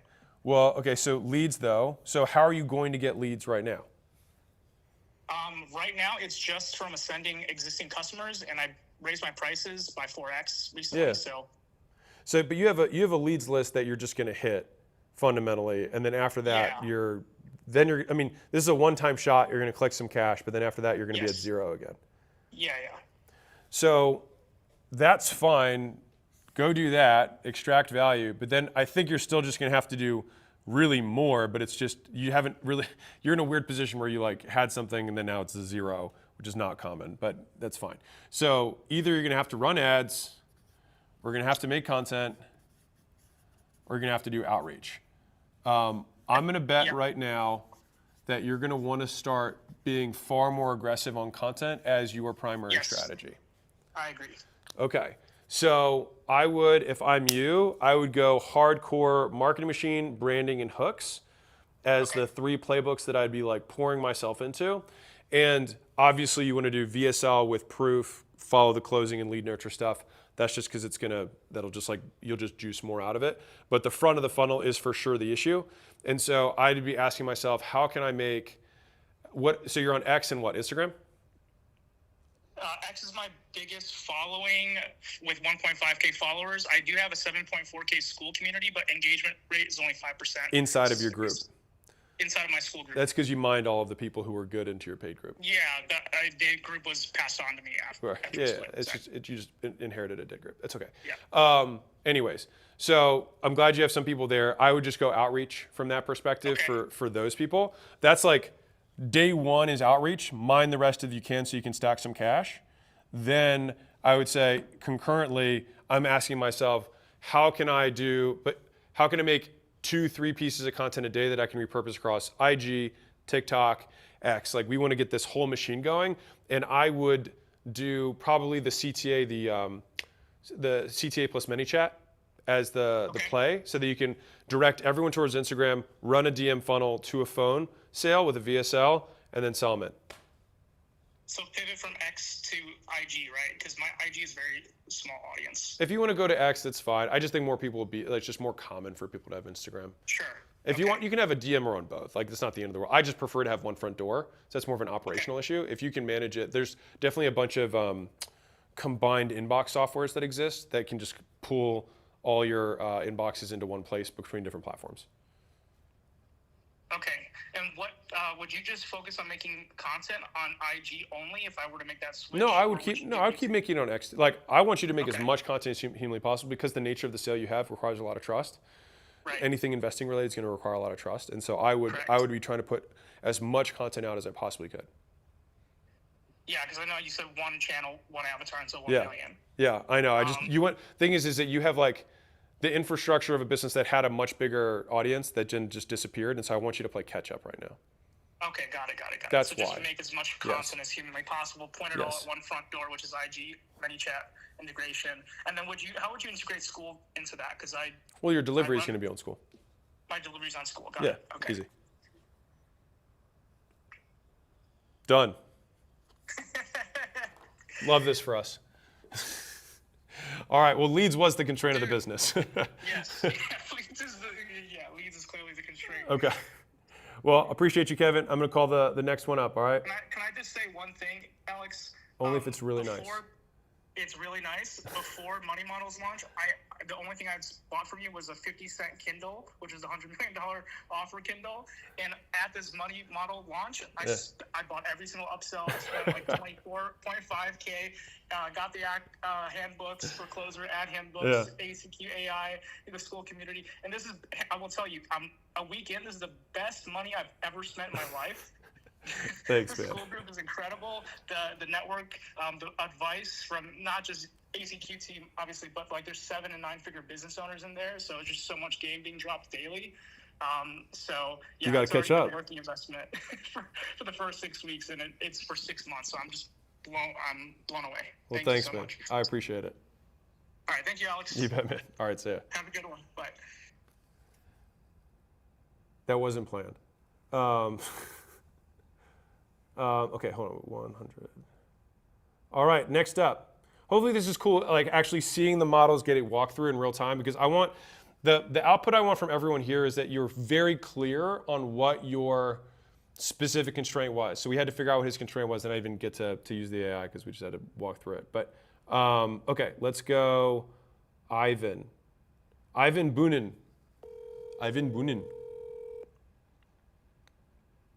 Good of the Japa. Pareto talent. Ivan. Hello. Talk to me. Pareto talent. Hey. First of all, thank you so much for having me, and thank you so much for creating such a great offer. No, you bet, man. It's amazing to be a part of. I'm happy to help. So tell me about the core offer. Is it done with you, do it yourself, done for you? Which is it? So it's done for you. We are finding, training, and managing executive assistants from LATAM for entrepreneurs from the US. Got it. And have the full package for them. So your services, how do you get customers? Right now, it's 100% referrals. Like Interesting. We have organic traffic. My partner, Kasim Aslam, has Facebook following of 20,000, and we also launched Okay, so YouTube. content. Yeah, content. Yeah. So we'll put that up. Okay, and then primary lead getter, is it you guys then? Once again, sorry. I'm going to say it's you and your employees that are the ones getting these leads after you make the content, correct? Yes. Yeah, Yes. okay. Yes. So we don't have any agencies here. So. And then I'm going to say you guys are high ticket because it's a Yeah. So we start at 3,000 a month. Yep, that's high ticket. Okay, primary selling mechanism, online call plus salesperson. Yeah. Okay, got that. How many employees do you have? 7 and 2 co-founders. Okay, I'm going to say a few here. There we go. And then current tech status. What's your tech stack look like? I think we are pretty robust. Pretty robust. So I'm going to say high. Yeah. Okay. And then what's the thing that's stopping you from growing the business right now? I think we hit the limit on our referrals and scaling businesses in this way. So we are looking to open up for lead generation. All right. So I'm going to say your core offer is we recruit executive assistants offshore or nearshore or whatever for CEOs. Is that correct? Yeah. Okay. So we're saving these changes. Fantastic. I have a leads constraint. I have 20K followers. We are getting referrals as our primary way of getting customers. How can I, I'll say this, where should I focus to get more leads? Okay, so we're gonna let the AI do its thinking. In the meantime, Yep. right now you have your content from your partner that's doing 20K, right? Yeah. Okay, and you are getting some leads from that. Yeah, so majority of the leads, like we are in a lot of different communities, masterminds of entrepreneurs and so on. And Yeah. This is where we get a lot of our leads right now. Okay, so you just joined Mastermind so that you can go get leads. That's funny. Don't be fishing in my pond, man. I'm providing the most value I can.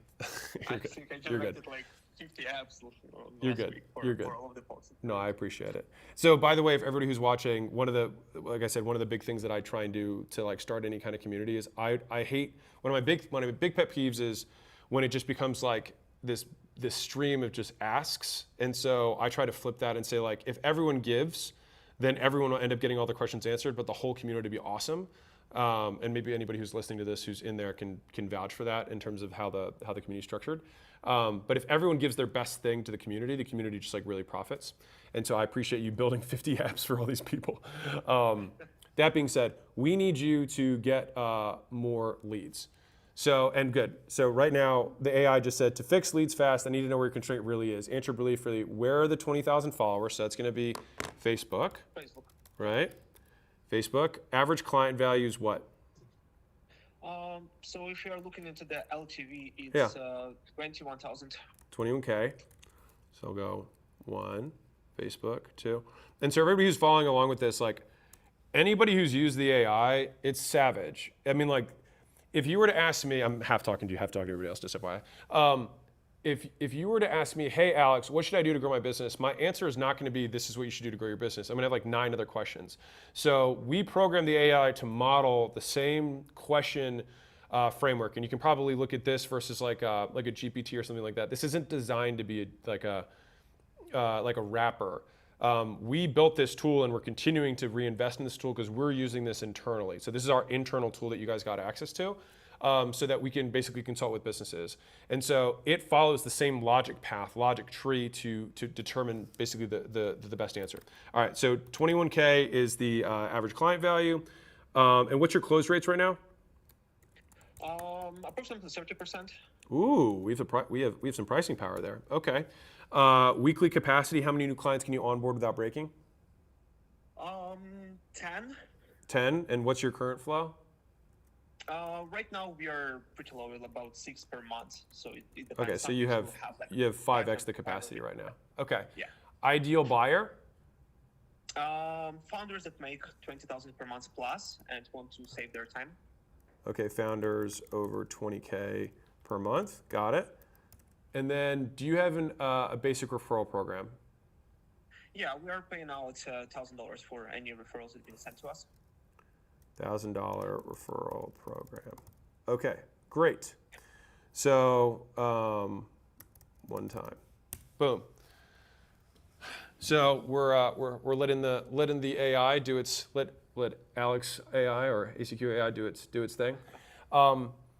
Let's see if we match. We probably will. But there's also, as a reminder to everybody, there's many ways up the mountain.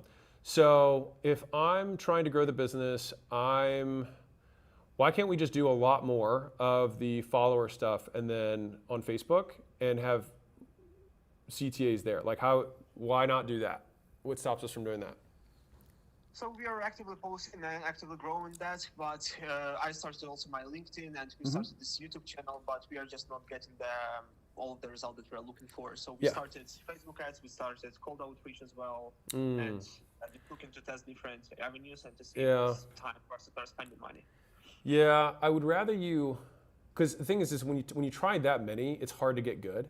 You know what I mean at any of them because all of them work, right? Like you could do outbound, it would work. You could do.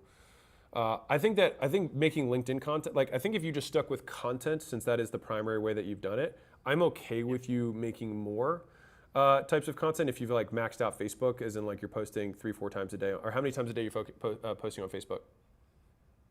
So about that, so custom posts about I would say 4 times a day. So yeah. Okay, so you're 3 to maxed out on 4 times. Facebook, right? Like I would say pretty much, and Facebook algorithm is doing weird stuff recently. With only showing it to like 5% of your audience actually. Heard. Okay, let's see what the AI says. So the move, 7-day capacity drop to warm audience. So you don't have a lead problem, you have an action problem. With 70% close rate on 20,000 Facebook followers, you can fill your calendar quickly. So capacity drop to warm audience would be rule of 100. Limited spots with a clear CTA, book calls now. So basically you would be DMing, like if you wanted to rip, which this totally would, if you wanted to rip through the 20K followers, one is you can DM them. And from a drop perspective, it's like, this is what you could do this week. Like 10 priority EA assignments, first come, first serve. Like we already have these killers, comment EA, so that's a mini chat integration that you can do. And then you can do a wait list once you're sold out. After you do that, then you can do a DM sprint. I would also weigh in here, and I'm just gonna say, hey, how would you structure a giveaway for my audience with my offer? So I would probably look at doing a giveaway here and say like, we just got Bill Gates's, not really, but like whatever. We got an unbelievable, super high tier executive assistant. We're gonna do a giveaway where we're going to give this human being away. You're not in the human trafficking business, calm down. And to one lucky, bootstrap founder. And so we're gonna cover her payroll for, 6 months or 3 months or whatever, right? And I think that would be a pretty big W. And then you'll get a ton of people that will show interest in that. And then you can work that lead list. Like if I had to go like fastest money, literally what it outlined is probably a pretty good like place to start, which is do a banger offer, DM everybody. You can also pair it with a giveaway. And I think that would be quite sexy. Yeah, that sounds amazing. Awesome. We've done something similar. So Cool. we're restructuring the pricing basically. So right now we are charging 2,000 per month plus we also charge 2,000 placement fee. And I was working with your previous AI a bit more, and it said that this upfront placement fee might be a problem. So it recommended to move forward to just increasing the price to perhaps 3,500 a month, and then removing the placement fee. And the other thing that AI recommended is to add a 2 weeks trial, like part-time, try this EA before you actually pay us anything. So I'm going to tweak it. And the only reason I'm going to tweak it is that you have a 70% close rate, which maybe it didn't know the first time around. But given the fact that you have a 70% close rate, you don't need to increase your conversion rate on the sale. So I'm super game for you just charging $3,500 a month. What I would do is I would rather take that kind of trial concept and say, well, I'm sure you already do this, but just emphasize it more that we'll replace the EA as many times as needed within the first 90 days. We already do lifetime. So you do lifetime? Jesus. Yes. Well then, I mean, like to me, then you don't need the trial. Like, you know what I mean? Like, if we're replacing them as many times as needed, it's like we're going to keep doing this job for you until it's done. Yeah, definitely. Awesome. That makes sense. And I would just use this exact line because I'll tell you how I would close this. I would say after you finish your like pitch or your spiel, or I would say, and that means when you pay this, you've solved your EA problem for good. So you never have to think about this again because this is all we do full time. And if you ever have any issues, we will replace them. And look at all these reviews to prove that I know that I'm legit. That sounds amazing. Awesome. That's so once somebody gets an EA from us, our average customer life is like 220 days. Okay. So they never leave. So that's exactly what we're looking for someone to get in a door and actually try, because I know once they try it. And the tough part that you're going to have is that once someone develops a really good rapport with an EA, they'll just cut you out. And so we have buyout fee. They can buy them out. Okay. After 90 days. It's just the enforceability because of international. You know what I mean? So are you US based? I'm based in Wisconsin, but moved from Ukraine a couple of years ago. Okay. So Yeah, as unfortunate this is, as you start scaling, you're going to have to start enforcing that and making sure that people don't screw you, because EAs, if you really nail it, they'll stay for like 10, 20 years. So it's a great, model for you. I would just make sure, because 220 days is like 9 months, and I would bet that there's plenty of people who've done it, found the right EA, and then just like go around you and then just pay them. So far, like we are at 56 customers active right now, and so far, like I can see all that. But yeah, I definitely agree, because our With goal scale. would be to scale it to 300. Yeah, and then there is no way for me to know all of that. Yeah. Well, rock and roll. Let's see what the giveaway looks like. Let's see if it matched mine. There we go. Look, it did. The AI matched mine. Thank you so much. I appreciate it a lot. You bet. The EA Placement Scholarship giveaway, grand prize, the thing you sell. So 1 full-time nearshore EA placement package. You waive your placement fee, make the prize your core offer, assign the clear dollar value. So it'd be like, this is a $20,000 value or whatever it is, right? 6 months or 18,000. And then the promotional offer is going to be a partial scholarship, which you can knock out $500 a month. Or something like that, which would be times 6, so $3,000 as the second place offer. Got you. Yeah. Cool. We'll try this week. All right, rock and roll. Appreciate you. Awesome. Thank you so much. Have a great All right, that's it. So hopefully, you guys, as you're going through this, like we've trained this AI. Like I know I've already seen a bunch of you guys saying this online. And the Scale Advisory Group has a bunch of these. Like the AI is really good. We have so what people don't know is like we have a very large infrastructure for technology at acquisition.com, because it's very common for us to like look into a business and we have to like do things, right? And so we have a full tech team of developers and engineers who work for us. So we do DevOps, which is internal development that we do to like basically streamline our internal operations. But we also have full like our head of engineering is ex-head of engineering from Upwork. You know what I mean? Like we have very good people. And so that's why this is a really legit product. And so I wanted to make sure that everyone absolutely loved it. And so that's why we did it. So let's do another one. So I want, hopefully is this cool for you guys? Because I want to show that this stuff, like walking through the constraints and figuring out what the real constraint is, follows a process so that you can do it for yourself. All right, we're going to go Joseph Petas, Alliance Health Group phone number. Here we go.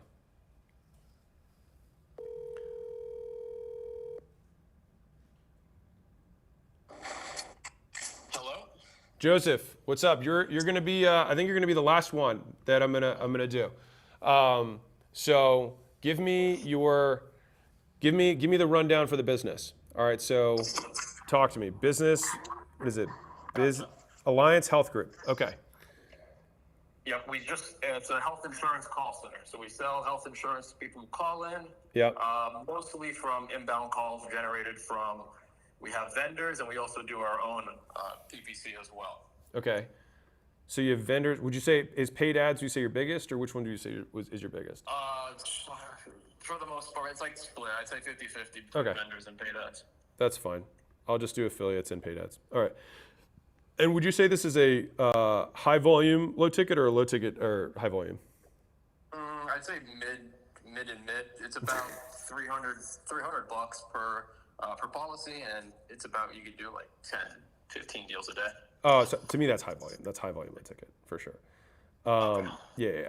So like for me, like, yeah, I hear what you're saying. If you thought low ticket was like sub 99, yeah, I'm in the middle. Okay, primary selling mechanism is online call plus salesperson, I'm guessing? Yep. Okay, how many employees do you have right now? 3 reps. Oh, okay. Total? A total. Yep. Okay, so a few. And then tech stack? Tech stack? No, pretty much Google Sheets. Okay, word. We have some like call routing software and stuff like that, but pretty much Google Sheets. Okay, that works. I'm gonna say CRM and a few tools. Okay, business constraint right now. Can you just, like, if you just had more leads, could you sell them? Is that the? Yeah, 100%. That's the biggest main constraint. I could dive in a little deeper if you want. Yeah, go for it. And so the core offer is it health insurance? Yeah, people would just call in normally. So let's say like online, you could probably type in like health insurance. One of our ads would come up and they would request a quote. We'd reach out to them, or they would call inbound from the website or the call extension ad online. Okay, got it. What's shoot, I didn't even do this for the other guys, I forgot. What's revenue right now? $750. Okay. Profit? 150. All right. And then new customers per month? Per month, it's about 24 per week. So 100. Okay. Yeah. And then current headcount you said was 3. Okay. Save some changes. Boom. By the way, everybody, whenever you're talking to the AI, every time you want to ask a new thing, start a new chat. So just like for everyone. Okay. All right. So let's scale the business. So what stops you from spending more PPC? So like if we're walking through our logic tree, what stops us from doing more? So I'll start with vendors. On vendors, they just don't have any more volume to give, so there's nothing more to buy on there. And on PPC, we can up the budgets, but when we scale past a certain point, and even as of right now, it's just not profitable. Yeah, heard. So couple things. Are you only licensed to sell one type of insurance? Yeah, just health insurance. Okay. Are there other products that you could sell that are insurance products that could increase the average cart? Yes, but they're already attached. So there's nothing more? Ancillary products, stuff like that. Okay. Well, so I'm gonna go back to the first thing you said, which is like the vendors that you have don't have any more lead volume. There's for sure other vendors that have other leads. Surely, yeah. Right. Well, I mean, I'm just like thinking volume. It's like there are other health insurance providers and they also go to vendors who get them leads. So like, I'm sure that exists. And so I would probably, if I'm you, you would have to have a conversion issue. So if we're like metrics, I'm not worried about. Market, I'm not worried about. Model, I'm not worried about, because all that stuff is more or less controlled. Insurance is a good vehicle. There's plenty of people who need health insurance, and you have metrics. Fine, all that stuff's there. So I actually think that your issue is going to be on sales and LTV, so conversion and lifetime value. So I would be focused on the conversion part, because if you have ads in PPC, like you're getting clicks, but it's like, can we get cheaper clicks? Number one, with better headlines, and can we get higher conversions on our landing pages through just conversion optimization? So do you have anything like Hotjar or Mouseflow or anything like that that's installed on the page so you can actually watch people do it? Actually use your page and you can see where they're falling off? Yeah, I have Clarity. Okay. So how often are you running conversion rate tests, and what is the actual opt-in offer? I check Clarity daily and I see where they're clicking. Yeah. But from our click to call rate, so let's say it's 25%. So from the people who see our ad, it's about 25%. Okay, that's pretty good.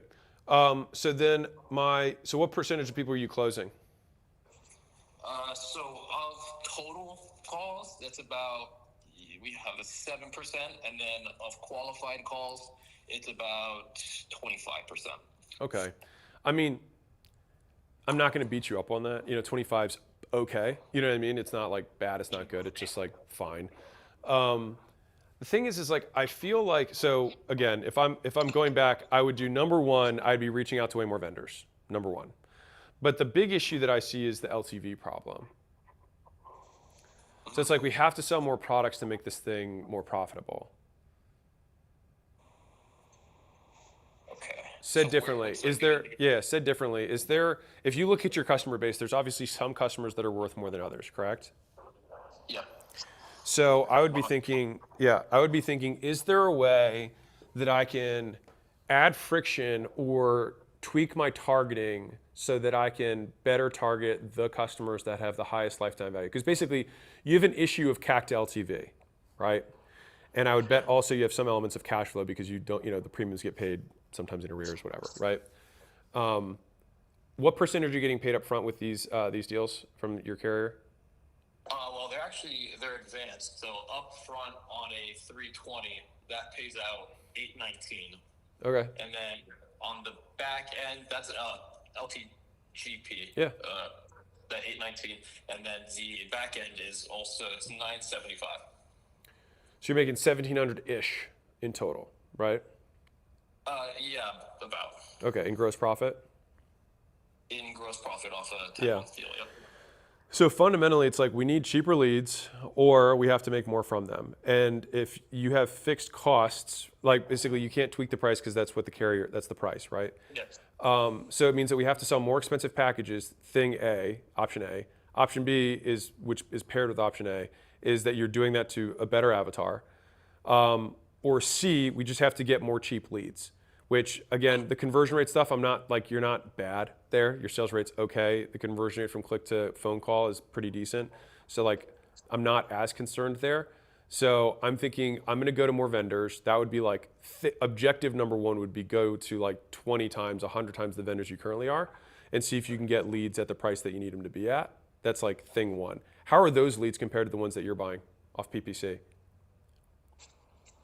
So there's one source out there who has good leads, and they make you go to their carrier and have their contracts. And they're the good ones, but everyone else besides that, and I've tried some. I haven't tried all, but I've tried some of them. They aren't nearly as good. And then not just that, and PPC is what's really supplying the volume. So what I would look at is how they're qualifying their leads, because obviously they have good quality leads. And so I would look at their actual click journey and say, okay, what are the ads they're running? What are the pages they're doing? How are they nurturing the leads? Like, are they driving them to a webinar, and that's how they enrich the leads, and then they do a call to action to get people to take the next step? Like, what's their process? And I would look at mimicking that process for my PPC, because right now you're competing against everybody else who's doing just basic PPC campaigns, and so you're priced at close to market rate because the pricing is commoditized within insurance. And so it's like you have to find better raw material that's likely like raw diamonds versus diamonds. So it's like to do the raw diamonds, it's like you might have to cast a broader net to shittier leads and then enrich them through a nurture or sales process. That's like, if I'm you, if we can't, like, I put a big asterisk on this. Like, if we can't increase LTV, which I still am like, I don't have time to go through it now.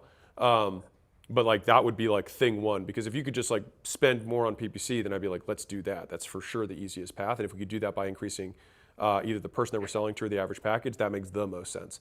The second most sense is, okay, can we juice our PPC in a different way by way more broadening the market that we're going after, and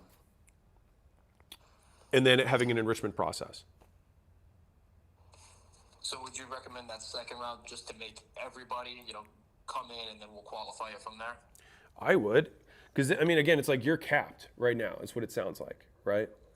Yep. Right, and so it's like we have to do something. And the worst case scenario, kind of like the reversible decisions, like you can always roll it back, right? You can always go back to what you're doing. Worst case scenario. Yeah. But we have to break some stuff. We have to break some eggs if we want to make an omelet. So thing one though is I'll bet you there are other good vendors. That's like thing one. Thing two is I really want to dive into the LTV thing because that would be the lowest risk move to make. Thing three is I want to reverse engineer the best guys funnel. Okay. Those would be my angles of attack. Gotcha. And for LTV, I don't want to get too deep into it, but like, what are a couple things that you've seen that other people have done in this space? It's really just comes down to going up market for avatar, so that you can sell more expensive health insurance products. Because like the thing with insurance is that the limit does not exist. You know what I mean? Like you can go zillions of dollars. And so right now, and don't take this as a slight, like you're kind of bottom feeding in terms of the packages that you're selling. You're selling $300 price points. Like it's not the most qualified. I mean, it's like people with pulse is the qualification, right? So for sure, there's a much higher echelon, even general consumer, that you'd be looking at selling, $2,000, $5,000, dollar type deals, which are for like my life insurance. Well, mine's egregious, so I'll just leave it there. Yeah. I hate to cut you off there. I'm sorry, I didn't make that clear, but it's $300 a month. Okay, $300 a month, so a little better. Yeah. Yeah. But it's still like, I'm shrugging. Yeah. You know what I mean? It's like I understand, whatever. Yeah. Some people buy like thousands, and that's or millions. What the LTV does with that's great. Yeah. Right. Yeah. I put it a gazillion dollars a year into mine. But okay. So those are the big three. That's what I'd be focused on in terms of points of constraint. Vendors, get the other guys PPC. Yep. And then I would still just like bang my head against the wall to try and figure out reverse engineer of the customers that I sell. Is there a package that is bigger and more expensive than the one that I currently am that I can sell instead? Well, okay, so let's say like there was a package. Let's say there's $1,000 a month Yeah. package. But we sell the 325 because that's what people can afford. Yeah. And then when they can't afford the 1,000, we sell them the 1,000. Yes. So the issue is that we just need the messaging to match. So kind of like the example I gave earlier, where it's like maybe your lead cost doubles, but your LTV 5X's. Yeah. And the thing is usually that's where everyone's afraid to go, and that's why most people don't get there. Mm-hmm. So like the other agents or brokerages in the space are afraid to spend that kind of money on a lead. But if you just have the qualifications, that's how you can skim off the top. And the upside is usually significantly larger than the incremental cost increase. Like you'll still have an increase in lead cost, don't get me wrong. But it's just like, I will spend 2 times as much for the lead or 3 times as much for the lead, but they will be worth 10 times as much. Yeah, so go after the bigger price point market. Yes. Yes. 100%. And when I was reading the book, I read the playbook earlier. Yeah. I just saw the price increase. I was like, this is probably the best way to go. Yeah. So the lost chapters, your first avatar, is where I use the process in that chapter to reverse engineer which customer segment is probably worth the most to you, and then I would reverse that into the messaging and the headlines, and maybe even a lead magnet if I have to get way cheaper leads. That would attract that level, like executive health insurance, right, or professional health. You know what I mean? I'd be looking at those types of terms. Yeah. To get higher quality leads. Cool. 100%. This is great. Yeah. Okay. Appreciate you, man. Awesome. All right. Talk soon. See ya. So we were at 2:30. I know that I told my team, they're like, how long do you think you'll go? And I was like, I think it'll be 4 hours. So it's a little longer than that. But I'll wrap us up. Hopefully you guys enjoyed this this workshop. The whole point here was that I wanted to make sure that as many of you got the answers that you needed, you got to see the AI tool in action. I strongly would encourage you to use the tool. We're continuing to invest time and effort into continuing to improve it. Ours has an entire context layer. So if you are going to ask questions, because this was one of the things that came up, if you have questions about like multiple businesses, make sure to change out that little personalized tab, because that's a context layer that basically is a filter through which all of the answers are given through. Which is why I like RII the most, because like I don't want to always keep having to upload stuff in order to get the answers that I need. But beyond that, I think I'll state this one more time, because we have whatever 21 hours or 20 hours left or something like that. But we're doing direct access to me, plus the director team, which we've got my head of sales, 2 heads of marketing, 2 strategy/business/offer people. We have wealth, we have recruiting, and then little old me is there as well to help answer the questions that you guys have. And so you guys have 6 months of that inside of a school group, which if you're like, man, I really would like more of this, or I have more questions or whatever, like go there. On top of that, we have the 6 workshops that we're gonna do. So we've got the leads workshops where we're gonna dive into a lot more detail tactically, just because hopefully like you guys are like talk slower. Like I'm trying to talk as fast as I can, as I wanna cover as much stuff as I possibly can. But this whole workshop was designed to do one thing, which is, did you get the constraint? Did we use the most leverage by selecting the correct playbook?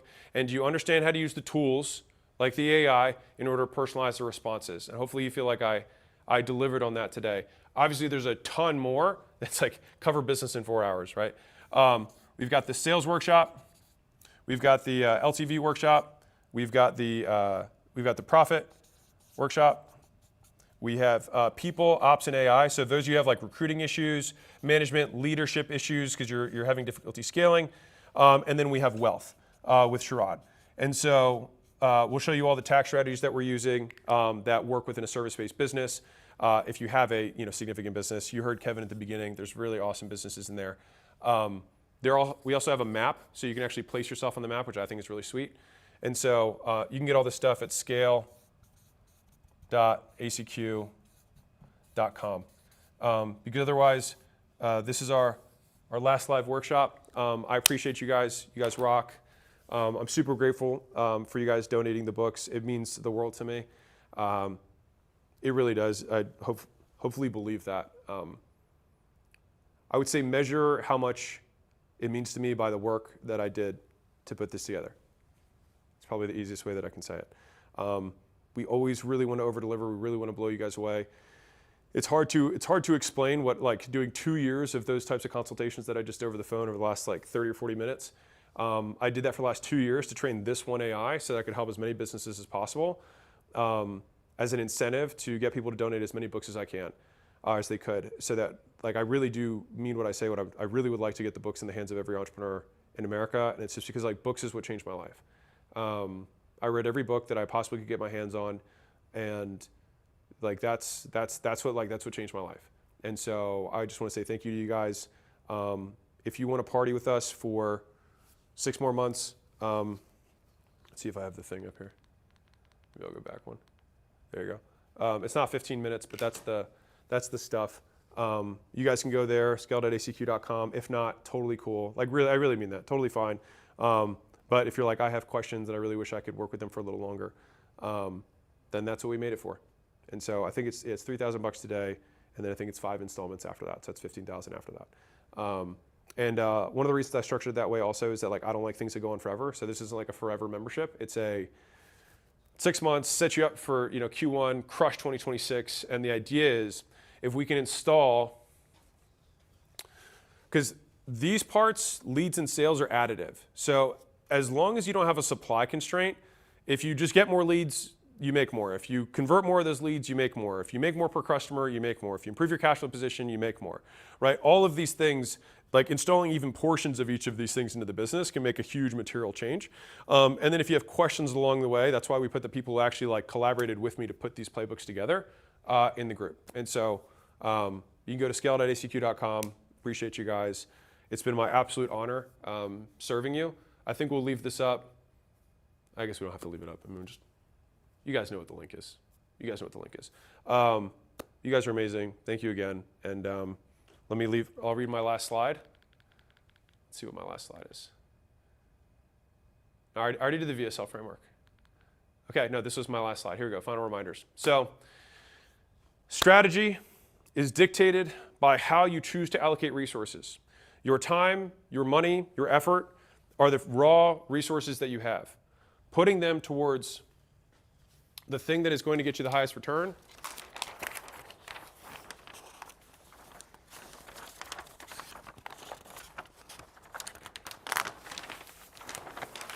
and I shouldn't write so much. It's like write faster, talk slower, or something like that. And if you're unsure of which constraint you have, just walk through the same process of, like, can I do more? Do I have the data? Does the market work? Will this model get me to where I am? If I can't afford it, is because my leads are too expensive, which means I need better marketing or more marketing. Is it because we're not converting enough people, which is going to be all the sales system? Is it because we need to increase LTV per customer, because we need to make them worth more? Or we just need to accelerate profit in the business, which is what the whole pricing playbooks are for. Once you solve that, then you have the manpower issues, and you repeat this entire process from top down as it relates to manpower.